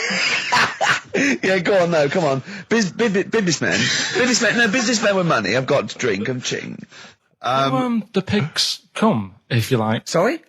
What did you say? What did you say? What did you say? When you do what, Carl? What? What did you say? No, what did you say? Because I don't want to have to go to the radio authority again. What did you say then? Just remember. We are going out live, Carl. Yeah, remember Tom Binns, right? What did you say? What I'm saying is, why were they shouting Vera? Because pigs don't come to the name, do they? Hey? I don't know the ins and outs of pig, have how to lure a pig into your trap. Can I just tell you some very, very interesting things about pigs? Please do. Right. One, everyone knows they have a corkscrew-shaped penis, right? A corkscrew-shaped penis. That's the tail, isn't it? Two, they can't look up. They can't put their head back and look up, right? Three, they can have a 30-minute orgasm. Yeah. Rick, is it only pigs that have got a corkscrew-shaped penis? No, and landlords. Okay. Very handy. Right. And it was a Christmas play, and I managed to get a part in it. And, did you audition? No. Got a part in it, and I should have been playing the drums to the one about Kings. We Three Kings. Yeah. I was meant to be doing that, but Little Donkey came on, and it was one of the. What do you mean came on? That was like next up on the next song. Right. And it's one of them songs that you can't help sort of tapping along to. Yeah. Do you know, like if I was to go, Yeah, you'd have to finish it with...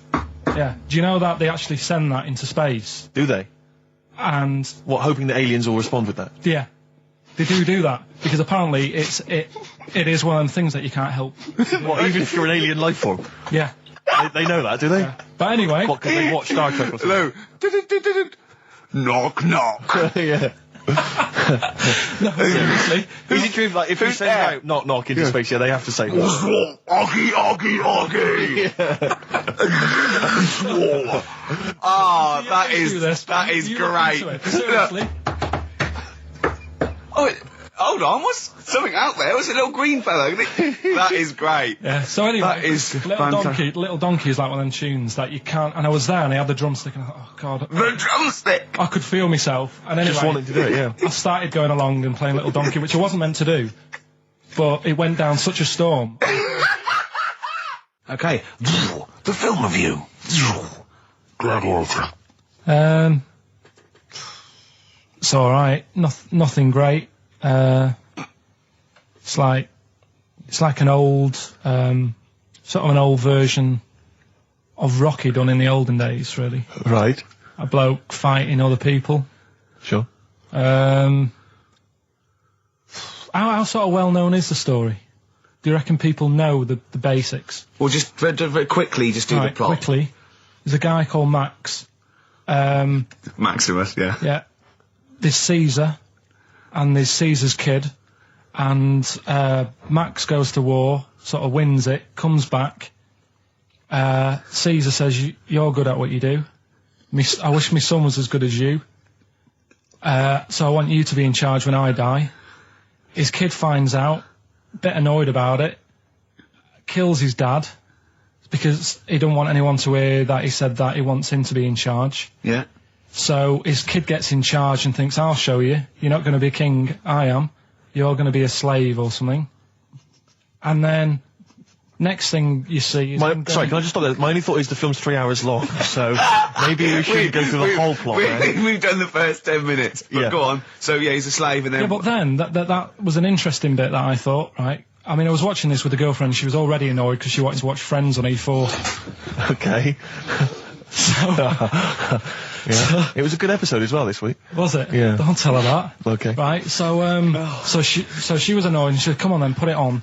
And I got it wrong straight away because it says on the back 149, so I thought that was an hour and 49 minutes. It turned out it was 149. No, I thought it was 1 hour 49. Yeah. But it was 149 minutes. Sure. So it overran anyway. By 40 minutes. Yeah. People got sick of him and they said, oh, we'll have to get rid of him. So they tried to, he loved cakes as well as women. Okay. So they said, let's poison a cake. And they poisoned a load of Easier than poisoning a woman, wouldn't it? And he ate these cakes and it just didn't kill him and they were like, God, what's going on? And they kept giving him more and more cakes. And he was suspicious. And that didn't work, so the fella said, that's it, I'm going to shoot him. So they were like, I'd be there sort of punching people in the arm. That's a great game. Oh, I love that, punch people in the arm. Is that part of the Olympics now? it's I think it was exhibition this year. Right. But it's going to be a pro next It's going to be the Winter Olympics because you've got to do it in just a cap sleeve shirt in winter. Yeah. So you're playing that? She, but whilst But she didn't appreciate that. She used to go, ow! No, I always think whilst I was doing that, they were like the Charlie's Angels and they'd be sorting out a mission somewhere. Because they were really like, there was something about them that you thought, special. They were private detectives. What do they work for a man they never see? I don't know if you saw it. What did you make of Posh Spice's Warts and All documentary? Yeah, I saw a bit of it. What did you make of it? I mean, people are slagging them off, aren't they? Saying, she's daft and that, but... Don't make you. She's... I think they're all right, honestly. Yeah, she's all right. I mean, I think David's really a decent bloke. Sure. Tell us the story. What have you learned? Do you want to ask some questions? No, not really. Just sum it up in a minute. What do you think? Can't do it in a minute. Well, can I ask some questions then? Where was he born? Austria. Tell us about his early life. Right, he was a young lad. Brilliant. What in his early life? Okay. Yeah. What's her name? His mum was his dad's second cousin, which is a bit weird. Yeah. That is weird. They had 5 kids. Steve's going, yeah, it's usually first cousin where I come from. Oh, that's unfair, isn't it? There's no need for that. No, What do you do in your leisure time? I like, going out for food and that. Right. Foraging. What do you mean going out for food? Like, come have a little hole and go hunting. Yeah. This is Karl. He's hungry. He knows he has to get to the greasy spoon by 11. Wow. Many of Karl's close friends have never made it across this road. There was a zebra crossing installed just for the safety of Karl. Beep, beep, beep, beep, beep, beep, beep, beep, beep. Can I have a bacon butty? And Karl is enjoying his. Wow, but he has to get back. His girlfriend's asked for one as well. She's home with a PlayStation 2. Wow. Oh. We just had a call from someone saying his company would sponsor Karl, right, to be raised by all these balloons if he could have a walk-on part in the office. And we immediately went, we're worried about that sort of thing. You can't really promise that artistic, And I was worried about the legality of it as well. How can you promise someone that for personal gain that's a private, and all that sort of stuff, right? And I went, I don't know. And anyway, put the phone down to him, and Karl went... I love the fact you're more effing worried about that than me being raised 30 feet in the effing air. You started getting scared, did you? Are you worried about it? I think we've discussed the news before. I don't understand the impulse at all. I do find it bizarre. I mean, there's a picture there of 3 men nude in a pub. Yeah. Just having a chat. Yeah. Just having a chat. Oh, look at Karl. Carry him around those pictures. I mean, okay, fair enough walking around outside, but indoors? In a pub? Nude? Well, it must be a nudist Pop on a pair pub. of shorts. That must be a nudist holiday, I assume, as opposed to like the local. There is, though, isn't there? There was a thing in Bazaar magazine the other week where there was a picture of some people. They've got an airline of their own now. What, nudists? Nudes. Nude airline? So you can get on there. And your holiday starts as soon as you get on. Sure.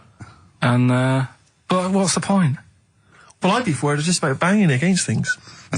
You know, so to speak. Yeah, my shoes and things. Or spilling when the waitress comes along. The air hostess, and might she spill hot coffee? Yeah, that's a good point. Does she have to be nude? Do the stewardesses have to be nude? I don't know. But that bit as well, where they walk down the aisle and they have to check if you've buckled up. Yeah. She's like, excuse me, miss, can you just... And over 50s, it's always over 50s. Right, yeah. So it'd be an old woman on the plane. Yeah, yeah. You'd be like, can you just lift your hit up so I can see the belt? Yeah. Yeah. Oh, God. Yeah. Oh, dear. Imagine if you've got to go into the crash position. Oh, God, yeah. You know? The last thing you see is your John Thomas. John Thomas. As you go crashing into a mountain. There's a kid in Kenya. He was messing about with some beans. Magic. We guessed that as well. You did, yeah. He's fed up because we've guessed his puns, I think. He put one of them in his ear. Yeah. The mum or the dad said, what have you done that for, or whatever. Yeah. So I'll have to take you to the doctors now. So they took the kid to the doctors. And the doctor said, he said, I can get that out, I can sort that out for you. So he took it out, and the doctor said, right, that's £3.50. And the dad said, I've only got £2.70 on me. And the doctor said, right, well, and he put the bean back in his kid's ear.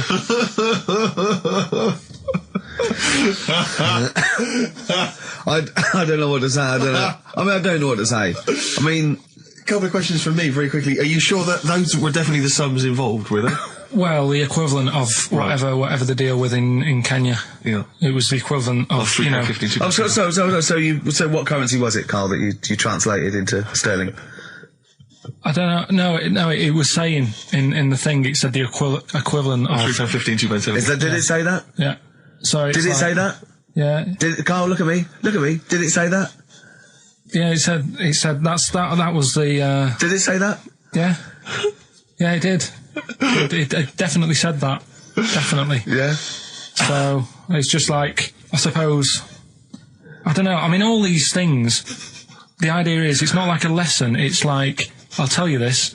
See what you can get from it. Sure. So you look at what I've told you already. The Knights who said shut your face. That's that's amazing. That explains itself. Yeah. Turkey with the circumcisions in a restaurant. Yeah. That'll hold me in good stead. Yeah. Don't go there. Whatever. This one. If you're in Kenya, don't put beans in your ears or something. Doctors or carry £3.50 or the equivalent of. It's just the idea that the doctor put it back in his ear. He forced it back in his ear. So is it still there to this day? I mean, is there any update on that stuff? Or does he go back with the £3.50? People who have tattoos, I've never understood it, right? That they have something put on their arm. Right, sorry. Have we started the education? Is this part of it? Are you educating me? This is something that will be useful in my life that I didn't know about. Yeah. Go on then. No, it's just like they've got a machine out, right, that does tattoos. You come up with a design you want, and you this machine scans it, and you put your arm in this thing, and you press print or whatever, and then it does the tattoo on your hand or on your arm. Like loads of little needles that follow a pattern? Yeah, the computer, basically, yeah. Is it a real tattoo? It's a proper proper one. The fella said... well, as long as it goes out, it pierces the skin with a I just wondered if it's one of those kind of, those kind of... No, it must be lots of little needles or a moving needle that can go Sorry, along but how is this cleaned, like, in between each person? Dunno, probably... I don't know. Well, no, as long it's only that if it's one needle, it's just the head, isn't it? If it's one needle that moves, does it like loads of little... What are we gaining from a machine doing it? Just because they're not going to sort of mess it up. But hold on, how do you keep your arm still? Because your skin moves slightly. So it's sort of strapped to your arm. Right, and so the fella, the fella said that the tricky thing was in all this, it was the fact that, nobody would let him test it out on anyone else, so he had to do it himself. But did it work? Because the thing is with a tattoo artist, they can see when your skin's moved and they can see what they've done and they keep wiping it and looking, whereas a machine's just got to trust itself. Yeah. So I think one needle could go wrong. If it was a lot of needles, that it just came down, like, 1,000 needles that was an imprint. Yeah. But obviously I'm asking someone who hasn't delved any further than there's a machine that can give you a tattoo. That's all you've got at the moment, isn't it? Well, basically. That's all you've got? I mean, that's what I've got, because I'm not a fan of tattoos. I don't... But where did you read this again? This was... Internet? This was on the internet, yeah, it was, yeah. Okay. And I just don't understand why people do it. That's what got me attention. Because me... Sorry, what have I learned from this? That if you wanted to get one, you can get one done by a machine now. People say machines are sort of taking over and that. And there's another one. But it's just the fact. I mean, I don't know. So give us the snappy title of this education again. Why don't they just get a diary or some paper or something to write it on? That's what I always think when I see people with loads of tattoos. Like there's that fella who we were talking about the other week in Scotland who was covered 99% in tattoos. It's just like, what have you done that for? Yeah. Do you know what I mean? You can't get rid of it now. You've done it now. Yeah. One of my uncles, right, Tattoo Stan, he's just caked in them. Tattoos. Right. I don't think he's my proper uncle, but it's just like my dad's got... Tattoo Stan! No, my dad's got... That's a province in Russia, isn't it? My dad's got loads of mates who... When you say he's not your proper uncle... do you know how, like, when someone comes around, you're alright, Uncle Stan? Yeah. Do you know what I mean? And my dad had loads of mates like that. There was John the Screw. Right. So he either works in a prison or he likes to have sex. Cabbie. Cab driver. Okay. There was Jimmy the Hat. I don't know what he Jimmy did. the Hat? Yeah. And, did he wear a hat? No. No. There was Fred the Veg. You sure he wasn't a relative? Sorry. Fred the Veg used to get us like big bags of potatoes and that. Fred Veg, okay. And there was Tattoo Stan. Right. And he was just caked in them. And I used to always look at him thinking, why have you done that? I must have only been like, 6 I suppose or 7. if you're born with a name like Tattoo Stan, exactly, you're destined, aren't you? Were really? they like a 1950s gang? I'm worried about doing a bank job. What was his name? The Hat? What was his name? Jimmy the Hat. I'm worried about Jimmy the Hat. Yeah. Not having a hat. I don't understand it. Are you sure he didn't have a hat? Not when I met him. Did he ever wear a hat? I didn't see him that much. Do you think it was a joke, like, when your mate's sort of like, 8 foot and huge, you call him Little John or Tiny? Do you think... Well, the fact that he never wore a hat. Yeah, they went, hold on, I've noticed something about Jim. Go on. No hat. And I go, oh, true, let's call him Jim the Hat. Jim the Hat, yeah. But my Uncle Stan, he had like loads of them. He did them himself. Oh dear. And it was always that thing. What was it? Things like he had like the cross, cut here, made in Britain. And if you're going to do them yourself, I'd say at least make sure you're sort of a good drawer. Yeah. And don't do it in the mirror so it comes out backwards. Well, that was the other thing. But like, I remember he did. Names are all right. He had like all his kids' names down his arm. Right. What are they called? Yeah. Oh, God, it's Tattoo Stan Jr. Yeah. And Paul shits the bed. I'm trying to. Wabbai Kate. Yeah. But he had. Frankie never amounts to anything. Oh God. So he had like. Johnny, I don't think he's mine. So he did all this. I don't even know why I'm telling you about tattoos. No, nor do I, Carl. Hey, to be honest, Carl. So. Yeah. Okay. Any other nicknames your friends of your family had? What was your nickname, Carl? Just Pilky. Really. Because for a minute I thought Carl the Veg would have made a lot of sense. Yeah, Carl the Veg. And why has your dad got a little tattoo, dopey twat, on his arm? Right. Well, so we'll move on to this next one, right, which is brilliant. Dead short story. So, right, old woman, about 70 years old. Yeah. She's normally fit and healthy and stuff. Nothing wrong with her. She's having a good life. And one day she goes for a check to the doctors, just to check herself out because she's getting on a bit. Yeah. Says take your clothes off and that. So she does, and checks her out. Says, yeah, you're looking good. You're looking good. Turn round. He said, oh God. He says, you got a tumour on your buttock. Right. So she goes, oh. What, can you do anything to sort it out? So they go, yeah, we could book you in for an operation. It's best if we remove this. Books are in for an operation.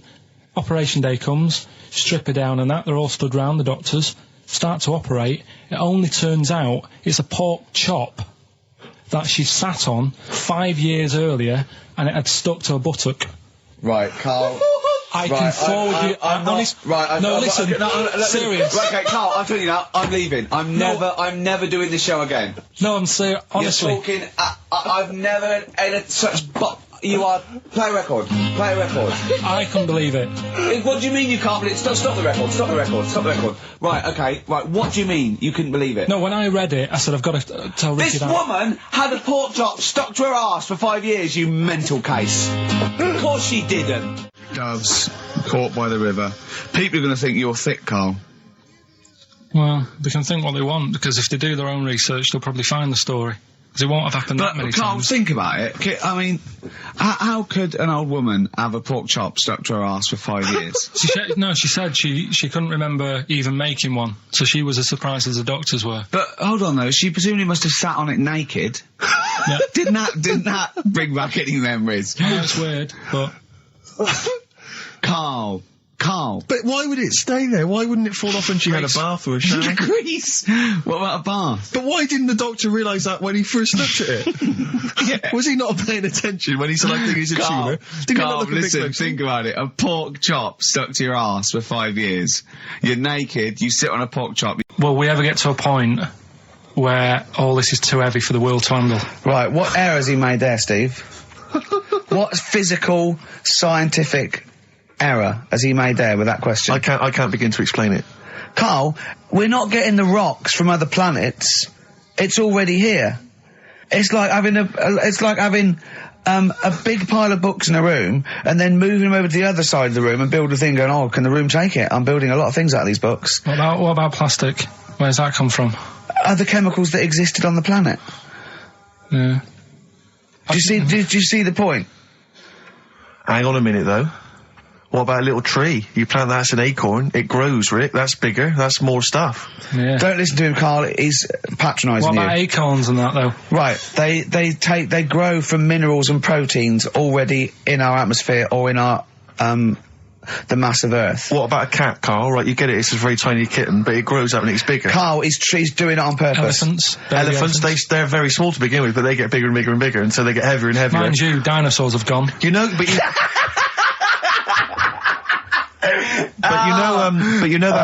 famously that's how Atlantis disappeared. You know, you've heard of the legend of Atlantis. Have you heard of the legend of Atlantis? I think so. This was a city that existed, it's proven, right? And what happened was they just kept buying stuff in mail order. They just kept ordering stuff, like the king and stuff, just kept ordering stuff in mail order. He brought girls across, carpets, a lot of carpets. He kept buying TV set, big screen TVs and stuff like that. And eventually, he bought up all the myrrh that the wise men didn't want. Yeah, because he's from like olden times, and he just kept buying stuff, crazy. Like he was just a shopaholic, basically. Mental it was. And he was ludicrous. It was like, and in the end, it just sunk. It just sunk. Too heavy. And it just sunk. Chang and Ang, they're in the bath. They're washing their own bits. They got one of those dividers, right? They go, "What? That's definitely yours. I marked mine. That's definitely mine. Don't wash that, Chang. I wouldn't, Ang. I wouldn't wash that. Right? So what are they doing? They're in the bath. Carry on with the story. That's about it, really. I mean, that's the fact that people... So, two little Oriental fellas joined in the hip, had a bath. No. That's your story. No, they didn't have a bath. They they must have done some sort of research, right? Who? Changarang, right? And they said, well, what do people want to see? Isn't that basically Roller's song? But it's an idea that people have queued up. They've paid their money. They're in a tent. They're, well, I hear they're going to have a bath. They're going to have a bath. Two Siamese people have a bath. How would they possibly do it? Well, I've heard they get into a bath. But that's I don't know they what's wanted exciting. to see them nude and where the join was. No. More than how do you get in the bath? I don't know. They just that's what they picked. They said what would be good to see. What do you want to see them do? Having a bath. How'd you get into trousers? Was there exactly? This is all part of it, isn't it? That's why they picked having a bath. This is all part of it. Well, they want you to get dressed afterwards. Yeah. Who was the best out of Chang and Ang? Who was your favourite? They both look the same, to be honest. There's a surprise. One was a short ginger woman. Oh dear. Is there anything what would be better than having a bath for you when you're seeing them? What would sort of make you go, I wonder? One of them pulling and the other one going home alone. Yeah. I go, look, she's definitely up for it. I'm taking her home and go, what am I going to do? Can I watch? Definitely not. Definitely not. Look, you go to bed. I want to wine and dine her. But if he's got back to their place and they're going at Hammer and Tongs, but are you saying one of them? No, Hammer and Tongs were their cousins. Right. They lived miles away. Yeah. If one of them gets knackered, can the other one take over? And he's happy that he had that. Yeah, go on, yeah. That was Gladiator. So, who wins a couple of people sent in Hannibal, which would still work. Yeah. And, someone else sent in Maneater, which I suppose works. Although he did put the thing in about, I'm well happy. Glad. Yeah, I know. I know, it's not worth the, I don't know, undercruddy gets for this and a day off. No. Well, Eva, who got the answer right, well done to her, I'm going to give her the prizes. She said that she'd heard this before on Christine O'Connell's show. This is really annoying. Right, that's it. You're going to do something, or we're going to stop this and you have to work Mondays again. Because you are taking the piss out of me, you're taking the piss out of Graham, and you're taking the piss out of London. I'll see you next week, and you can change your attitude. Limp Bizkit, we may be back next week. It depends how Carl gets on. Maybe he bucks up his attitude. Thanks for listening. You have a good Christmas? Yeah, you? Yep. Carl? Yeah, it's alright. Lovely. Okay, let's crack on. Good. I went on holiday after Christmas, yeah. And so did our mutual friend, Phil Bowker. Yeah, good man. He was in Lanzarote and he told me one of the funny... I don't know if I can tell this on the radio. I'll have to say the C word. I'll just go... It's in a sentence, so I just go, you see, when it comes, and you'll know that he's saying the terrible word. Didn't want to ruin the anecdote. Anyway, they're walking along one evening in Lanzarote, and there's lots of Brits there, apparently, and Phil overhears a sort of married couple arguing. They're having to go home a bit early. And she's saying to him, she went, for Christ's sake, every time we come out drinking, you always shit yourself. Right? Wow. Always, not once. So he's going, I've told you, he said, it's not the drink, it's the weather. She went, the weather. You'll be blaming the food next, you see. I don't think they should have got married. Wow. Or when did you think the shitting themselves started? Must have been after the marriage, because if you're courting, and you go, went out with Derek again, did you last night? Yeah, how was it? The evening was lovely, the meal was nice, but he shut himself. Again. That's 5 dates, 5 different heaps of shit. But I think I can change him. I think I can change him, yeah. It must have happened after the marrying. Or he just might think, oh God, or he's got to that age where I think, look, I'll just empty it when I get home. Yeah. I'm not going to keep going up and going to the toilet, you know. It's the ice that does it. Yeah, Carl is right, I think. It is the ice. What do you mean? People forget, you know, they say, oh, don't drink the water when you're on holiday, and they don't. They drink, you know, they buy Evian and stuff. Oh, I see. They forget about the ice. The ice cubes, you're right, in a bar. Made from tap water. And that can do it, can it? Yeah. But what she said every time you're drinking, didn't she? I assume that she wasn't drinking ice then. Yeah. I mean, why is it just happened to him? Let's be honest, everyone that goes on holiday doesn't end up crapping themselves. Yeah, they usually make it to a toilet. He does it every time he drinks, doesn't he? Yeah, well, apparently. Just don't let him carry the baguettes. He's good, isn't he? Oh, Carl comes out with something. He does now and again, High doesn't five, he? Carl. That was sweet, man. Yeah, nice one. Yeah, respect you. Ladies and gentlemen, will you please welcome to the stage, the scaffold. Oh, the scaffold. Do you remember the scaffold, Carl? You picked the lead singer looks a bit like him. But you know whose brother that is in the scaffold, don't you? Mike McGear. Do you know whose brother that is? What? Do you remember the The scaffold? They did, Yeah, we'll drink, to Lily the Pink, the And Pink, the didn't they Pink, do that oh, with the the Roses human advert? Yeah, thank you very much for the entry, Ian. Do you know whose brother that is? Whose brother? The lead singer? No, the Mike McGear in it. Sort of one of the main men in it. He's one of the songwriters in Yeah. No, the I don't. scaffold. Paul McCartney. Is he? Yeah. I didn't realise that. Yeah, that's Paul McCartney's brother. Think of that when they go home for Christmas. So I think Lily the Pink was what, about 1970?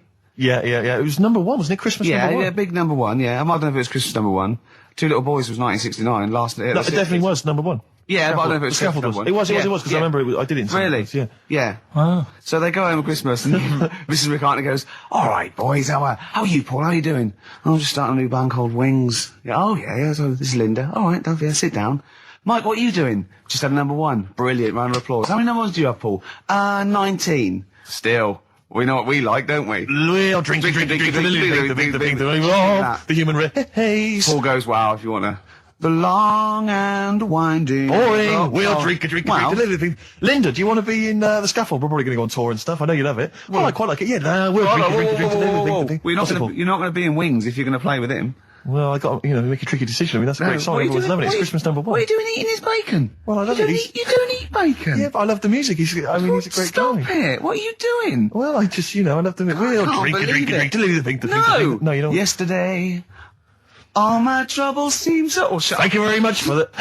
Entry, Iron. Imagine that, because imagine how different going, well, you've had 19 number 1s.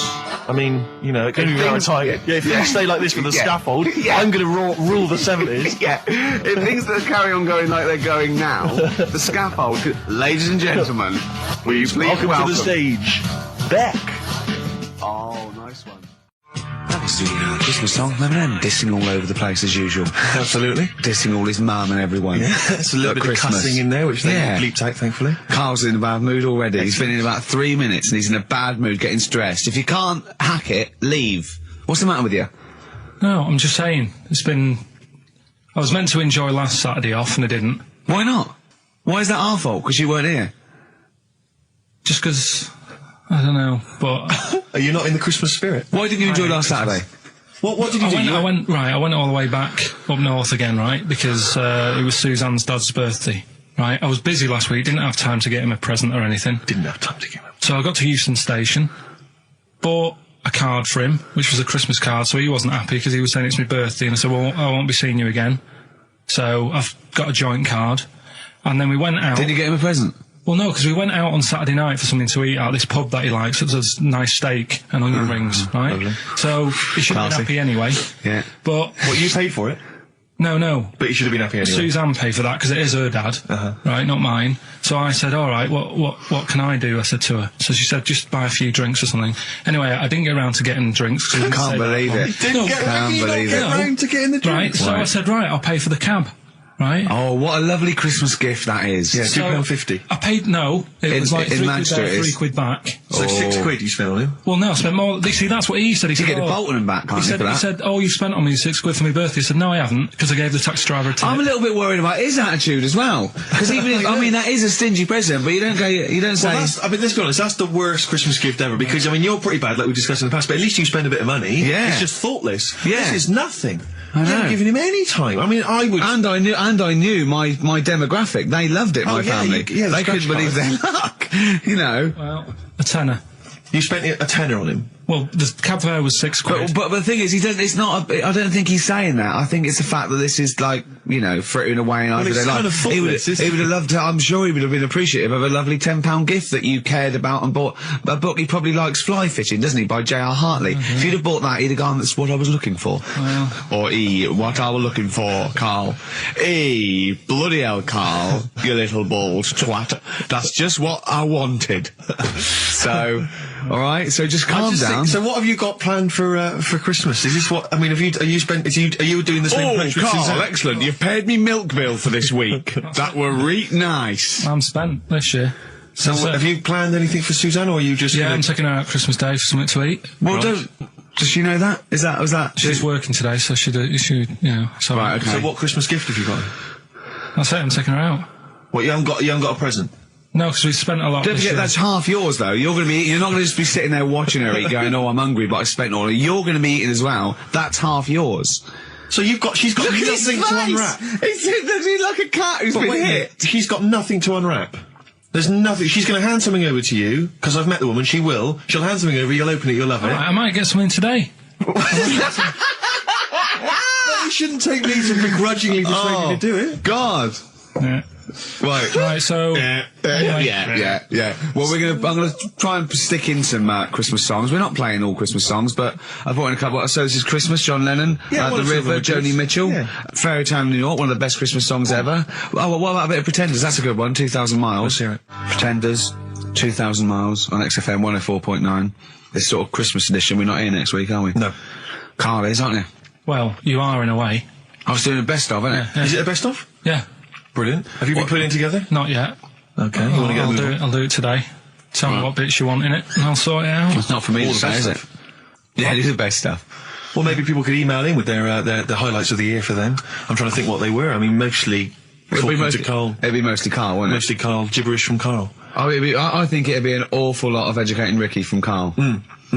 Well, ricky.gervais@xfm.co.uk if you've got any thoughts and stuff you'd like to hear. Again, is there anything you'd like to hear of Carl saying something stupid, me and Steve laughing or slapping him? Yeah. That's basically the competition, isn't it? Well, there's a couple of instances where I tried to kiss him, I think, and you encouraged me. Yeah. Those are some highlights for me. Donovan Blitzman from the About a Boy soundtrack by Badly Drawn Boys. Christmas theme there. Mental. A kid used to take a horse into the house.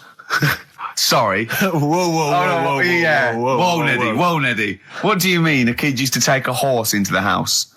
Where did he get a horse? Must have nicked it from somewhere. Must have done. You've seen a horse in it? No. What, is that from outside the saloon round the corner? Yeah, was it just tied up with a bit of lettuce?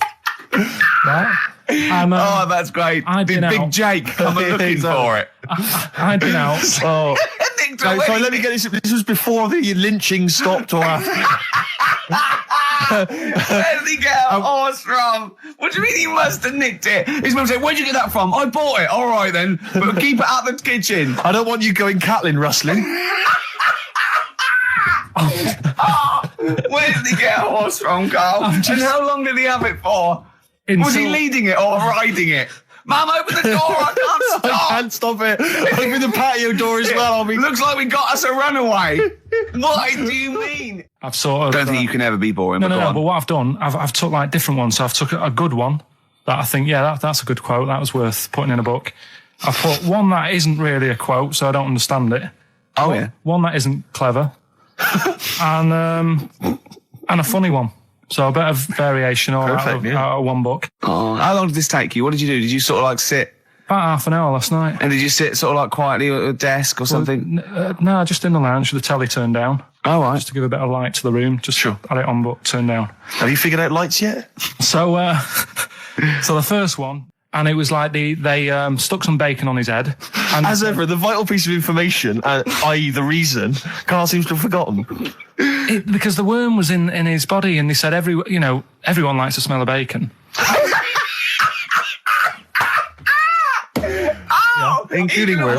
Even a Vietnamese lake worm. They love bacon. Remember last week when I said about the little fella with the bone with no brain, and you were proved wrong? No. Please. No. We were saying it wasn't a little fella. We were saying it was a stillborn child. It wasn't a little fella. You're changing it now. You weren't having any of it last week. Right, hang on a minute. I'm getting confused. There was a Vietnamese snake that went inside of a soldier. A little, like, maggot or some sort that you have to get out of your body because it causes problems. Yes, and so in order to get it out of the body, they strapped bacon to his head. Yeah. That is great. This doctor. And did that work? I think so. They had a picture of him smiling. Oh, God, what, the worm or the bloke? The bloke. Oh, dear. Honestly, I hope someone knows the story. Right. It was about 3 years ago, I reckon. Okay. And, it did work. GI bacon. So this is why the worm burrowed out of his head to get the bacon? Get to the bacon. Right. That's great. When my dad was when he was a taxi driver, yeah, you used to have to sort of do your bit for the local area. Oh God! By taking the Forrest Gump people to Blackpool. Yeah. Is that what they're called now, the Forrest Gump people? Is that what the organisations that support them ask for them to be referred to? A minibus with Life is a Box of Chocolates.com. Forrest Gump types. It must be, so you work with these people? The people with learning difficulties. And they used to get 5. Coming home must have been a busman's holiday. So he got 5 of them in the cab. Yeah. And he had to go to Blackpool, and 4 of them were really good, behaving themselves, didn't mess about, weren't fighting and stuff, but there was one who was just causing loads of trouble and he couldn't control him. Oh, and what you've got to be able to do with people like that, you don't want them to get stressed out because it's not good for them. It stresses them out, and you could end up with a bit. Thanks, Dr. Carl. You could end up with a bit of a riot on your hands. So he thought, I'll nip this one in the bud right now. And he pulled up just on the outskirts of Blackpool, and he took the one out that was causing problems and put it in a wheelie bin. Oh, no. Oh, I'm sorry. I apologise. He did what? Oh, he did it for the good of the others. He put it in a wheelie bin. He was having a good time. He thought it was one of the rides. Can you stop saying it? He had another problem similar to it where he had a little minibus, and it was his job to take a load of old women to the bingo hall, and it was miles away. And he took him there. There was no problem. About 10 old women in a minibus. One of them was causing trouble, so he pulled over it. No, right. So he took him there. Everything's fine. He dropped him off. They had a lovely night. Yeah. Right. They had a lovely night. Won a bit of cash. Coming back, it's a bit of a late night, and they all started moaning at him, going, "I want to be dropped off here. Take me there. I want to be dropped off first. I've got to get up early. Blah blah. My husband's expecting me. I'm already late. Take me here first. Take me there." And he just pulled up in the middle of nowhere, said, "Get out." And he made them get out, and they all called for taxis. They charged that company who was meant to be taking him home in the minibus, and he got the sack. My mate, Anthony, his mum called up my mum and said, I've got to meet up with you. I've got to have a word with you. And she said, what about? She said, I don't want to talk about it over the phone. So she goes, oh, right. Well, yeah, come round tonight then. So anyway, my mum sees me. She don't want to be in an awkward position and, like, be a bit embarrassed and what have you. So she sees me and she goes, right, Anthony's mum's coming round. What have you been doing? Yeah. So I go, oh, God. I said, I've been nicking stuff. So she goes, like, what? So, not big stuff. I've had a few calculators and Mars bars and stuff. How many? I'll just work it out. Hold on. Works out at 7.2 per day. So, how many calculators do you need? So it was when that phase. You failed maths, didn't you? Everyone wanted a calculator. It was like a trendy thing, wasn't it? Right. Oh, yeah. In Manchester a couple of years ago, yeah. So anyway, so I told her all this and I confessed to, like, computers will make it there one day. I confessed to There's magic in the back of battery. Go on. Confessed to nicking all this stuff. She comes round. She only wanted to borrow some money. Brilliant. She said, "Oh, I don't like asking. I was a bit embarrassed to ask you over the phone, but can I borrow 20 quid?" Oh, that's fantastic. And there's me. That's great. And it's similar sort of thing to yours. And did you? And he went, hold on, Mum, let's just work out the interest on that. I think 10%. She'll owe you £4.40. Yeah. Oh, so your mum was a loan shark. yeah. And did she mention? She went, I just with that other, because what I'm saying is presumably you got your mate in trouble. No. Right, you didn't. She went, no worries, I'll just go and get my purse. It's on the dressing table. Exactly. Yeah. Carl, do you want a cigar? Well, quite, yeah, but what is exciting, surely, is the razzmatazz and the brushing shoulders with the rich and famous. I'm not into that. You're not? No. I don't feel you're going to appreciate this like we thought It's you would. weird, because Suzanne said to me this morning, who would you like to meet there? Yeah. Is there anyone who, like, you can get close to, and it's like, God, I really admire your, big fan of yours or whatever. And this is me and Steve, so you're here now. Well, I really admire your big fanny. I didn't... What did you say? What did he say? If you're a big fan of it. Oh, right. Yeah. And, sorry. There isn't anyone, really. Do you know what I mean? You two are alright. Thanks. Jonathan Ross, is he going? He might do, I don't know. Hang on, wait a minute. I can't help but feel we could have exploited this more. We could have maybe run a competition to let someone win. Yeah. You know, if you're not going to appreciate it, Carl. Yeah. Are you going to get a trouser suit? Are you going to get a ladies' trouser suit? I just think then, if you go sort of like looking macho and walking down with him, they know that you're not really partners. And I just think it's a slap in the face for BAFTA. That's true enough. No, it doesn't matter what you wear, though. Look at Elton John. Can't you mince a little bit? Can't you at least sort of walk a little bit mincy? Because you've got such a macho sort of mank walk. Elton John's fella doesn't look gay and the stuff he wears and that, does he? Do you know what I mean? It means nothing. No, but that's because Elton's doing the work for him. No, but... By dressing as like some kind of restoration dame. Yeah. Right. Go on then, Carl. Second one then. Brilliant. So sounds like an academic work to me. Yes. The bit that I caught, I just flicked it over, sort of seeing what's on the telly, and I thought, Exorcist, I've seen it, but there's nothing else, and I watch it, and then I realised it wasn't the same thing. Yeah. I'll have a bit of this. And there was an old woman and a daughter, and as far as I was aware, the bit I picked up on, they were saying, it's dreadful, and unless you've been through it, you've had ghosts in your house and that, you really don't know what it's like. Yeah, sure. And the main thing that seemed to be getting them down was the fact that the budgie was getting stressed. The budgie was getting stressed? Because animals can sense the other side, can't they?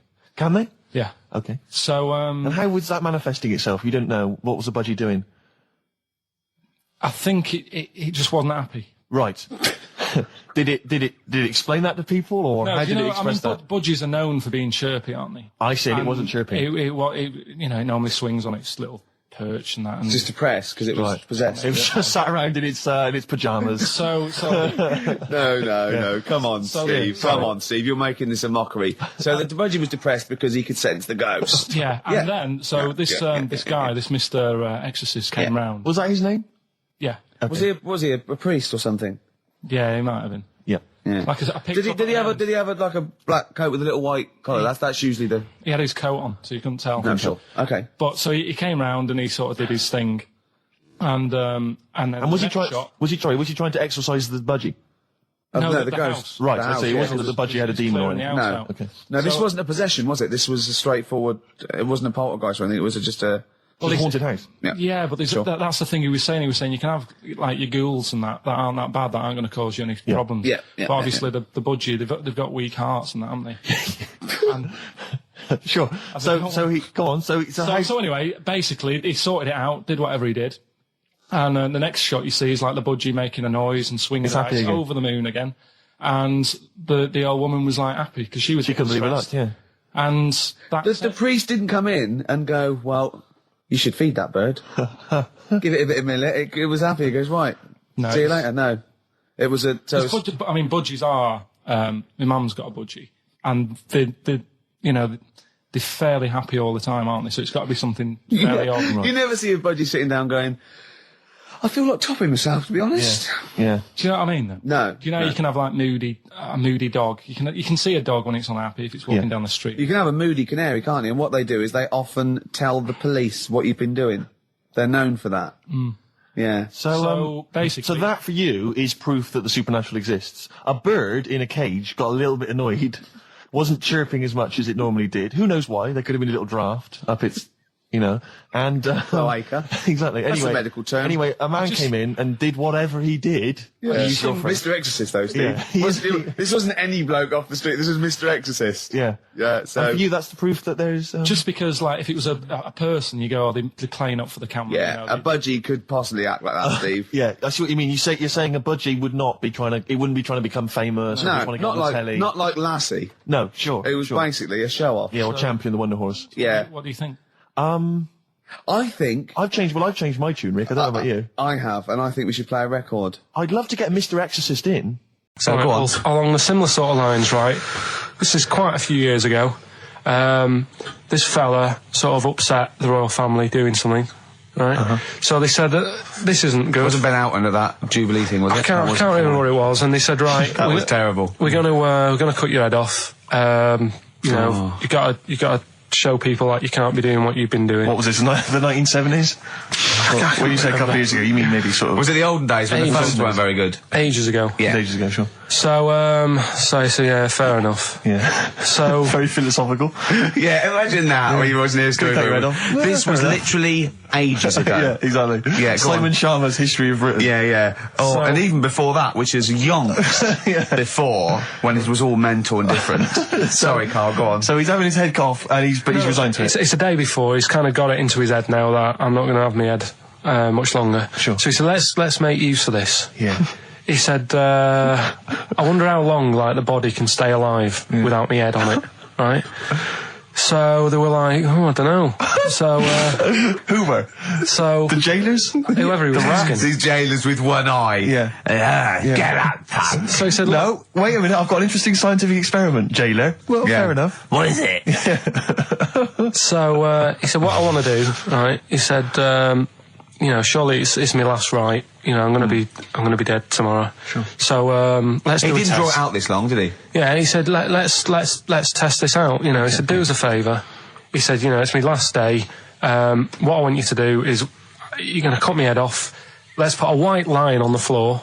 Right. And see if, you know, because there's no point asking how far he can sort of walk without an head if there isn't a line, because you don't know what to count. Do you know what I mean? If he loses his head and he's running around all over the place, you can't really count That's that. not impressive enough, yeah. So they said, let's make a white line. Sure. Yeah. Who said this? He did or they did? I think they started to join in with him and saying, well, let's make this a... Sure. You get it, go on. So, they got Norris McWhird down. The Guinness people. Oh, yeah. So they said, let's get this white line. Yeah. And dedication's all he needs. We'll do this tomorrow. And he said, all right, then I'll see you in the morning. Yeah. See you in the morning. I'll see you in the morning. Night night, sleep tight. Bye bye. I love the fact that Carl knows exactly what was said. That's beautiful. Yeah. He doesn't know the story or what order it is in or when it was. He knows exactly what was said. But he knows the intricacies. All right then, see you in the morning. Bye. Little kissy, kissy, kissy. Oh, I'm not like that. Oh, you joker. Don't let the bed bugs fly. Yeah. Anyway. So he gets up. Do you want a paper tomorrow? No, I'm all right. Go on. He gets up and they say, right, you know, today's the day and that. And he said, well, you know, I've got used to the idea. So here's a white line for you. Got used to the idea. Go on. So they go, right, you ready then? And he said, I go on. And they cut his head off. And the body walked 32 steps without a head. Wow. 32 steps. Incredible. And that's the lesson, really. Did it get as far as it walked along the white line, did it? Yeah, it stayed along the white line, did 32 steps, and then started to stumble a bit, and it just fell over. Yeah. But, you know, it was a test that your body can still keep alive for a little bit. Yeah. When you've lost your head. Absolute twaddle. Absolute twaddle. This was fantastic, right? Right. There was this. Sorry, can I just check now? We're just remembering classic episodes of the Tales. No, this is important. Well, I saw one right. I saw one on Tales Unexpected, right, and it was these two gents. What they used to do, they look down the obituaries and they'd blackmail the wife or the son of a dead eminent person, like might be a priest or a doctor, something like that, and they'd go and they'd say he bought some erotic stuff from us before he died, and he owes 100 guineas and all this sort of stuff. And and they'd pay up because it'd be so embarrassing. They just didn't want them to say, just pay him, you know. And this one bloke said, who are these people? I'll meet with them. And he goes round there, and he goes round, and they go, your father. He goes, my father could not have bought any erotic material from you. They did. He goes, he couldn't have. He's blind. Right, and that was the twist. And Karl went, so it was magazines, not videos then. Yeah. Now think about it, Steve. Is that so stupid? Well, presumably it was set in olden times because people, professional pornographers don't tend to call it, you know, erotic material. Yeah. They tend to call it, you know, juicy jugs or whatever. But more than that, I don't understand how a video is going to be any use to a blind person either. I know that you can hear the sound, Karl. Look at him nodding like he's caught me out. Yeah, what sound were you hear? Do. Your meter needs looking at? Yes. Cut. What's then? What's that? Then it's just noises, isn't occasional groans. Yeah. Right. You could listen through the wall at your neighbours. He does. I mean, that's why I save a lot of money. But I thought you were going to point out, Karl, that they could have had a Braille porno. Now, have you thought of that? Look, feel the lumps on that. Exactly. Think about it, Karl. Think about it. You're excited now. Yeah. Your girlfriend's away, Karl. Yeah, the cheese grate has only entered the cupboard. No, she's a good-looking lady. Yeah. Alien gives man a beer. I am going to burst. Right, listen, Karl, you've got to tell me. Right, first, right, let's do it in reverse. No, we're not going to do it now anyway. What do you mean? We've got to do it now. I mean, this is the first interesting thing you've said in an hour. Okay, the listeners have just been subjected to rubbish and mistakes and everything for the last 6 months. Please, we've got to do Alien Gives Man a Beard. What is that? Tell us that. Right. Sorry, this is just you telling me something, is it? This feature is you telling me something. Well, teaching you something. Educating Ricky.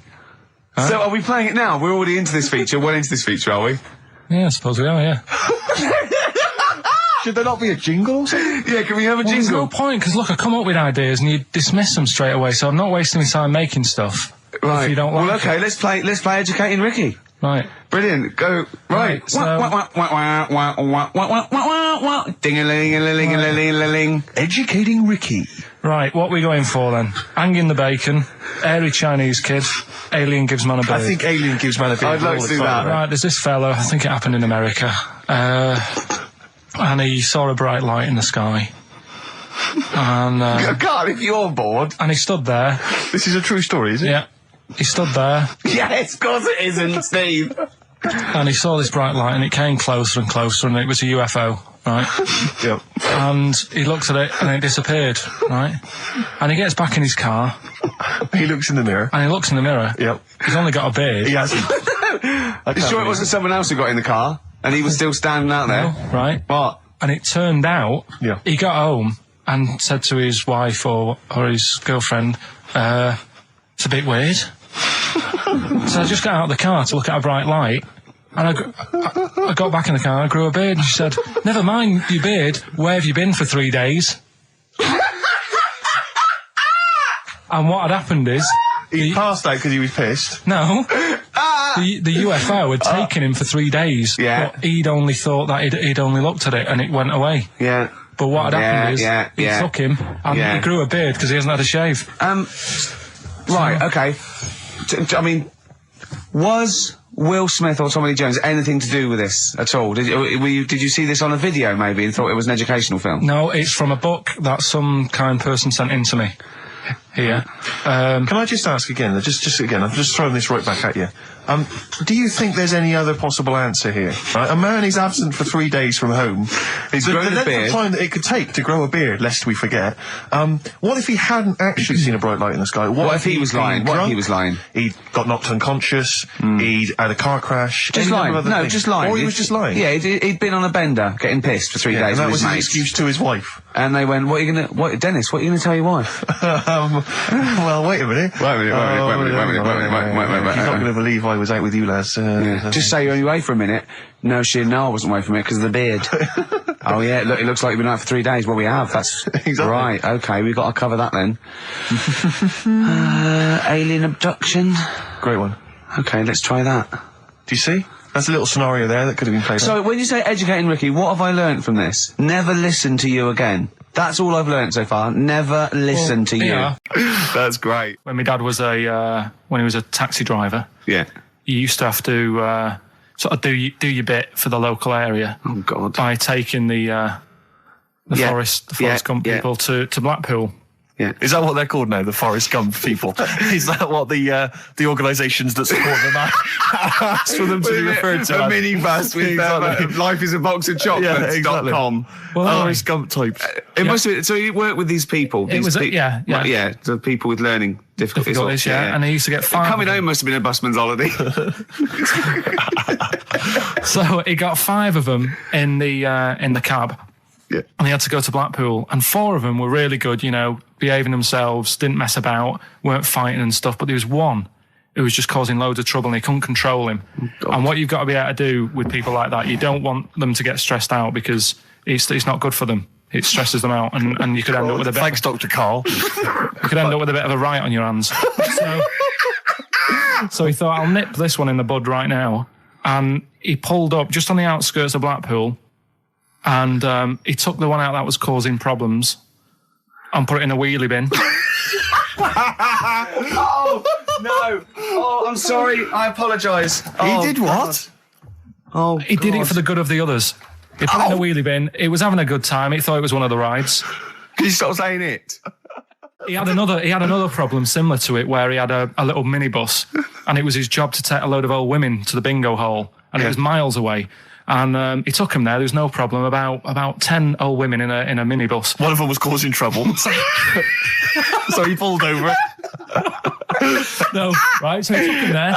Everything's fine. He dropped him off. They had a lovely night. Yeah. Right? They had a lovely night. Won a bit of cash. Coming back, it's a bit of a late night, and they all started moaning at him, going, "I want to be dropped off here. Take me there. I want to be dropped off first. I've got to get up early. Blah blah. My husband's expecting me. I'm already late. Take me here first. Take me there." And he just pulled up in the middle of nowhere, said, "Get out." And he made them get out, and they all called for taxis. They charged that company who was meant to be taking him home in the minibus, and he got the sack. My mate, Anthony, his mum called up my mum and said, I've got to meet up with you. I've got to have a word with you. And she said, what about? She said, I don't want to talk about it over the phone. So she goes, oh, right. Well, yeah, come round tonight then. So anyway, my mum sees me. She don't want to be in an awkward position and, be a bit embarrassed and what have you. So she sees me and she goes, right, Anthony's mum's coming round. What have you been doing? Yeah. So I go, oh, God. I said, I've been nicking stuff. So she goes, like what? So, not big stuff. I've had a few calculators and Mars bars and stuff. How many? I'll just work it out. Hold on. Works out at 7.2 per day. So, how many calculators do you need?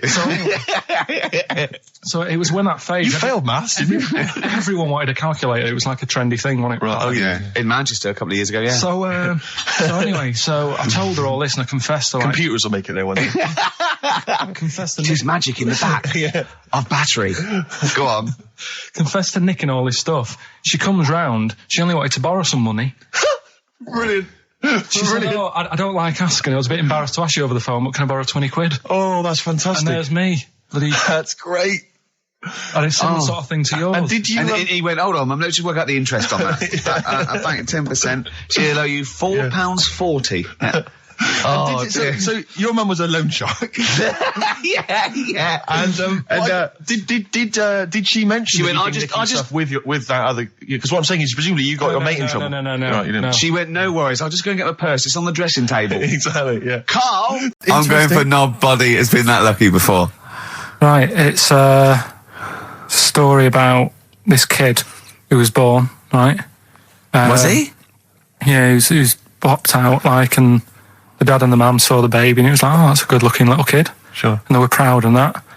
And then they're surprised that it's a good-looking little kid. It's theirs. Yeah. Like it could have been a frog, and they'd have gone, "Oh, he's got your eyes." And then the doctor goes, "Yeah, it is, but look at that." What?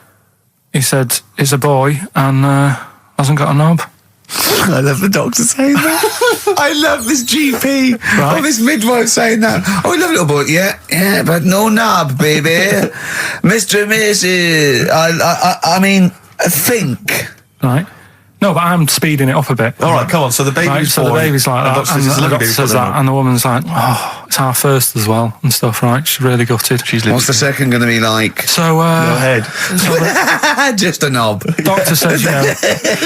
We'll call it Carl. So the doctor says, well, I'll leave it with you for a bit, get used to the idea, right? As opposed to throwing it away. So he wanders off. Yeah. He comes back with a smile on his face. Right? Found the knob. So the mum and dad are like, what are you smiling about? He says, you're not going to believe this. Baby's just been born. It's got 2. Right? You can have one of them. And they did a little operation. Where did you get this information from? That's in a book. What book? Is it the same as the book that you carry round with you? No. With the woman with 3 legs, the juggler with 9 arms, and the bloke who found shagging a chicken under a rock. Is it in that book? Weird though, isn't it? Well, it's not true. It is true. What, in the same hospital, there was a baby born without a knob. Luckily, Carl. It happened. You swear to God you're not making... The doctor came back smiling because he won't believe it. There's a baby there with an excess of a knob. It happened, honestly. I'm not... All these things are not made up, the educating stuff. That's why I do it, innit? Teaching you stuff. Always teaching you stuff. All right, if anyone can confirm the baby with no knob, they're going to confirm it because they're going to go to the same dubious website that Carl got it from. I always try to be level-headed and reasonable in these situations. And it's always Guatemala or Mexico. Rodriguez was born without a knob. Luckily, baby next door was one 2 knobs. What a load of shite. Play a record. Caught by the River on XFM 104.9. I'm Ricky Gervais, Steve Merchant, hello, Karl Pilkington and everything. No, I'm going to be honest with you. Go on. A little bit hungover, don't feel very well. Yeah. I don't know if I'm hungover or still a bit drunk, but I don't feel... You sound like you're still a bit drunk. Yeah, so what I'm worried about... You do every week, so... But what I'm worried about is that the standard will slip. Yeah, sure. I'm not right on the ball. And the other thing is, I haven't had a lot of time to prepare the show today, so I don't. I don't really. I don't feel, 100%. Yeah, I haven't done the Carl. Right. Look, have you finished that sentence? I don't make me laugh because it hurts as well. And there's another side effect to me being a little bit hungover and or drunk or whatever, right, is that I can be annoying. Right, yes. Because just to amuse myself, I sort of like turn my body off a little bit and just poke and like that and annoy people and that. I want to sort of like... Well, you do the physical equivalent of freewheeling, don't you? You just I sort of want to climb on Carl and go to sleep on him. Yes. Do you know what I mean? Yes. They both annoy him and it'd be comfortable. Yes. Which is... can be annoying. Just a little thing, just to make this show a bit easier. If you'd put your hand up when you want one of us to speak, because I'm not quite sure when the sentences are finished. The hands are up. Okay, good. So the hands are up. Okay. Good. All right. Okay. Are you going to just keep them up the rest of the show, or no? Carl, do what you. Huh? Good. All right. Do you want to? I mean, is there an excuse as to why you're a bit hungover? Too much wine. Okay. Last night, yeah. Yeah, good. Thanks for that. Because this is the only work you've got to do all week, isn't it? Unless I'm very much mistaken. You don't have to do anything. You just sit at home eating cheese. Yeah. Then occasionally you do a bit of sort of shadow boxing, and that's exercise. And then you sit and watch TV. Yeah. Is that roughly what you did this week? Yeah. So this is the only 2 hours you had to do anything for all week. This is you had to prepare for this. Yeah, but who can plan a hangover? Right. You'd think Carl, you said you had some stuff. Yeah. What have you got? I love the fact that whereas I was a little bit slow, Carl there leapt into action to keep this show afloat, keep the pace up. Go on. Right, well, Carl, are you hungover as well, or? I'm just a bit annoyed because I'm with you. Do you know what I mean? He hasn't got much to do all week. You're having a laugh. What? What angers me is I kind of hope that maybe I could have quite a long career in radio, and I sort of feel like I don't know, the word sinking ship. Those words spring to mind. But... Because it feels like, I mean, Carl, you're just a chancer anyway. You weren't even supposed to be on air, and we've made you into something of a household name, and that's cool. Household name? And Ricky's already a celebrity. He's got it stitched up. He's got corporates. He's got, voiceover work. But I've got nothing. I'm running on empty. I'm not, nothing. I've got nothing. I'm sort of dependent a bit on this. Yeah. Financially. And, go on then. What and you two are sort of bringing it down, really. Right. Do you reckon I can get my own show, Carl? Carl. Tell them what I did out there with a bit. No, Carl, tell them how funny I was out there with a bit in that a minute ago. So anyway, come on, I'm bored of this. I'll tell you what. will we tease them with what we've got coming up next? Yeah, Carl, tease us after the next record. I think we've already got them for 2 hours. Yeah, we've hooked them, Carl. Don't worry, this is textbook radio. What's this? Badly Done Boy. Yeah. Rick, can I just... Sorry, I don't mean to abuse our position again, but...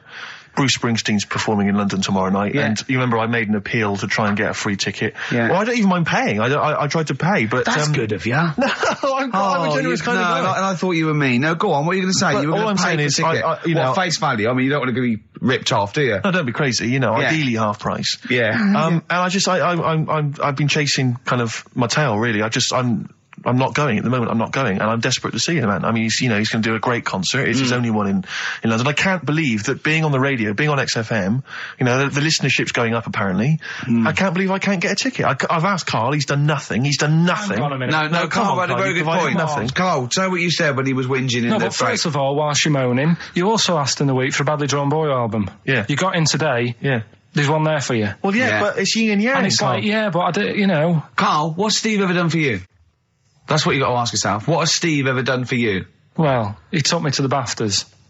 Yeah, but only because no one else would probably want to go with you. I can't believe that. What is this? I do not believe that. Oh, Steve, I'm going to stitch you up now, Carl. And it's in a nice way, and don't worry, it won't be too bad. He won't take it too bad. Carl sent me a little text message today. Right. No, Oh, what is this? Right, okay. Okay. I'm in a very frail mood at the moment. No, you're like this one. This is funny, because me and him have been, like, sending trivia back and forth to each other. Which is another point, right? I sent him... Oh, well, I'll get to that in a minute. I thought he'd really be amazed with, Well, while you're fiddling, if you can make my dream come true, to go and see Bruce Springsteen tomorrow, then give us a call on the usual number. But like I said, Steve... What? Right?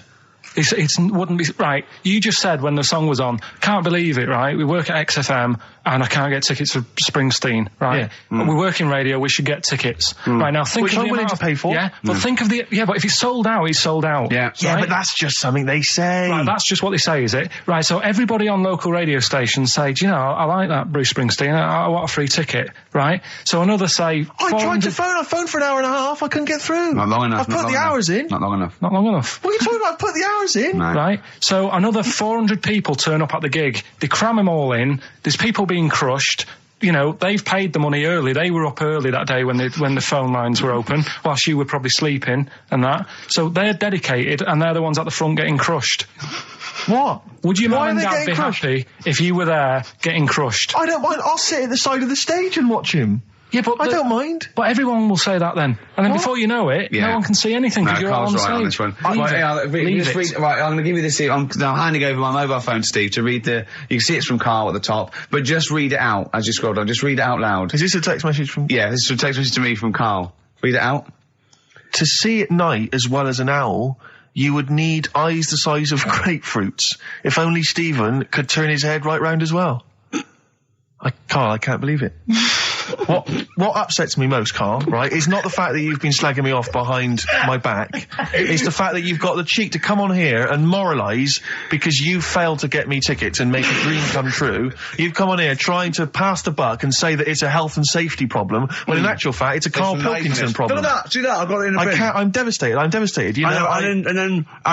Let's play a record. Yes. Well, do you know about his worm problem as a kid? Go on. Right. What I can remember is he had worms as a kid. Not sure how you get him. He never answered me. He was getting a bit touchy about it. Right. This is like the second time I met him. I think he was a bit annoyed that Ricky told me about his problem. What now? Now, straight away, you not being there, instinctively, what do you think went on with this story about worms? My suspicion is rather like when you told a group of people that Robin had once suckled milk from a cow's udder. Yeah. Did you mention that as well? Yeah. Yeah. My suspicion is that, like the cow story, the worm story is not true. But and why would he get so sort of uppity about it? Well, imagine if that wasn't the first time he'd done it. Imagine if he did that every single time he was with somebody for the first time and Robin was just met them. He will tell that story to anyone. But they do say there's no smoke without fire. Robin. I also told him that the way Robin cured these worms was because the doctor told his mother, right, to hold a piece of ham or cheese near Robin's anus so the worms would come out for the food, and he believed it. I'll tell you why, though. I said to Robin used to sit on Spam to try and get the worms out, and he believed it. But Steve, right, do you remember that story about 3 or 4 years ago where there was some bloke in the army? He went away to somewhere, Vietnam or whatever. He was messing about in the woods. Messing about in the woods? Shouldn't he have been fighting? Whatever. Yeah. Right, and he walked through some lake, and I think he'd cut his toe or something on something, and some worm of some sort crawled in the gash. Yeah. And it was in his body, and the doctor said, we've got to get this out of your body. So what they did was, they said, right, the thinnest part or something of your body that things can crawl through is on the top of your head. So they wrapped where the skull is. So they wrapped some bacon. No, they didn't. They did. That's right. Everyone... So he's gone in by the toe. So what we do is, I'll tell you what, that worm's probably heading straight for the head. We'll put a bit of bacon on it. The thinnest part of the body is the skull. Of course, it's not the thinnest part of the body. It's where your brain case is, isn't it? It's the skull. There was a reason for it. And it was like they stuck some bacon on his head. And as ever, the vital piece of information, i.e. the reason, Carl seems to have forgotten. Because the worm was in his body, and they said everyone likes the smell of bacon. Including worms. Even a Vietnamese lake worm. They love bacon. Remember last week when I said about the little fella with the bone with no brain, and you were proved wrong? No. No. We were saying it wasn't a little fella. We were saying it was a stillborn child. It wasn't a little fella. You're changing it now. You weren't having any of it last week. Right, hang on a minute. I'm getting confused. There was a Vietnamese snake that went inside of a soldier. A little, like, maggot or some sort that you have to get out of your body because it causes problems. Yes, and so in order to get it out of the body, they strapped bacon to his head. Yeah. That is great. This doctor. And did that work? I think so. They had a picture of him smiling. Oh, God, what, the worm or the bloke? The bloke. Oh, dear. Honestly, I hope someone knows the story. Right. It was about 3 years ago, I reckon. Okay. And, it did work. G.I. Bacon. So this is why the worm burrowed out of his head to get the bacon? Get to the bacon. Right. That's great. So this is why when Robin was telling his story, I was a little bit disappointed if it wasn't true. Right. Because in a way, you know, Robin's never been to Vietnam. No, but what do you really think that Robin? Well, as Robin said at the time, Carl, why would I sit on ham then tell Ricky Gervais? It's a very good point. Because if you was a kid, you do daft things like that as a kid. Right. He is telling Ricky Gervais though. Yeah. And then, bless him. Okay. And then anyway, Robin left, and I tried to chase him, but he got away. He knows. And then we had a few pints, and then Carl embarked on some of the greatest stories ever told. Can you tell the story about your dad? Let me run it by. I haven't spoke to him all week, so let me run it by him. Okay, play records. Because, What we got? We've got one of Steve's tunes. Yeah, well, bizarrely enough, this comes from the Teachers 2 soundtrack, the soundtrack to the current TV series. There's a slight whiff of nepotism in the air. Yeah. Rick, would you like to explain why? Well, that's why you're doing it. My girlfriend worked on it. But you were going to play this anyway, weren't you? Well, I was, actually. Bizarrely enough, I was going to play some I Am Clute, and this is from, as I say, the Teachers soundtrack. This is called To You. It's a good track. That's I Am Clute, a track called To You from the Teachers soundtrack. It's also got, I know, it's the Electric Soft Parade, The Hives, Star Sailor, Feeder, Turin Breaks, Mercury Rev on there. It's a good little collection. Lovely. Carl, has just had confirmation. He's looking smug because someone phoned up and went, it is true, it's a Laogai chi worm and you wrap bacon around your head. That's all the bloke knew as well. Yeah. And his name was Gary. Yeah. So I'm not having it. No. And he said, see, that's why the Robin thing isn't so weird. He said, but when you said he tried it with cheese, he said I was having none of it. He's got standards. 5 burgers here, yep. And so I don't know, how should we begin, Carl? Do you want to just look at the size of these burgers? Look, they can see it on webcam, can't they? They can see us stuffing these burgers into your mouth. Hmm. And by the way, I'm filming this, Steve. Look, brilliant. Look, I've got a camcorder. We'll put this on unseen footage on a DVD or something. Or maybe on the website. On the Oh, Carl, what if you break the record? Okay, Carl, I'm coming round now to just monitor this and adjudicate. What's the web? If you want to see this on the webcam, what is it? XFM.co.uk. Right, okay. Hold on. Can I, Steve, I'm not can I do being that? funny. I'm not being funny, right? But I think I have got like a bit of a wheat thing. You've got a bit of a what? A wheat allergy thing. Don't give me that. No, seriously, my head's... I've been eating a lot of shredded wheat recently. And my head's got a bit bigger. Carl, I don't think you can let us down now, mate. So you just got to put that... No, I can't put that like that in my mouth on its... I've got to break it up. I've got to break it up. You can't break it up. Can't break it up. It doesn't say you can on the rule thing. It does. It doesn't. I can't look. I physically can't. Try it. I can't look. I'd have to be Jay Goody to be able to do that. Seriously, look. Try it. Yeah, I know, but you're not approaching it right. That's it. Come on. That's all I'm doing. Oh, God, he's not going to do one. Keep going. That's good work. Keep going. How does he get three in? Keep pushing. Ease it in. Ease it in. Keep pushing. Get one in at least. Ease it. Get one in at least. Get one in. Ease it in. Get one in. Push it. That's one. Let's go for another one. I reckon you've got to rip it up a bit. Okay, do that then. See how many you can get in. You've got to get in 2.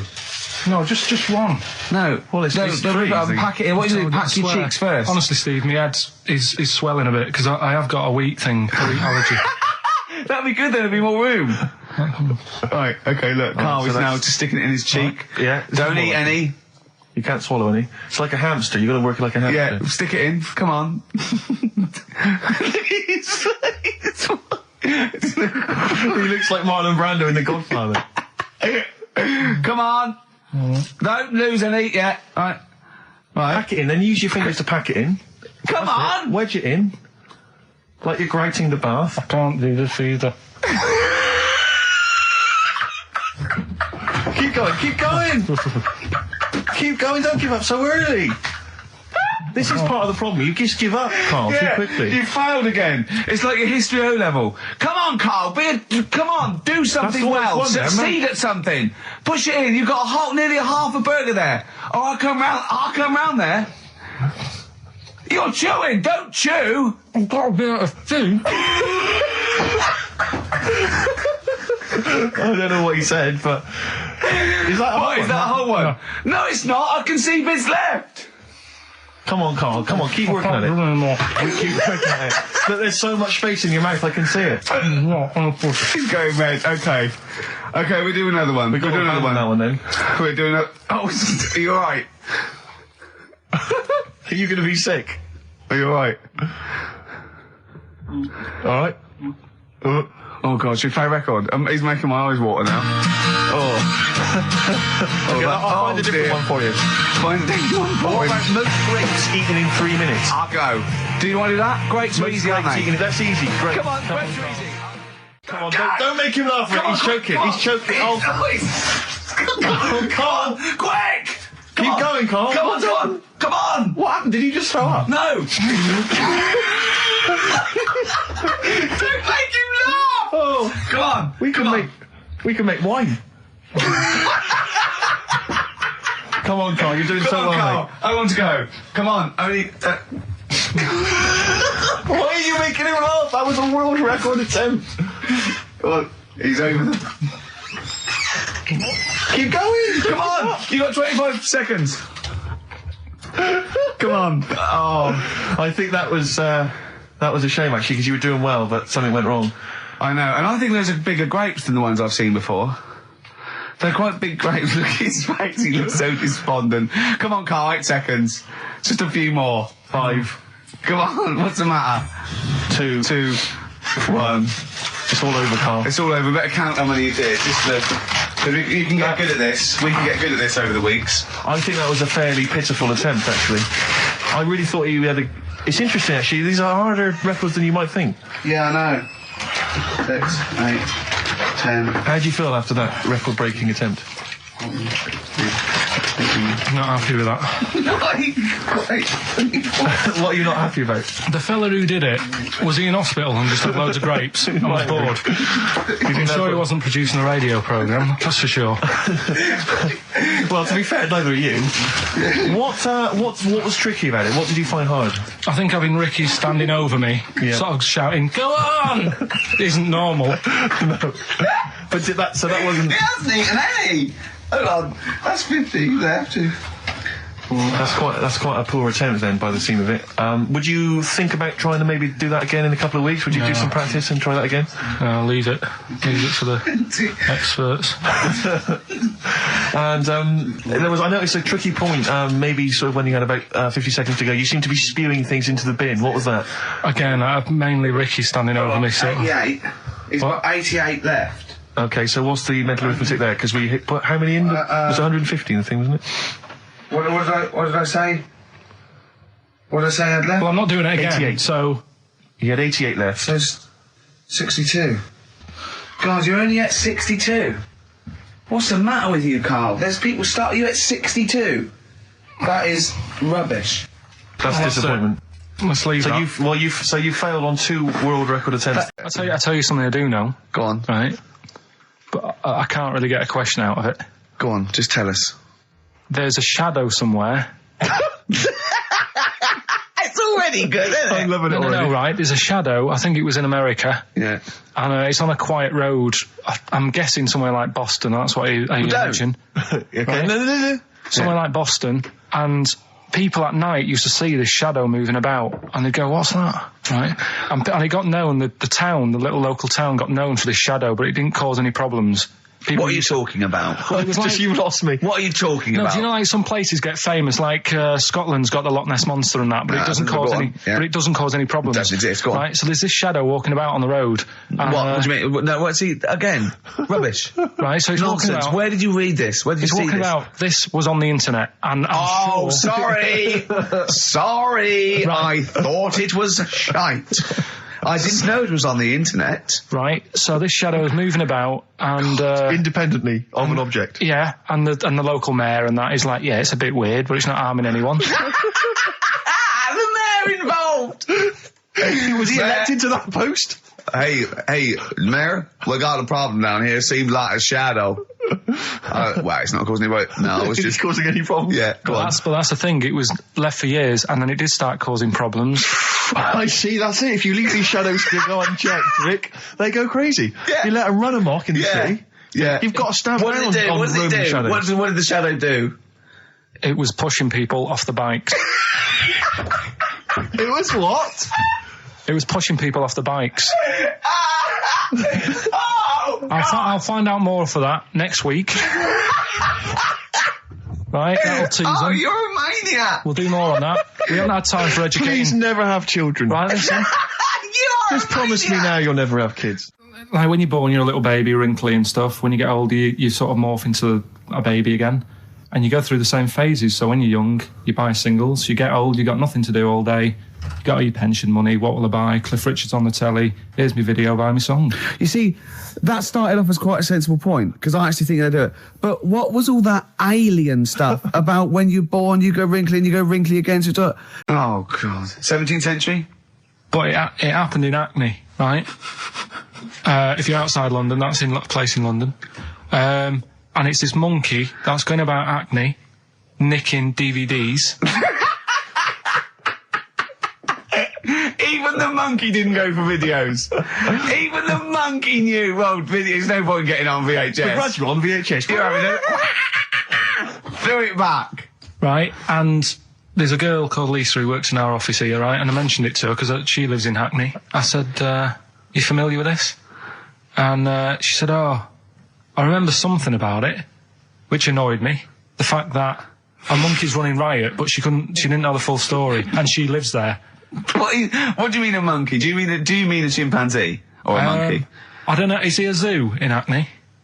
Is he a zoo there? I don't know what sort it was, but it was like. Is there a zoo in Hackney? I don't know. That's what I was asking. So right, get on with the story. So anyway, it's been robbing stuff, and the other bit that really puzzled me, right, is the fact that. And you're not easily puzzled by monkey news. They took fingerprints. What do you think about that? Well, they took fingerprints presumably because they didn't know it was a monkey to start with. No, they did. They saw it, nicking stuff, and they said, get fingerprints. So that means there's more than just one doing it. I'm gonna have a heart attack. He had to fax them to Interpol. Yeah. We know that is. Yeah. It's Brian the monkey. Yeah. So sorry, I don't understand. He was stealing DVDs, specifically DVDs. DVDs, I think it said watches and stuff. What, breaking into homes? Yeah, in Hackney. Maybe. Are you sure it wasn't a kid with a mask on? No, seriously. How was he breaking into homes? They're good, up the drain pipe. They're good, aren't they? They're good, aren't they? But how would they do that? So is that the news? Well, how much do you want? Is that monkey news? For this week? Well, I don't know that it's true. Again, I've got nothing. There was other stuff. There was another story that I found about a monkey, but I would like to know from someone in Hackney do you know what I mean? And I missed that one on Crime Watch, which would have been good. Right? But there was another story about one that kept getting on buses, not paying its fare. And just sat in the corner reading the paper. Reading the paper, Carl! You're an idiot. Well, that wasn't in London. You're an idiot. That was in America. It wouldn't read the paper. Why would it read the paper? Because its way of sort of going, oh, well, if I'm reading something, maybe the inspector... the inspector won't notice my hairy hands. Oh, Carl, you're such a fool! Well... Pilkington. Karl I've just had a news flash that an infinite number of monkeys in Hackney and an infinite number of typewriters. Yeah. We don't know what for. At this stage, we've got no more information. And they've taken back an infinite amount of graduate on video. This is rubbish. Actually, on the subject of Men in Black 2... What? Have you seen that, Steve? No, I haven't, Carl. Tell me about it. You should see it. Go on. Why? Because there's this thing in it. Go on. What, a stupid, bald Mancunian tosser? No, weirder than that. There isn't anything weirder than that. Big eyes, it was gangly. Keep talking. You've got to see it, because you wouldn't believe how the likeness and that. You've got to get the film out tonight. Right. It's not as weird, it had a normal voice, right? He's done you and he's not even here! I'll tell you what, mate, it ain't worth coming in next week. Stay on the line, Carl. Play a record player. Kings of Leon, Molly's Chambers. What do you think of that, Carl? Alright. There's a surprise.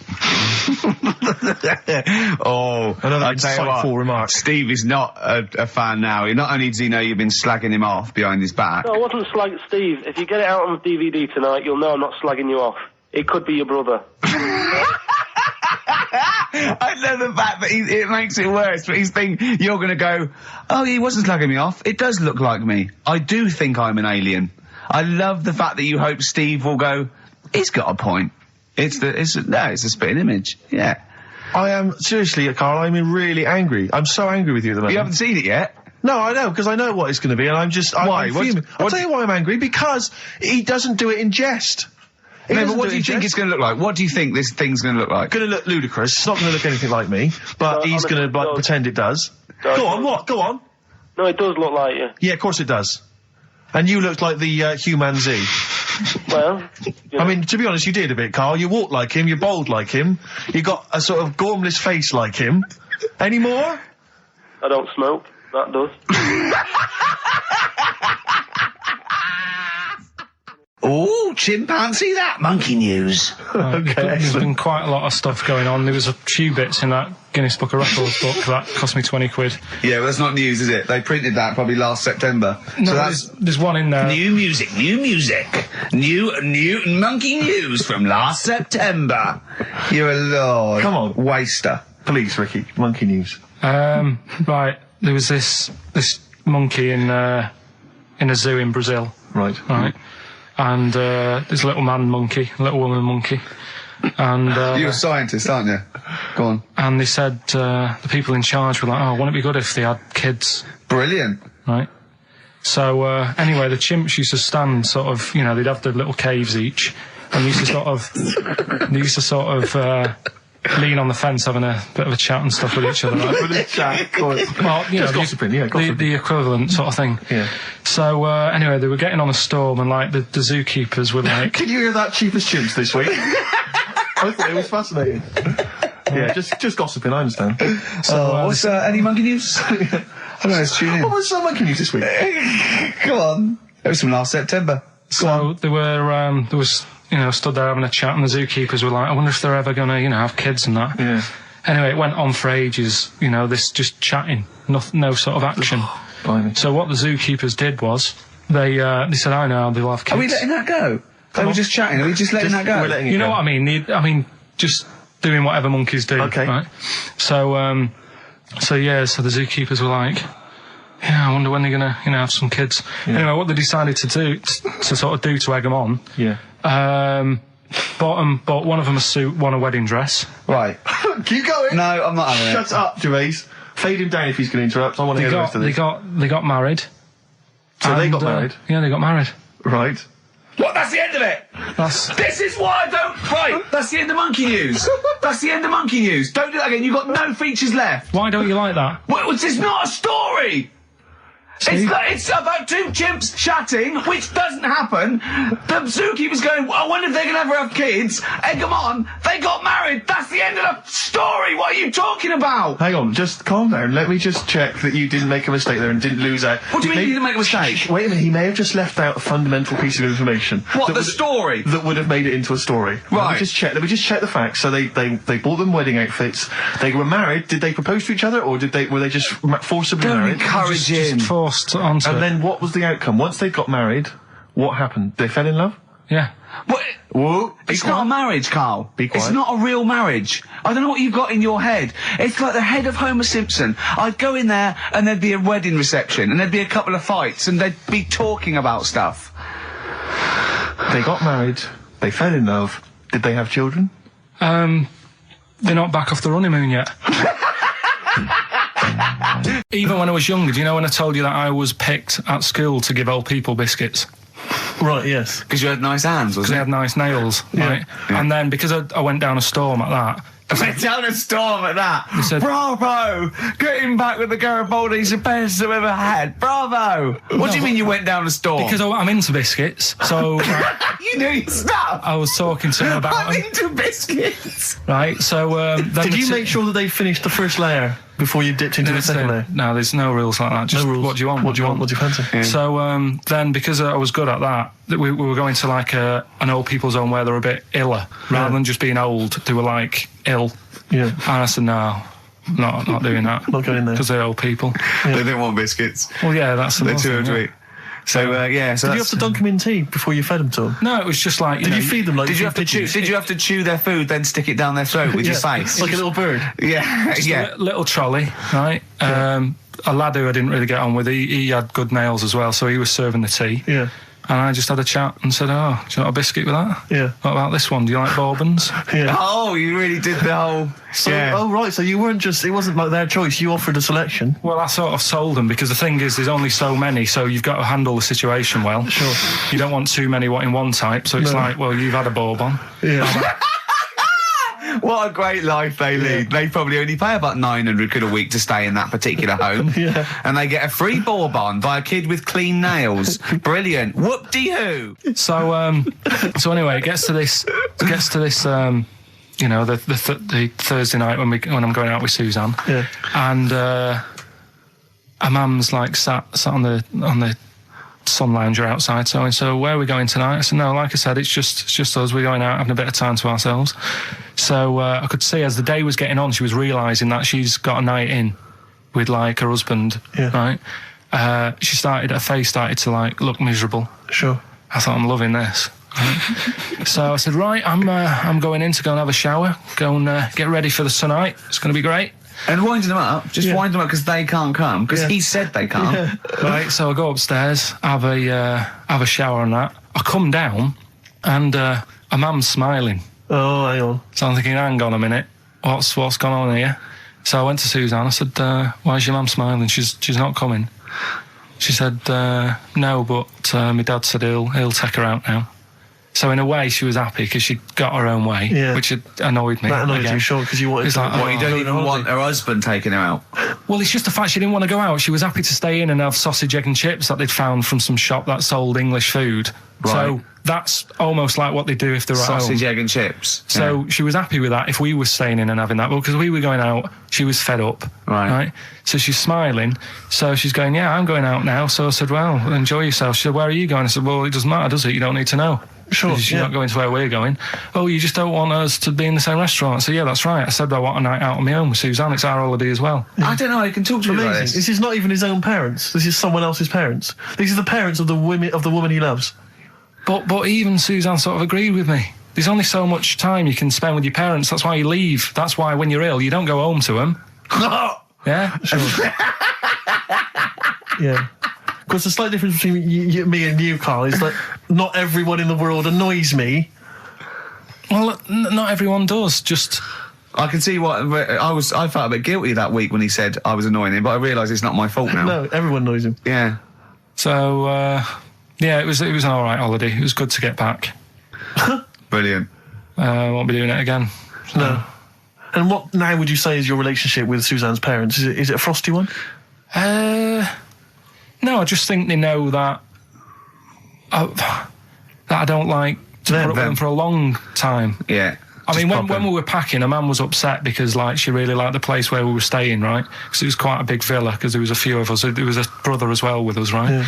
So, our mum said, oh, I love it here. She said, I'm definitely going to book this place again. I said, it's a bit big for two of you, isn't it? Just being sarky, like, we're definitely... I said, because, I won't be coming again. You're like, I don't know what you're like, Carl. You're a monster. You're an absolute monster. You're one of these people that goes, I says, I speak as a find, I says, and gibbered what the wibble. Yeah. And never the werewolf slept. You're like a middle-aged man. You're like an old man. You're like an old man, and you're what, 30? I'm just imagining you scraping along in clogs and a flat cap going, oh, that tree's got to come down. Yeah. Puncturing a kid's ball if he kicks it into your garden by mistake. Yeah. Refusing to give it back. Yeah. Gather round. Yeah, there were once Chinese kid as airy as that cow, which is weird because there's not many Chinese people that are airy, but this one, I tell you, it were back in 1990. Grandad, are you eating a Twix? Appropriate words there. That's the Smiths and Panic. Don't worry about it, Carl. People know that you haven't got a malicious bone in your body. So, they know it's confusion. Don't worry. So, what have you been doing this week, Steve? Well, I'll tell you what. At the beginning of the week, I was incredibly annoyed by Carl. Why? No, because I remember you had a little discussion with Carl a while back saying that you thought he was lazy at times. Yeah. And, you had various criticisms of his work. Yeah. And I got a call from him. He said, oh yeah, I should have told you, I had a phone call. Someone said that they were trying to get hold of Steve Merchant to offer him some lucrative voiceover work. Now, that is money for old rope. That's you're in there for about 20 minutes and it's thousands of pounds. If there are children listening who are still at school, they should definitely, when the careers guy says, what do you want to do? Try and get voiceover work. Just become a voiceover artist. It's money for old rope. Yeah. So I can't believe my luck because, I love money for old rope. Yeah. And I said, well, what's the information? He said, I don't know. I deleted the message. It was on his answer phone. He deleted the message. I said, right, when did the message come? He said, last week. So he took a week to tell me that he had deleted the message. Why, just because it wasn't for you? I mean, I don't know how selfish that is, Carl. No, what happened is, right, I got back off holiday. I was at home. Yeah. So I called up my voicemail, right, because I can do that. Yeah. Remote access, right, because I've got to know what's going on at work. Of course. Called in, it was still my day off. I was going through the messages. Yes. Heard one from some company saying, we're after Steve Merchant. Yeah. We want him to do some voiceover work. Yeah. Right? I can't remember the name of it, but I thought, right, I'll remember to tell Steve. A week later. doesn't matter, does it? You still got the message, and they What message? Yeah, but voiceovers have to be done in the next couple Well, I of didn't days. get the message. All I got was there was a company, I don't remember the name, and they phoned you. They wanted voiceover. How does that help me? There are hundreds of thousands of media companies. You didn't take down a number. You didn't take down a name. Nothing. I was more puzzled why they'd want you to voice anything. He's having a go. I don't know why. No, but listen to that voice. You must be annoyed. You must be annoyed. I mean, talk about rubbing salt into the wound. No, but listen to you. Oh God! I don't know I don't know how you think. I don't know how your mind works. Well, I was thinking there must be a tractor sale on somewhere. What do I care? No, hang on a minute. Wait a minute. Wait a minute. The worm has turned. I don't care if they want me to advertise, the latest designs in pirate fashion wear. I will do a voiceover because it's money for the rope. I don't care what you think of my voice. Someone was interested. They were offering me money. And you decided arbitrarily, they probably wouldn't want it. They probably made a mistake. They wouldn't like the way he talks anyway. I'll delete the message. No, the thing is, right, I get paid. Being a girl? I get paid to sit here on a Saturday, right? Play CDs and that, help out with the show, get you decent prizes. I think I do me bit. Sure. Right? It isn't about running your voiceover work. So hang on, Carl, let me just get this right. If someone was ever to phone me, right, trying to get in touch with you, to offer you work, you'd want me to just ignore the message. That is what you're saying to me. You'd prefer that I deleted the message, I ignored it altogether. That's what you'd want for me to do. That's what you'd want me to do. What, someo's calling you for some Someone's phoned me. They say, I can't, I don't know, I'm a friend of a friend. I've got your number, Steve. I love to use Karl Pilkington for an exciting sex scene. So has it happened? Well, I'm saying in the future, if it was to occur, do you want me to just ignore it? Is that what you prefer me to do? Well, it's not like that, though. I did tell you. I told you the message. You didn't? What? You told me a week later with none of the information I needed. Carl, that doctor called last week. That kidney's ready for that little girl that you were doing that sponsored walk for. I forgot to tell you. Oh, I hope it's still all right. They keep it on ice, don't they? I think they do. Selfish, Carl. So selfish. And you've lost us a son.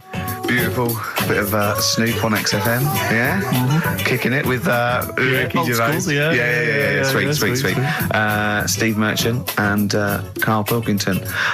What has happened to Karl? Because Karl, I thought, is this sort of sweet little buffoon, almost childlike in his ways. You know what I mean? Like Charlie Brown after some sort of head injury, and now he's coming back like that, having a go at not caring about voiceover work. It's like, because Heat have written about him a couple of weeks, it's like he thinks he's better than you in some way. I do care though. You're out of order saying that, right? Because I've sorted you out with tickets for stuff. He doesn't turn up to. Karl, I received a phone call. You deleted the message offering me voiceover work. You're as bad as my agent. I'm appalled by it. And I thought we were friends. At least his agent, when he does it, is losing himself money as well. Yeah, exactly. You've got no comeback. You're still sweet. And to have a go is you've got a mank whine. Right? For a voice. Like a cartoon Gallagher brother on Coronation Street. I mean, and yes, Steve does sound like a Wurzel, but that doesn't, do you know what I mean? What about Jethro? Jethro does well. Jethro gets on Des O'Connor anytime he wants. Just has to phone Des up. And he's on there. Straight on and there. he's whining like a Wurzel as well. So, to say that is a rubbish... All right, apart from that then, what else have I done that's wound you up? Well, that's a good starting point, because you haven't even apologised. No, it's a shock, because that's the first time I've let you down. And I didn't really let you down because I passed on the message. You didn't? Well, we've been through it. You didn't pass on the message. Saying I deleted a message for you is not passing on the message. I mean, I just think what's happened is that you've got a little bit of celebrity now from the show. I mean, I've seen you being recognised in pubs and stuff, or people have come up and they said, "Are you Karl?" because they've seen Ricky.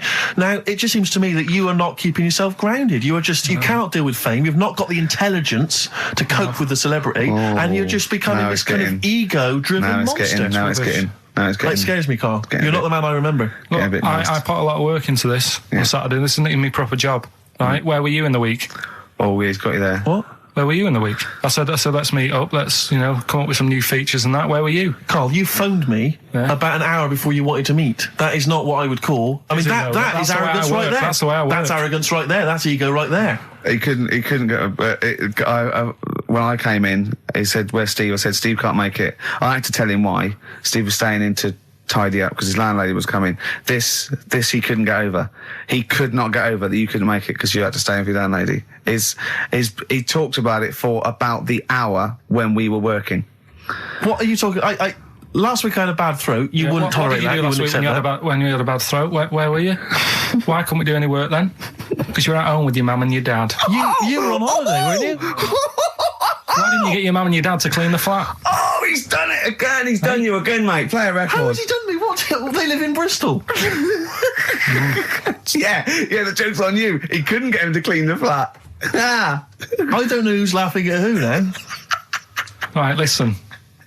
Can we just go back to laughing at Carl? Okay. 104.9. Rick, quick question for you. I'm thinking, a lot of people maybe are tuning in for the first time because of the advertising campaign. Sure. Should we reintroduce Carl again? I know we've done this a few times in the past, but just worried that people are going to not really kind of get the measure of him. I'm Ricky Gervais. I'm the one off The Office. Yeah. Steve Merchant. He's not the one in The Office. He's not Gareth. Some people think he is. He's got a funny, weird West Country accent that actually Mackenzie was affecting for the role. Steve wrote it with me. He's the tall, lanky fella. Carl is our sort of, I say producer, but he's the one that pressed the buttons because I was Dog's Body. Yeah, but I mean, it was just because I was too big to run the desk. Yeah. I used to have to do. Literally too big. You couldn't get there. Yeah. And then we discovered that, he looked a bit like a boring sort of, alright, yeah. But then when we sort of, poked him with a stick, he came up with, he doesn't realise, but some of the I think, some of the funniest extraordinary things I've ever heard. Say hello, Carl. All right. Yeah. Well, classics, I think, so far, that have gone straight to the list include, have you ever used a Y front correctly? Yeah. Brilliant. You never see an old person eating a Twix. Eating a Twix. These are sort of things. He's back on his campaign to get rid of jellyfish. Why is that, Carl? Oh, did you see the paper yesterday? Go on. There's a jellyfish, right? It's about 15 foot long, about 5 foot wide, and there's a fella swimming next to it. And the paper's going, oh, look at this we've found. There's loads of them in Japan. Yeah. And it's because the water's getting hot, so it's making jellyfish really big. Oh dear. How's the campaign going to get jellyfish get rid of them? What was your point about jellyfish? They don't do anything. There's no point. They get in the way. Fish, yeah. It ruined me holiday because I got stung by one. Yeah. But you think the same thing about Liverpudlians, and we can't just go around, wiping out things that ruin your holiday. Well, let's do the jellyfish first. And then we'll move on to the Scousers. Yeah. But yeah, I don't know what they do, and I'm trying to look on the internet. I've been busy this week. You're jellyfish now, not Scousers. Yeah. I don't know what they do either. Sort of try and work out what would happen with the sea if it didn't work, because they say, like, if there's no... See, this is what we're talking about. People who listen for the first time, they've got to listen to every word you say. You want to find out what would happen with the sea if it didn't work?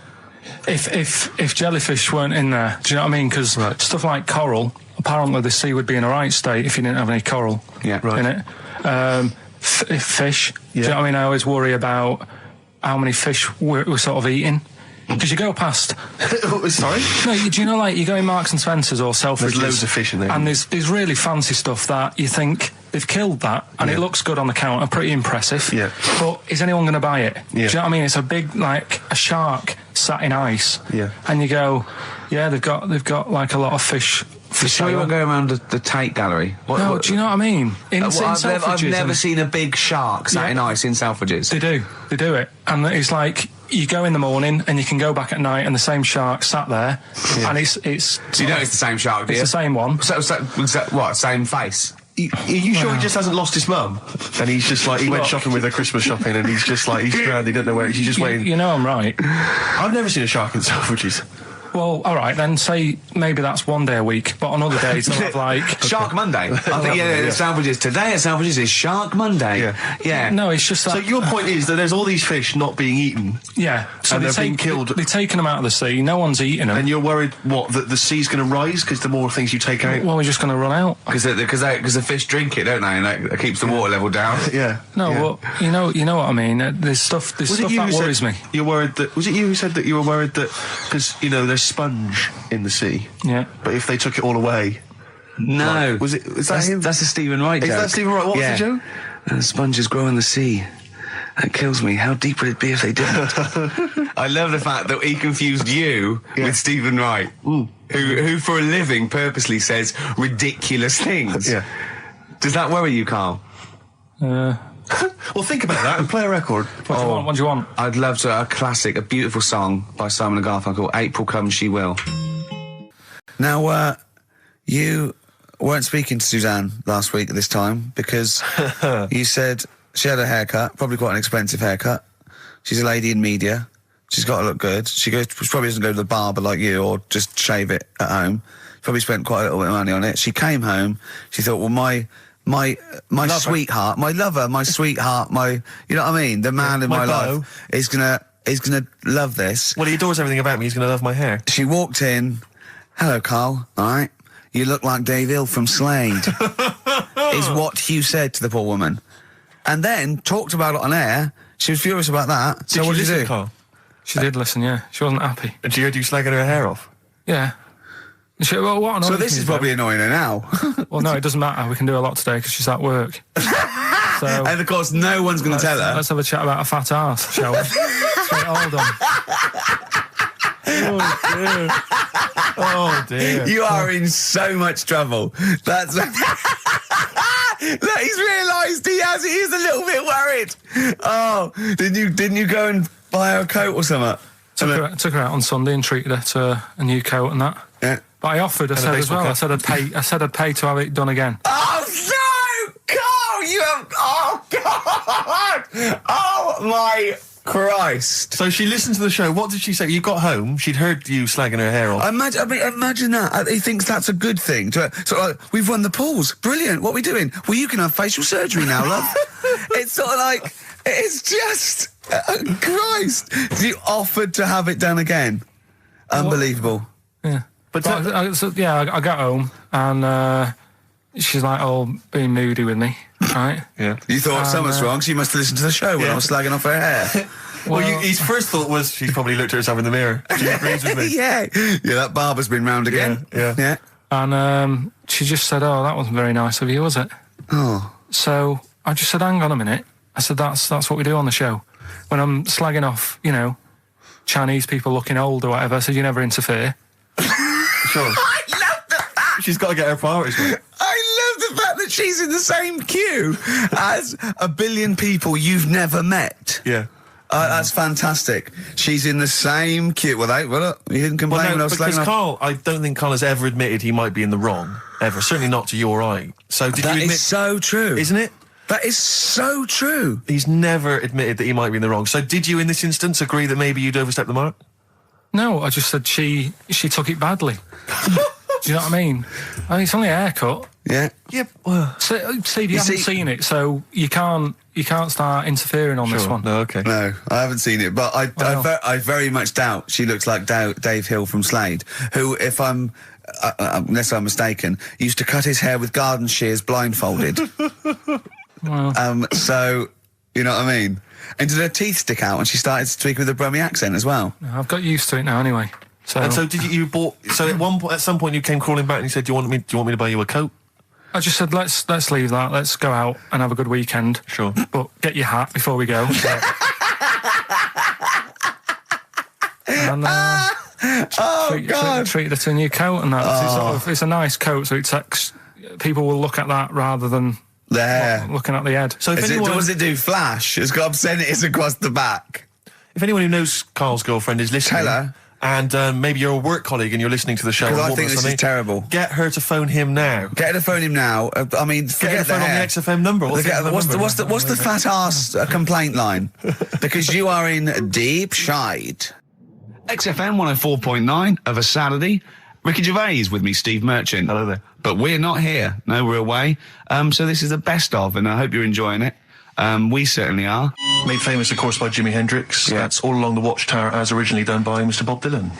On XFM 104.9. So, Carl, just take us through the moment where you gave this gift. Firstly, so you went into Boots, right? You thought, all right, 100 condoms. Brilliant. Okay. Did you wrap it up? I don't know if it was 100, probably 80. Right, okay. Yeah. Right. You don't want to go mad, do you? Wrap them up. I'm just resting easy knowing that he's not trying to breed. Right. No. Yeah. So I got her them. I got her Grease on DVD because she's always watching that. Yeah. Right. Yeah. So just think of when her mum said, "What did Carl get you? Some condoms and grease." I was just. I'm glad he said on DVD. And, She was surprised anyway, right? Because yeah, I bet she was. No, when she got she was thinking like jewellery. No, right? that showed her. That surprised you, hasn't it? All right. So hang on, wait a minute. You thought it was a holiday, didn't you? Yeah, look at your face. You don't know me at all. So hang on. So did you give these on Christmas Day? Right. What happened is she got in from work that Saturday, right? And I said, look under the tree. Knackered. Oh, right? at least it's Christmas. Yeah. At least I'm going to get a little bit. Yeah, I said, look, you got some stuff under the tree, right? So did you give her a sugar lump? Right, she was really chuffed with that. But she said she was a bit puzzled because I didn't know we had any wrapping paper, right? So I ended up using wallpaper. You didn't take it off the wall though. You had No, it was some left over, right? So she said, "Why have you used wallpaper?" I said, "Well, I didn't have any paper, and you were getting in a bit, and I wanted you to have a surprise." So she said, "Can I have a feel of them?" I said, no. Presents. You thought, right, I've got the right thing. Yeah. Right. And then Christmas Day, I said, no, don't get carried away. It's nothing really good. You know, we said we weren't going to buy each other much.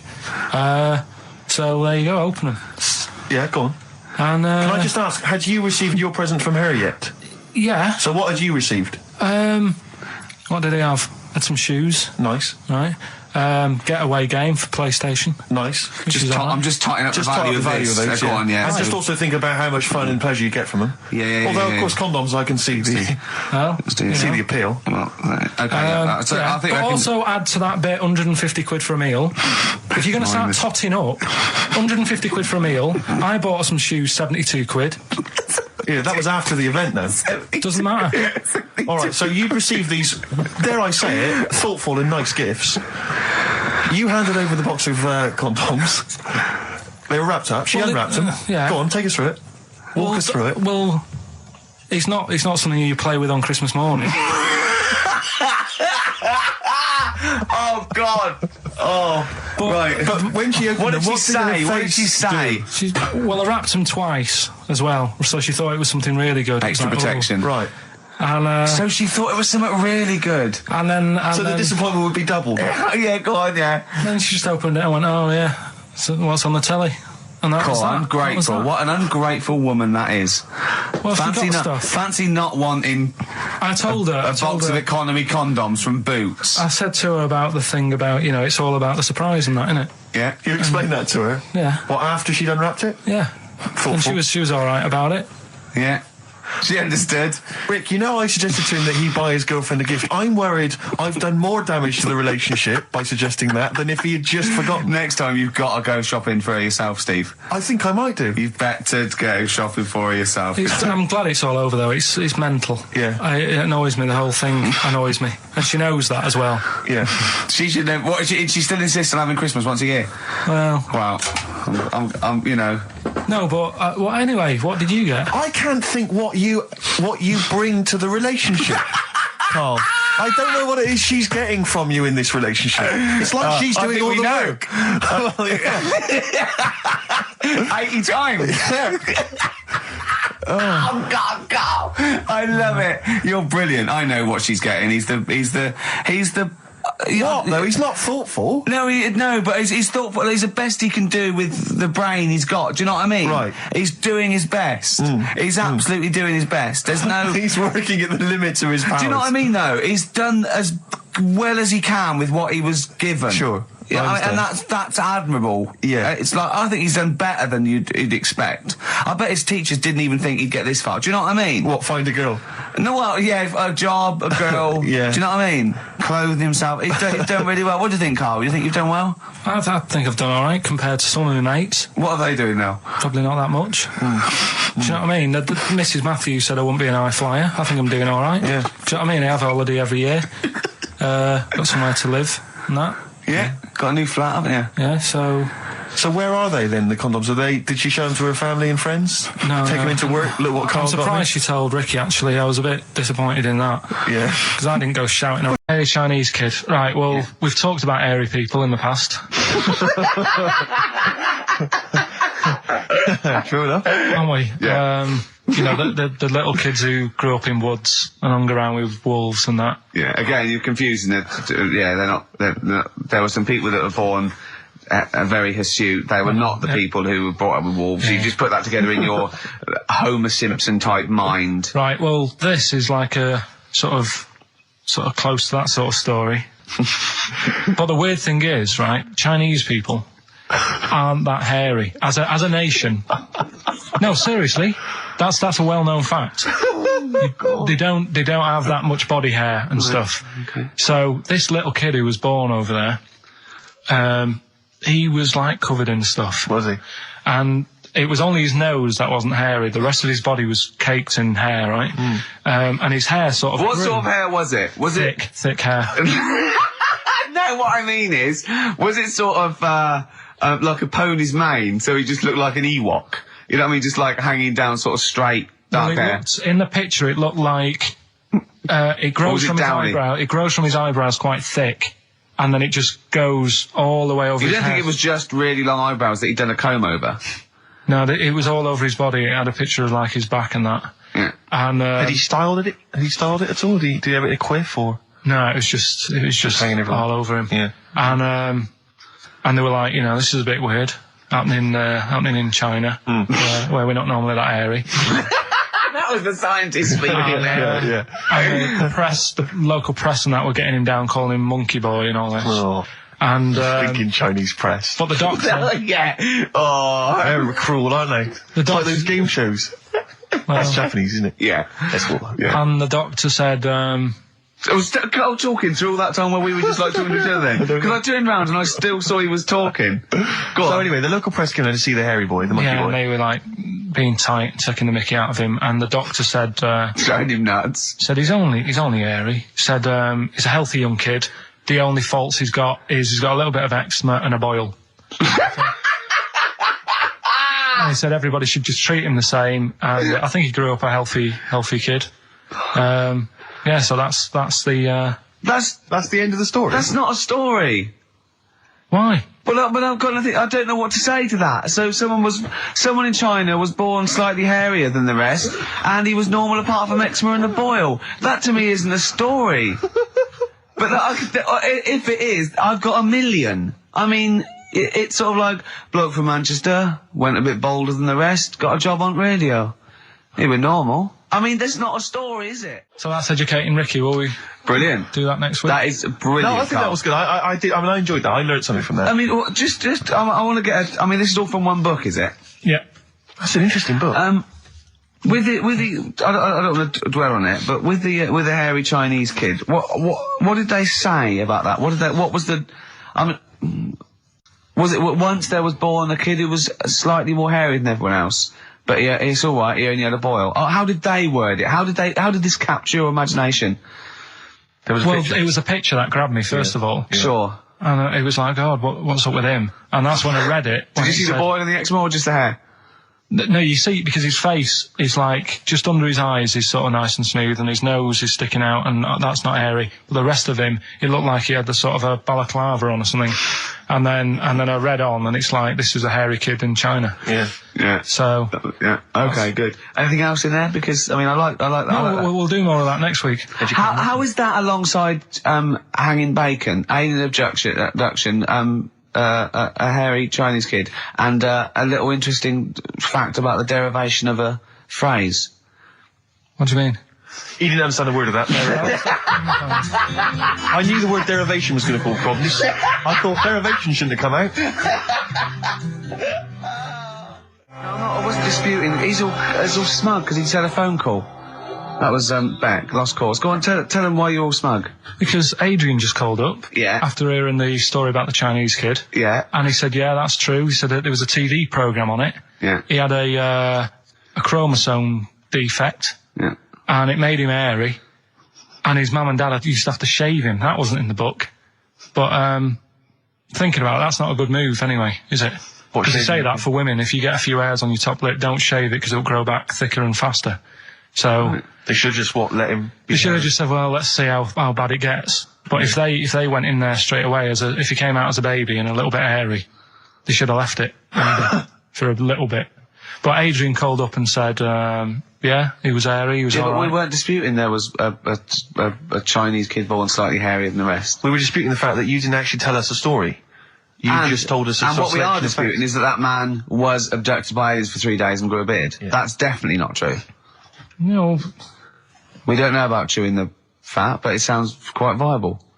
Yeah. You see, the difference is between me and Steve and you is that what we believe isn't random. Well, anyway, listen, a good friend of ours, Ross Noble, he's given me this picture, Carl, which he's got from a magazine. He loves you. And I have to say, I think this... I just looked at it then. Obviously, it's not going to mean much to the listener. Oh, this is self-indulgent. But it is currently available. I think it's in the current edition of Bizarre magazine, so you might want to buy that. It's not horrible, though, is it? There's a certain grotesqueness about it. Oh, it's a deformed person, isn't it? Well, to a degree, but I think what it's going to do for Carl is give him, I think for you and I, Rick, we're going to see his face. Light up, like opening a wonderful Christmas gift. Oh, you know what? I think I've seen this. Is this the one with the kid with the big head? I'll be honest with you, Carl, it is. Have you seen it already? Yeah. Let me just show it to you again so you can I haven't seen it. It's like... yeah. We shouldn't be laughing at that. No, but that is like the kid who I went to school with. That is the same. That can't be the same. So do you recognise him? Seriously, that is the same thing he had. I mean, I have to say, it does look like it's been computer generated. It's so odd. Yeah. But look at the child's face. I know. Look at his reaction. Don't take another photo of me. I'm not sure this is right. It's not right. It's not right. But I was hoping that would give you, Carl, just a little glimpse of. We've had a request as well on the best bits. So someone wants to hear you talking about your mates with the big heads. I don't believe it, because every time we go there, we get some sort of complaint about something. About what? Just leave it. Well, that for some reason that always goes from the story with my dad going to Blackpool for taking those kids there. And what kids? And, leave it. No, what? No, I don't know. There's people who know what you're talking about. I'll tell you when we put a song on. No, well, I know what it is, but you can't just say that. Is it when your dad put a kid in the wheelie bin because he was getting it home? Yeah. So we're going to we can't go through it again. It's too controversial. And it was in one of her magazines, and there's this article, right, about these identical twins, brothers, right? And one of them meets this girl, right? And it turns out she's got an identical... I've heard this. This is true. Right. They get married. She's got an identical sister. Right. So they both go out. So two identical twins, male, going out with two identical twin sisters. Yeah. So I was looking at it going, oh, that's weird, because you see them, like, they're always wearing the same cardigans and that, and that's like... But then, but if you're an identical twin, then you probably would fancy the same sort of person, wouldn't you? But then, I was asking, she was going, it's getting near the, the plot, the murderer. If they had a kid, would they look the same? Yeah. Not necessarily, because it depends on what genes are passed over. Even though they've got the same exact sets of genes, that you don't pass on all the genes, do you? It's 50-50, but you don't pass on exactly the same genes in each sperm, let alone with an identical twin. Yeah, but even though you don't do that, like my brother and sister don't look like me, but you know they were related. Because they share 50% of your father's genes. Gobbledygook. Yeah.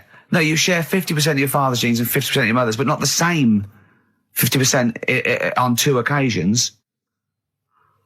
I think you completely lost already. When you brought in the word genes, I thought you was thinking, what no, they wouldn't necessarily. For? They wouldn't necessarily, no. They could do by Did Suzanne chance. Look at you like Oliver Hardy looks at Stan Laurel when he's just like nailed his hand to a wall or something? She went, ask Ricky tomorrow. And then turned up John Nettles. And then turned it up. Yeah. Oh, that is... No, what's the song? What song are you thinking of? The lines are going mental. Because it's so easy. Let's play a record, Carl. We'll come back and we'll find out if anyone's got that right. That's a great one, Carl, really. Right. Did you just come up with that literally in the last 10 minutes? Genius.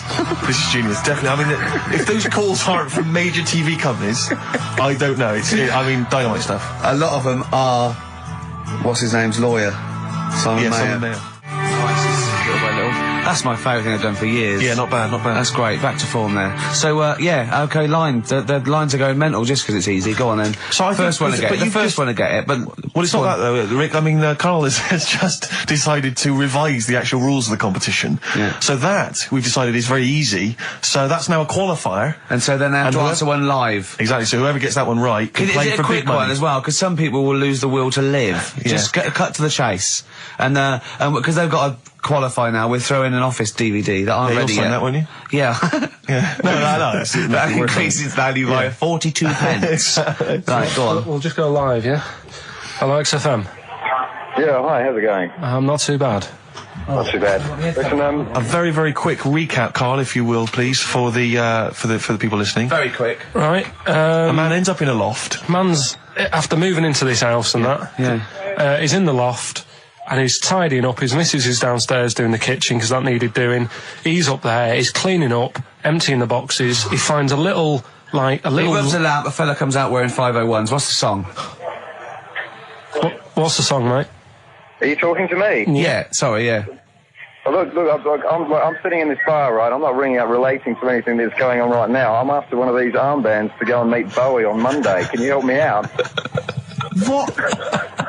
What? Piss off. You can't say that to our public. Yes, I can. What I can't bear is people begging, Rick, on the radio. You know, I can't bear it. Is that the Australian bloke who's got the Bruce Springsteen tickets? Hello, XFM. Hello. Hello. Are you phoning up for an armband? No. Okay, great. Gene Genie, of course it is. Well done. Well done. Right, what's your name? Everyone else can ring off now, because this. Well, she might not take the challenge. What's your name? Hello. What's your name? Christina. Christina. Right, do you want to take on the challenge? Yeah. Yeah? Oh, right. So this is for... She's already won a couple of CDs. This is for the Office DVD. Right. Okay. Signed by Ricky Gervais. So she said, yeah, it's a nudie speech. So I said, well, why... What? I said, we're all it's all mixed up. Normally on a nudie speech, it's a nudie speech, and you don't go wandering on there when you get your clothes on and that. So it annoyed me a bit, because there wasn't any signs. So this fella's getting closer. Well, the knob out was a sign. Yeah. Right, so he's getting closer, and he walked past me. It was an old fella. And he walked past and he had a hat on and a little pipe, and a big rucksack on his back. Right, so he got me thinking... Not strictly naked. I'm walking along, and I'm thinking, right, why do people want to do this? So straight away, I wasn't on holiday anymore, because most of the time when I'm on holiday, I don't think about anything. Right? Your mind's a blank. I just switch off. Right? But all of a sudden, this has got in my head now, and I turn around to look at him, and... Check out his arse. And this bag, right, I swear, it was massive, right? What? You had a massive bag? The bag. His rucksack? His rucksack. Oh, right, okay.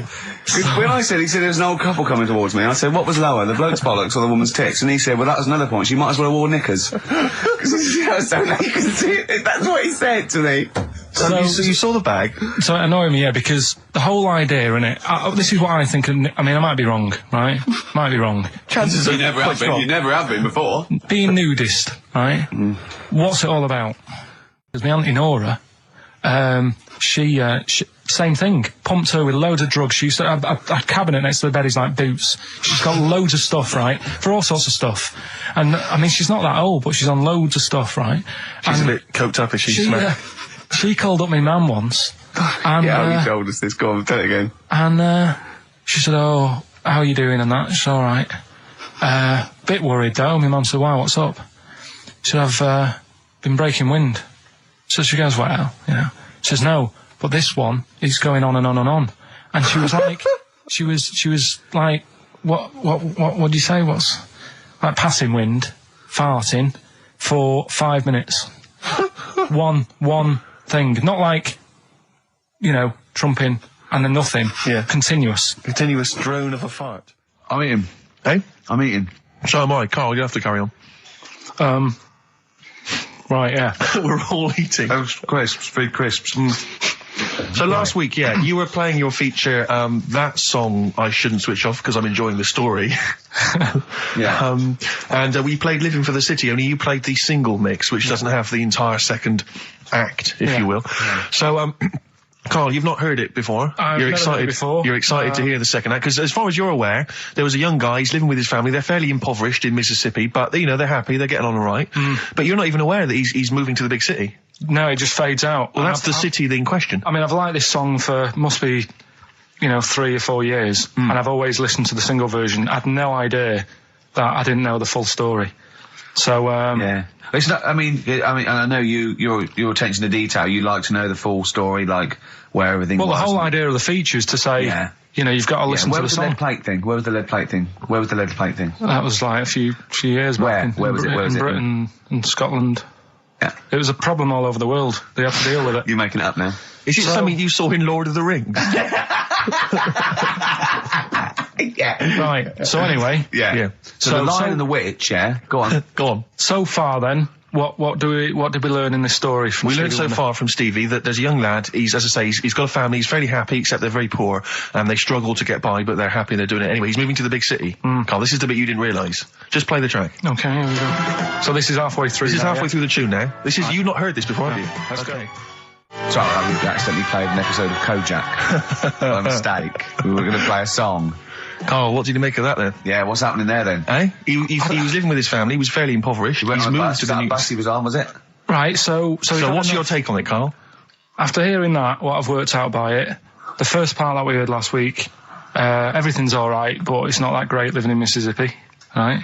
So he goes, I'm going to go to New York. There's plenty of work there. Yeah. They'll sort of accept me as, and everything. So he goes there, and the weird thing is, he's hardly, been in New York for a second. He gets on a bus, all of a sudden some cop is arresting him. He's like, what's going on? And then he's got 10 years. I mean, what you can't hear, because the levels are quite bad. I mean, I work with sound. I can't really hear what's going on. You're criticising Stevie Wonder, I'm sort of guessing that he didn't pay his bus fare or something. And 10 years. He got 10 years for that. I really don't know what was going on. And the last one. Got that one. That's terrible. That's terrible. Okay, quickly. Oh, God. And the last one is that bloke who does... Come on! It's making me laugh. Come on, Carl, be professional. Right, the last one. Right. I can't do it, it's making me laugh. Oh, come on, I'll come and read them then. No, hang on, Come on, Carl. Right, here we go. They don't do this on Blockbusters on TV, do they? No, come on. That bloke who does sport on telly. He's got a little kid, right? Initials DC. What? Right? Is that, I'm was that the completely clue? confused by that. Was that the clue? Yeah, that bloke who... listen, still to come, right? We've got the monkeys thing. Oh, chimpanzee that. And when I was out last Sunday, right, at Johnny's birthday party, Yeah. Steve was there. Yeah. Got talking about stuff. And a debate that we didn't really finish cropped up. It blew your mind, didn't it? Amazing. Oh, I know about this. Steve told me. This is the infinite amount of monkeys. Or a monkey with a typewriter and an infinite amount of time would eventually come up with the works of Shakespeare. Yeah. There was no debate. It's a philosophical, mathematical problem. There's no debate. It's true. It wouldn't happen. No, listen, Carl, listen. Infinity sorts it all out for you, right? An infinite amount of monkeys at a typewriter, right? They do everything. They type everything. Infinity just sorts it all out for you. There's no getting to it and they're going, oh, well, let's have a look what they've done. This one's come close. Did Romeo and Juliet. It would do it all. It would type everything ever possible, conceivable. Yeah, but... It's a mathematical... Well, infinity we've heard your side of the argument, Rick. And I'll be honest with you, it's a persuasive one. But let's hear Carl, because he heard about this in a pub last week. Yeah, so what's he's your got some problem? strong What's your ideas problem with himself. it? What's your problem with it? Well, first of all, right, you're saying it's a load of monkeys. It's not just one monkey that Depends. can live forever. No, wait. It's either a chimpanzee with a typewriter with an infinite amount of time. He would eventually, by definition, mathematically, type everything ever possible. Okay, or it's an infinite amount of chimps with typewriters, and one of them will type it first time. But already that's not right. You either need to have What do one you mean? monkey. What you mean? Let's hear his Employment point. laws. He What do you mean can't- it's not right? Let's hear him out, please. If it's one monkey Yeah. with a typewriter that's got loads of ink in it and that, right? At least it knows what it's done in the past. It's not... Keep going. Cry. If you've got a load of monkeys, it's like if you have too many. What's that saying about too many chefs? Too many chimps spoil the soup. Right. Well, it's the same thing. It's like, well, I didn't tell you to put salt in it. I was going to put salt in it, and it messes it up. Whereas if it's just one, they know what's gone on. So what I'm saying is, honestly, just leave him go. I can't be bothered. I want to hear. I want to hear the rest. This blows my mind. He doesn't know what this does to me. It's a mathematical problem. I want to hear the rest. well, it's just I just don't think it will happen. What do you mean you don't think it'll happen? Infinity works it out for you by definition. Well, what's stopping them typing the same thing again? They would. in fact, the problem should be, if you had an infinite amount of time, that it would type, it works for Shakespeare an infinite amount of times, and everything else an infinite amount of times. But, you know, that's not as... But not Shakespeare. Oh! Shut up! You idiot! Rick, do you know what he said to me? I said to him, I explained it to him. I said, you've got an infinite number of monkeys, infinite number of typewriters. They will type the complete works of Shakespeare. He said, have they read Shakespeare? You're an idiot! Play a record. Said, no, I'm not having this conversation. Not doing it from I'm not having it because it really, really winds me up. But you're saying they'll do it with no spelling errors? Well, they do it an infinite amount of times. And they do it wrong an infinite amount of times. And they spell the last full stop wrong an infinite amount of times. And they get one thing wrong in Hamlet wrong an infinite amount of times. They do everything an infinite amount of times. But are they going off a story that they've... Play a record, Carl, because I'm going to knock you out! I'm just saying... Shut up! Do they know the story? Oh, they're monkeys! Oh, Christ. No, right. Okay. Right, Carl. She's a girl and I'm a man. Good that, innit? On XFM, 104.9, Ricky Gervais, Steve Merchant, Karl Pilkington. As ever, Rick, there's always someone who steps in to defend Carl. Okay, what is the defence? What is the defence? Here's an email from Scott Coomer. He says, Carl is actually right. I've got an A-level in statistics and probability. It doesn't matter how long they have and how many monkeys you have, you cannot guarantee they would type the complete works of Shakespeare. Infinity makes it probably they would get it right, but not definite. Yeah. Well, yeah. Yeah. That's what I was saying. No, you weren't saying, Carl. You don't understand it. Infinity sort of sorts it out. That if they do anything, they nearly do everything, won't they? No, I mean they'll give it a good shot. No, that's not the point. But the I'd point be is surprised if they did one page right. Right, listen. It's not to do with consciousness. It's not to do with them aiming. They are just bashing away at the keyboard. It's like they're used to show that there isn't consciousness. They chose the chimpanzee because it can type, presumably, hit the keyboard. It's because they hadn't come across you at the time. Yeah. It's to take out thought out of it. It's to take out reason and trying, right? It's just random. They're saying that if you typed enough things, if a computer was left typing everything, if you left it for an infinite amount of time, and they chose Shakespeare because there is meaning behind it, and it's difficult to get it exactly right, to show you that Infinity would come up with it's not just Shakespeare, it's every novel.